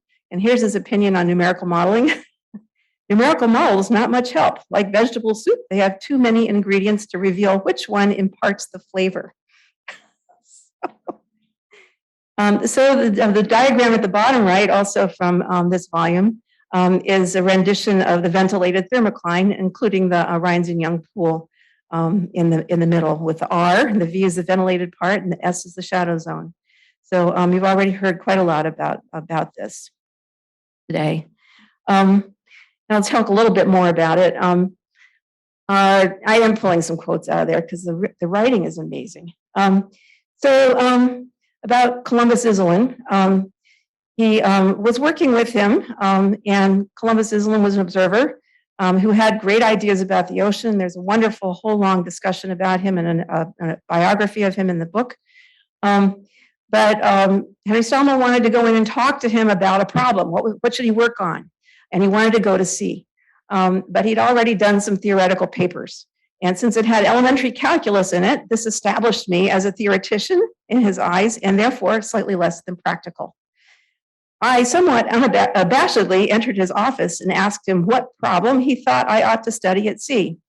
He suggested that I study how the wind drives the upper mixed layer of the open ocean. And then in the autobiography follows 4 or 5 pages of terrifying winter gales and ships and going to sea and trying to measure this stuff. And then finally at the end saying Bob Weller did a beautiful job a lot later with much better instrumentation. But it must have stuck in his mind. How does this work? How does the surface layer work? How does it get its properties, and how does it connect to the interior? And so then followed eventually the mixed layer demon, known by most of us as the Stommel demon, but of course he called it the mixed layer demon. And there's another one of these amazing 3D diagrams that you probably need a half an hour to study to figure out what the contours are and why they intersect and why it slopes and everything. And there are simpler pictures in that article, but the 3D ones are really the best. So basically the theory was the idea, which seems obvious afterwards, is that the winter surface properties set the properties in the interior, and those outrun the seasonal cycle. And Leif has already talked about that, and that was certainly set probably in motion from Columbus Iserlin's ideas about surface connection properties. And that's the middle plot from Driftfoot et al. It's an article on the western boundary currents in the most recent big oceanography volume. After woods and showing, so the white dots down at the march line are the ones that get caught. The black dots that may get lost. They get stuck in the mixed layer as they move south, and that water gets swallowed up by the mixed layer. Obviously, what goes on in all those seasons matters because that's going to set the ultimate property in the end and when it's winter. But the stuff that actually gets into the middle is what's left at the end of winter. And then on the right is from the lesser known LPS paper in climatic change, 1983. And I like this because of this diagram and an introduction of another mode of ventilation. So there's the black arrow showing this direct advective ventilation, a little triangle at the top where he wanted to go out and observe everything. And then there's this big white arrow pointing across that ventilated streamline. And so proposing that there are two scales of ventilation, two time scales of ventilation. One is that advection in, which brings in things fast, and then there's got to be some way to get properties into that shadow zone, and that's by diffusion, and that's a slow time scale. Those areas are our oxygen minimum zones, basically, and that's really fundamentally important for why those zones are so, it's part of the important dynamics of those zones. Biology is obviously very important, but why is the biology going there? So I think there's a lot of questions still. When somebody said, are there still things to do in oceanography? Yeah. Understanding the maintenance and the biology of those oxygen minimum zones is big, and it's super important, and there are a lot of people working on it, but I don't think it's solved. Maybe you disagree. Okay, on to the deep ocean, abyssal circulation and the deep western boundary currents. So 2 photographs here, both kind of interesting. On the left is the rotating table. I had no idea it was that big. It was really that big. Who was here? Who saw it? It was that big? Big. And you sat on top of it. Wow.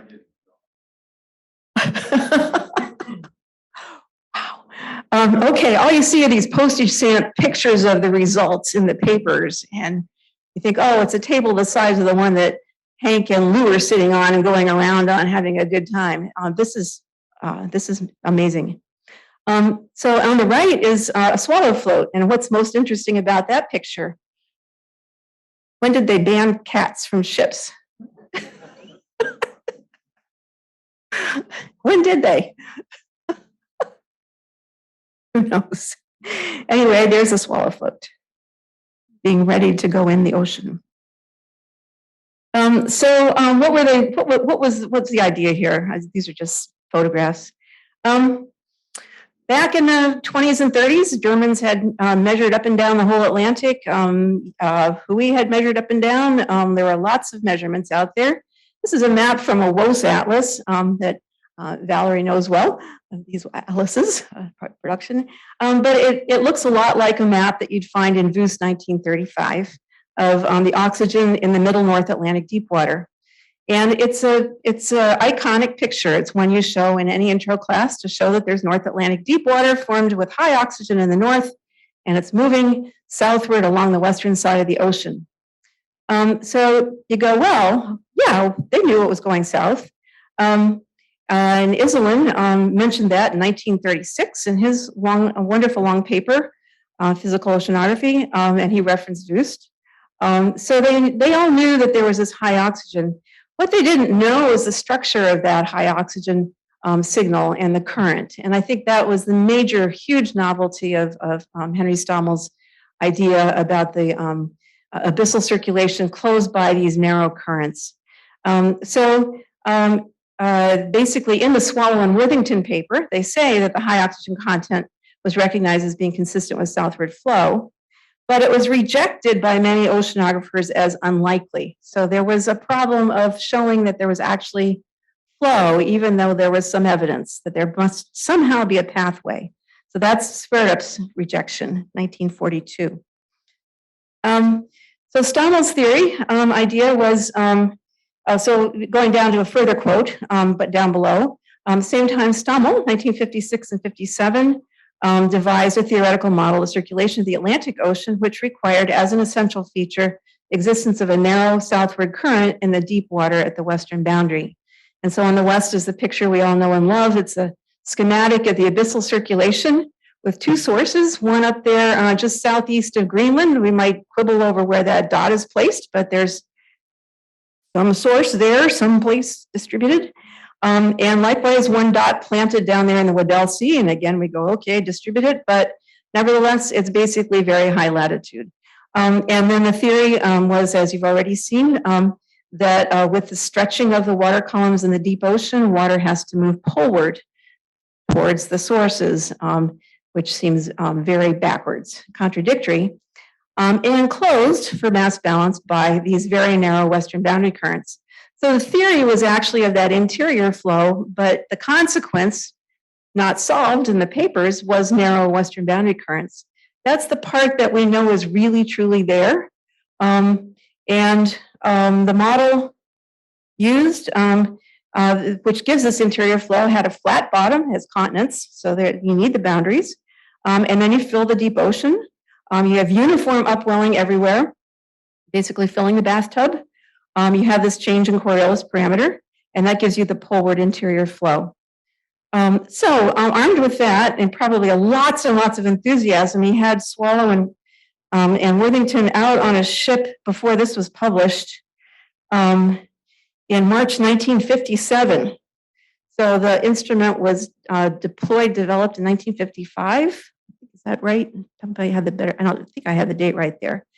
Swallow and Worthington was published in 1961, but they went out and did this big survey, and it's really clear that Stommel was super involved with it. He told them where to go to look, that they should go to Blake Plateau, where the Gulf Stream might be less messy to sit in the middle of, and then they could measure where the deep western boundary current would be offshore a little bit. So he projected that.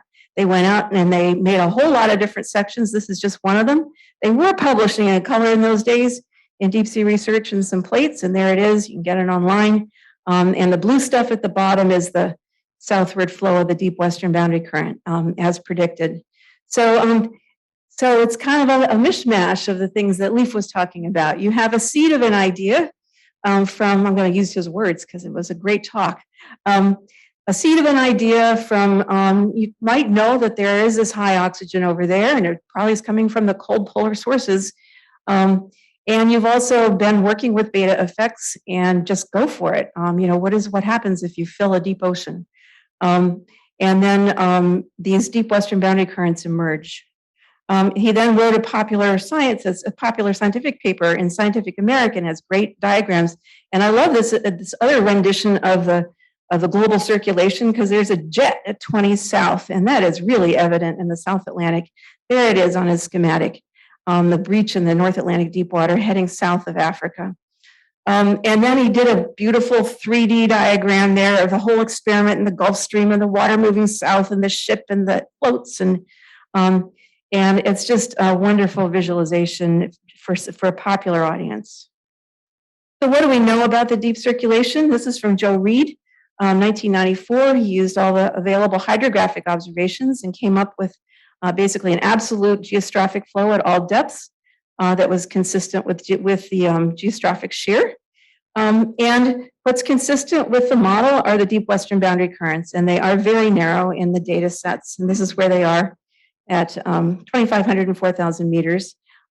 Because the Antarctic bottom, because of the bathymetry, Antarctic bottom water and North Atlantic deep water don't actually meet at some greater depths.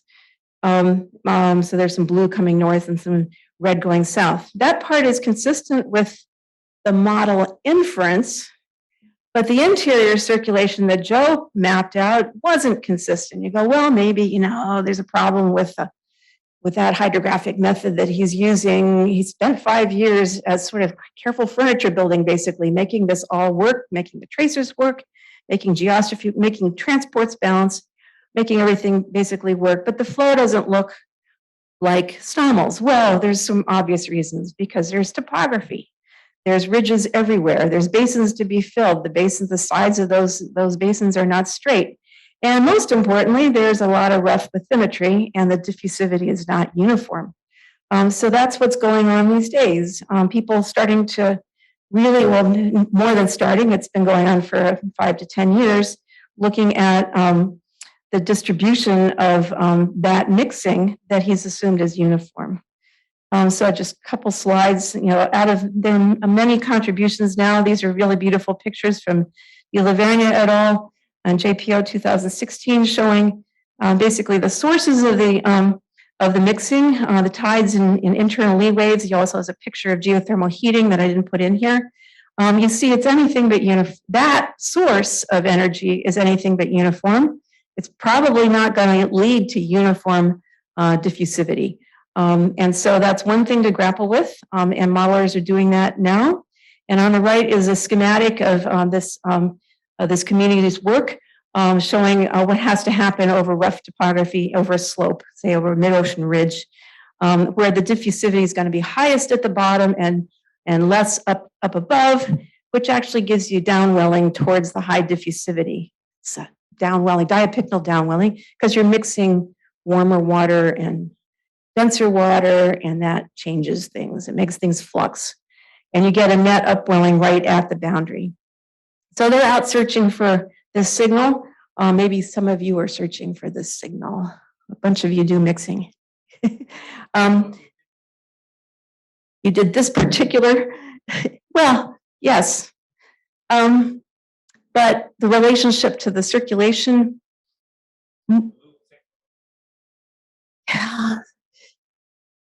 I'm looking for a global picture, I guess is what I'm looking for. Yeah. Great. So what this does is it leads to, it is an overturning circulation, which is not something you find in a Henry Stommel paper. He's not doing these zonal averages. How does the water overturn? We do a lot of that because we want to know net budgets. His pictures are more of what is the circulation, what's the dynamics of that circulation. So the top one on the left is the Lumpkin and Spear overturning circulation with two cells, a blue Antarctic bottom water cell and an orange North Atlantic deep water cell. And down below is the diapicnal transport diagnosed for mixing. This is from Oceanographic et al. And they've shown it against the Lumpkin and Spear. That big bulge that I circled there is at 28.1, and that's about at that rough topography shown in the Lumpkin and Spear picture of the gray jagged line across the middle. And on the right is a map from Laura Cimoli's thesis, just finished in 2019 at Oxford with Helen Johnson and David Marshall, showing diapicnal velocity distribution on that isopicnal. And of course, it's anything but uniform. It's all over. There's blue that goes down in diapicnal space, and there's red that goes up. You have this mixing, intersecting layers of the fluxes or intersecting layers of high diffusivity, and what is the circulation structure that goes with that? I guess that's what I'd like to know. If you pull out, say, the echo abyssal circulation, it just, I make sense of it. I don't think echo has that. You have to have this dissipate. You have to have the right dissipation distribution to start looking at details of that circulation. But what lingers is the deep western boundary currents. Whatever's there, it's filling. The basin is filling, and the water has to connect, and it has to come up. and it's going to do that connection always in a deep western boundary current. So that direction of study really paid off. The people that went out looking for each of the Stommel western boundary currents found them. Bruce Warren made a wonderful career and of many different careers, but one part of the career, and with Breck, going out and looking for deep western boundary currents flowing the direction that was shown, and they were accurate. So there's parts that work and parts that plenty to be explored. I do want to do one very short segue into beta plumes, mainly because when I went back to my dusty office, I pulled out my folders of Stommel reprints, and one of the folders was Joe Reed's folder, and it had a couple letters in it from Hank Stommel. So I wanted to show what Hank had written to him about. I'm sure there were others, but these were interesting. So over there in the Pacific, there's sources of helium at the East Pacific Rise, and you see in the map those big plumes going west. And this had been measured by Lupton and Craig, and was known about. And the big section down the middle, it goes from south to north, and you see those two plumes at mid-depth. You also see Loihi off there in the northern hemisphere. So Stommel got interested in this, and he'd read about it, about these plumes. And he sent a handwritten manuscript to Joe Reed and Worth Nellen. And that middle figure is the hand-drawn sketch, and the figure on the left is the one that appeared in the paper. So he had a draftsman spiff it up a little bit, but it started out really close to government work, really close to final, of his picture of how the vent would drive, how this buoyant water could rise to its spot and then propagate itself westward as what he called a beta plume. And in the letter, he says he's presently trying to fix up this note and to submit it to Adrian's Ocean Modeling. It ended up in EPSL. And at the bottom, so he goes through an argument. At the bottom, he just says, could you move one of your southern hemisphere sections to about 125 west, ? Hank Stommel. There's no calling up and saying, well, gee, this might be, I love it. It was very direct. And this is how things get done, I guess. So on to the very last topic, which is the two-box model of the thermohaline circulation. On the left is what's in Stommel's TELUS 1961 paper. It's looking more complicated than the way we might do a schematic, which I've shown on the right from Jakob Moratzky's thesis, 1990, where he went back through the math and then moved on to multiple boxes and then global models, et cetera, et cetera. But we think of it as sort of a two-box model where there's restoring of salinity and temperature, with the temperature being restored quickly and the salinity being restored slowly, or being changed by freshwater flux, which is in the right diagram from Jakob. What Stommel showed very clearly is that there are there are only two stable equilibria for this two-box model. They're connected by a pipe at the top and a pipe at the bottom, and the box that's denser wins with the water going across to the other one at the bottom, and then water from the less dense over to the denser one at the top. And so the question is, what does it take to turn that off or change that? Or you'd think that if you just change the forcing a little bit, it would just sort of adjust the pressure gradient between them, and it would change a little bit. What he found was surprising, and he found that it was multiple states. And he went ahead, he says he has this in many papers. He's thinking about how it applies to climate. This is 1961. One wonders whether other quite different states of flow are permissible in the ocean or some estuaries, and if such a system might jump into one of these with a sufficient perturbation. If so, the system is inherently fraught with possibilities for speculation about climatic change. And so we have many decades now of really working on this and showing that amazingly this is also true of the largest coupled climate models, basically having these multiple equilibria. And it's because you have two ways to flux fresh water between the boxes. The same amount of fresh water, You can do it with fast flow or with a change in the salinity difference between them. And that gives you the two states. Papers that followed not quickly, there's one by Mikolajewicz that did, but Manabi and Stouffer, 1988, showed that there were multiple equilibria, and their maps there show the difference in circulation between them, and the differences in the northward flow is you have more northward flow of southern water to the North Atlantic when this thing is on. So now we talk about conveyor on and conveyor off. That, of course, wasn't in Stommel's language, but his paper is obviously seminal to all of these. On the right is one from Ramsdorff in 1995, highly cited, showing the hysteresis of the whole system as you change the freshwater forcing.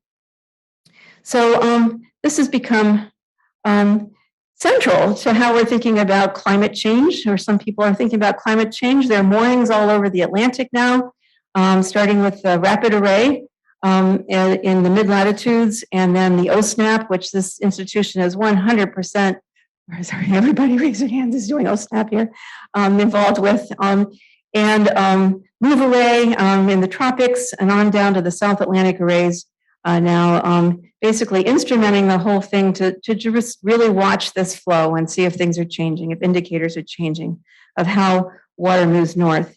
Down in the bottom right, I show the surface temperature this year. It's a difference from the anomaly. And one signature of changes in this flow is that big blue spot south of Greenland, which you've probably heard about 1,000 seminars on and read in the paper every week. It's the only cooling spot in that northern hemisphere area. And there's lots of discussion about what it means, but one thing it could mean is less warm water coming north into the North Atlantic current and on up into that gyre. So lots of papers, including, every week now, starting with this fantastic paper by Bryden et al. In 2005 using hydrography, which had a suggestion that it was a slowdown, and it started a cottage industry of really trying to measure it. So this was the beginning of that rapid array. This is based entirely on hydrography in sort of warm seasons. And so one goes, well, there's a signal there, but it was a super, super, super important paper for getting people discussing and thinking about changes in the overturning circulation. So here are two papers from this year, one from the rapid array group, Caesar et al., putting together paleo data and the rapid array showing that it's the weakest in the last millennium.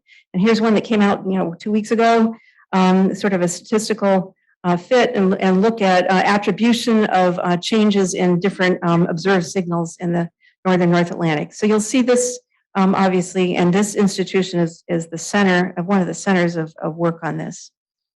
So that's pretty much it. He had all kinds of nasty things to say about numerical models. And I purposely, and when I put together a textbook 10 years ago, have only one out of all the figures in that textbook, only one figure comes from a model. That's because I had no way to map vertical velocities, and I wanted a vertical velocity map. So I got one from a model. I've come around. I don't know would he have come around? Would Stommel have come around? He started programming in BASIC. He gives you programs. He can do things. He got sort of captivated by it. There's a lot of the stuff that you can now reasonably visualize in a model, in a complicated model, and then approach it the same way. What are the simplifying things in here? How do we get it all the way down to a basic process, even though we know there's 1,000 other things going on that make that vegetable soup? This is what sentence he has here. Nevertheless, one has confidence that by assiduous application of the mind, human ingenuity will eventually harness these numerical monsters and learn to drive them with apparently effortless skill. And then a new cultivation of the rough terrain will ensue. This is an analogy he had to having filled all the arable fields and plucked all the low-hanging fruit, basically. And so this is one that our student did with Veronica Tamzit with, I don't know how to do anything with this pointer. Click. There's some way to click things here. This is from the Southern Ocean State Estimate of Matt Masloff's. It's not a high resolution model. He has a much higher resolution now, but this is just looking at pathways of deep waters coming out of the northern oceans and rising to the surface in the Southern Ocean. And get it to, a step of getting away from a zonally average view of how it happens. So we're watching the spiraling of deep water coming out of the Indian Ocean in this case towards the surface. And then at that point, it will get transformed into surface waters, thermocline waters, or bottom waters. There's many model animations I could have shown. So I did something like Leaf did. I sort of thought about what characteristics really mattered when I thought about what Henry Stommel was doing, and my list actually came very similar. The main one is just to always be asking why is it happening? Always being curious, asking questions, and observing and paying attention to the observations. So going around and going out there and making observations, but maybe you didn't want to stick with it that long because you wanted to understand why, so back to the office. Collaboration, very important. Having a really good understanding of the dynamics and always expanding that. Thinking very deeply in the most basic terms, simplifying the problem, and thinking in all the dimensions that you're capable of thinking in. So the many small diagrams all over, littered all over, that makes so much sense. Having courage of your ideas and persistence to stick with it. A sense of humility, and maybe that's the importance of the always wondering about whether the PhD was needed or not.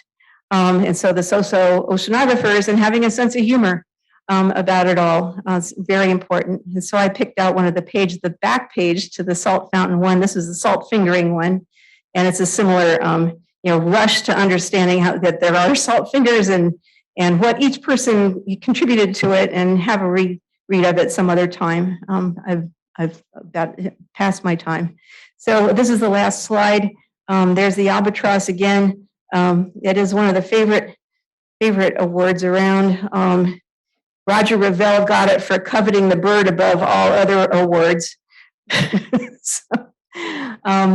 And it flies around irregularly. So stay tuned for some meeting. All right, thank you.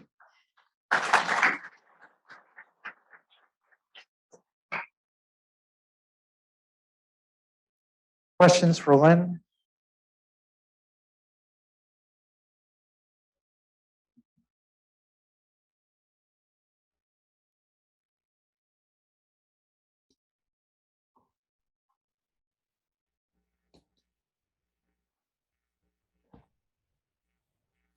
Harry Bryden would like. All right, it's green now. Apparently it's working.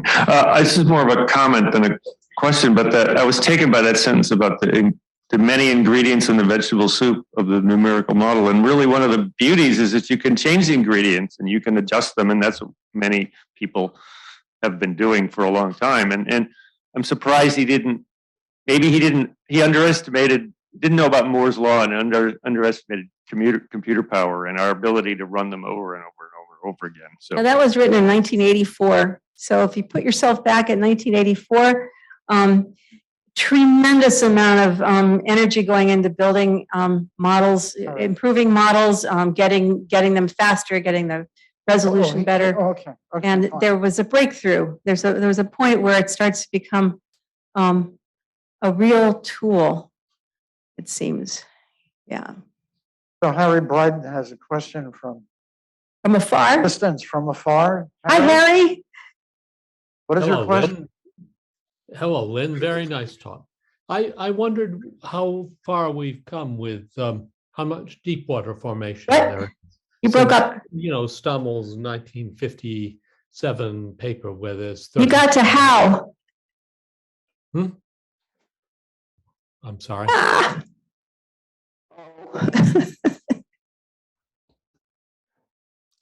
What? Am I not? While Harry gets sorted out, Lynn, thanks very much for the talk. Try again, Harry. Am I coming through? Now I hear you. Yeah. How much? What do we know about how much deep water formation there is? Since Henry Stommel in the 1950s just said, "Oh, there's 30 startups or so." Do we know if there's You tell me. It's a 35 star drip. So what determines the amount of deep water formation? What are the numbers? No, well, you can open every paper and get a different answer. Depends on what accuracy you want. So we have some wide variations. And it depends on what you mean. So you can talk about what's actually convecting at a source, and it may be a very small amount. And then you can talk about how much is actually driven out of the ocean, about 20 degrees south of that. And that's probably where you want the number, the maximum amount that got entrained and pulled and pushed. I don't know. But I worry with the CMIP 5, CMIP 6 models. The overturning circulation is changing. Is that ended with the worry about the models? Is that because the amount of deep water formation is changing? And is that I would say we've got it pretty well constrained, and better constrained than maybe the models can do it. So maybe that's if that's the question to ask. We can give a number used in hydrography. And various ways of assimilating that and doing inverse models.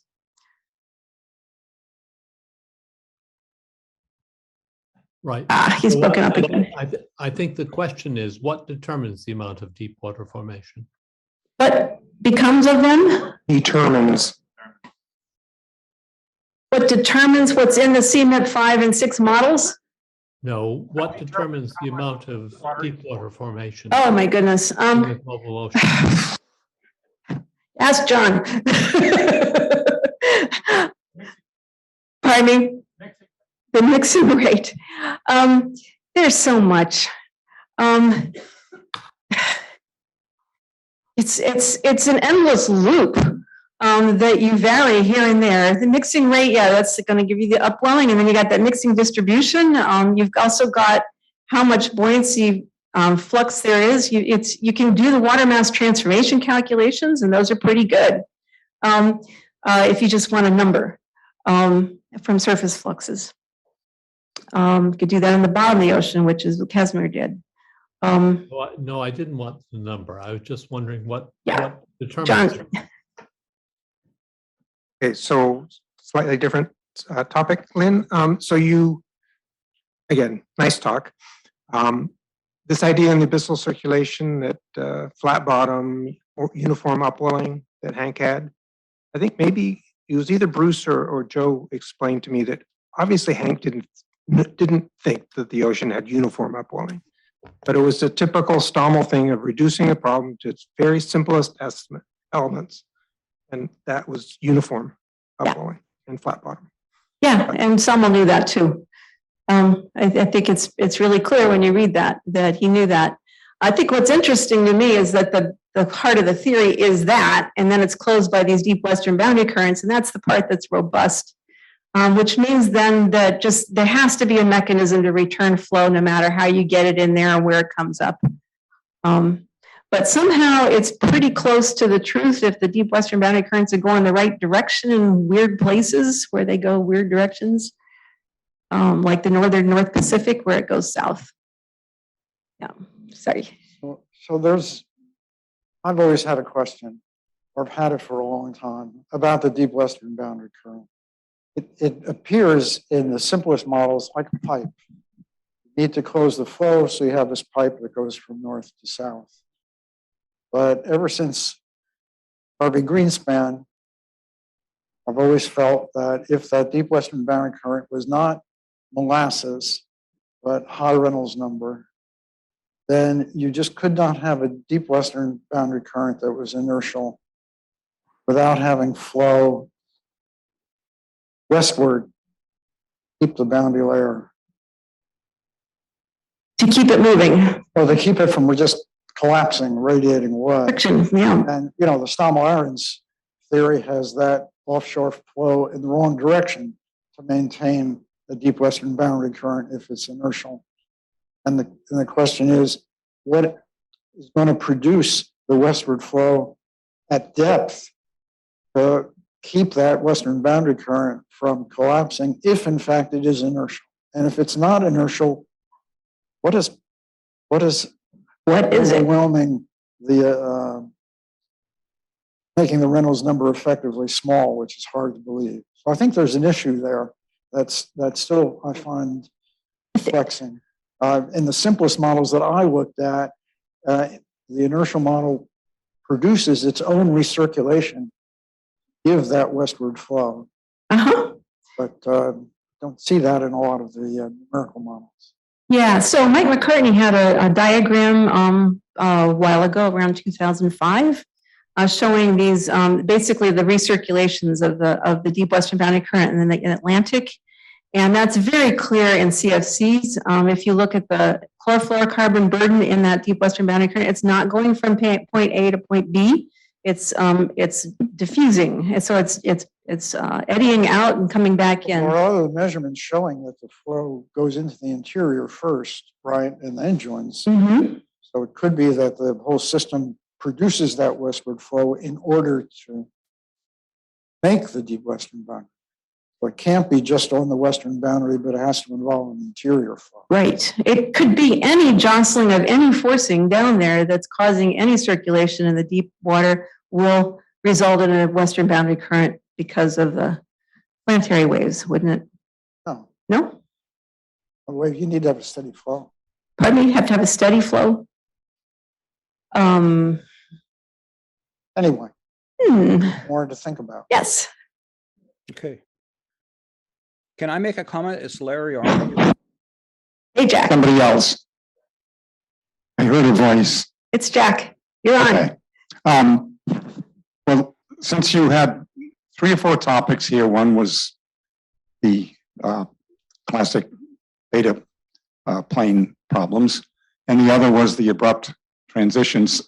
Should we begin to have to think about the transient issues connected with switches if we're worried about climate change and propagation of signals of masses of water entering and leaving different basins? Because after all, the filling timescales for these basins are very long, hundreds, thousands of years, maybe something like that, to exchange the water masses.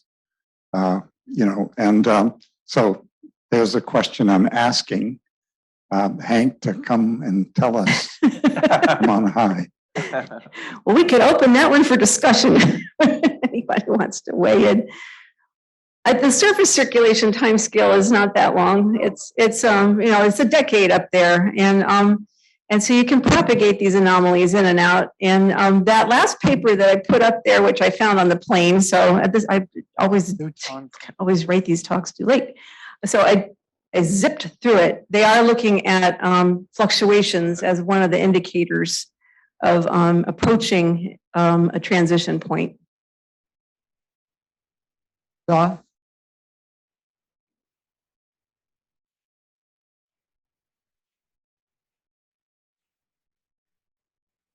So I remember many years ago, my colleague Dick Linson once asked me. He said, "Why is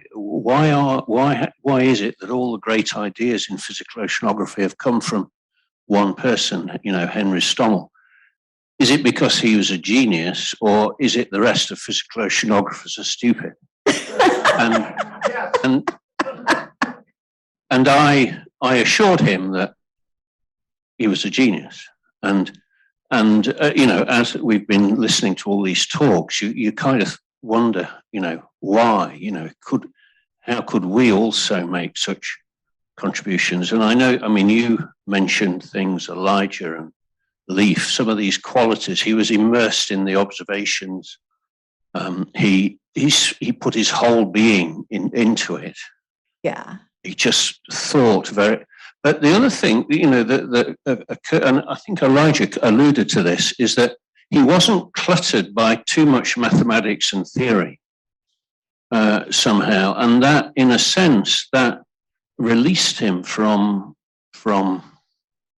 problems that people who are might occur to them. So I just put it out there that this was those diagrams that he starts with, you know, where do they come from? Because that's the starting point, isn't it?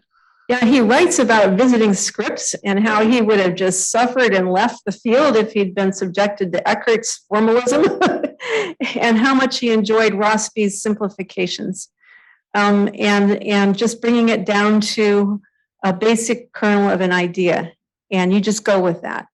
But it is important to realize that you are, after all, limited by physics. Yes.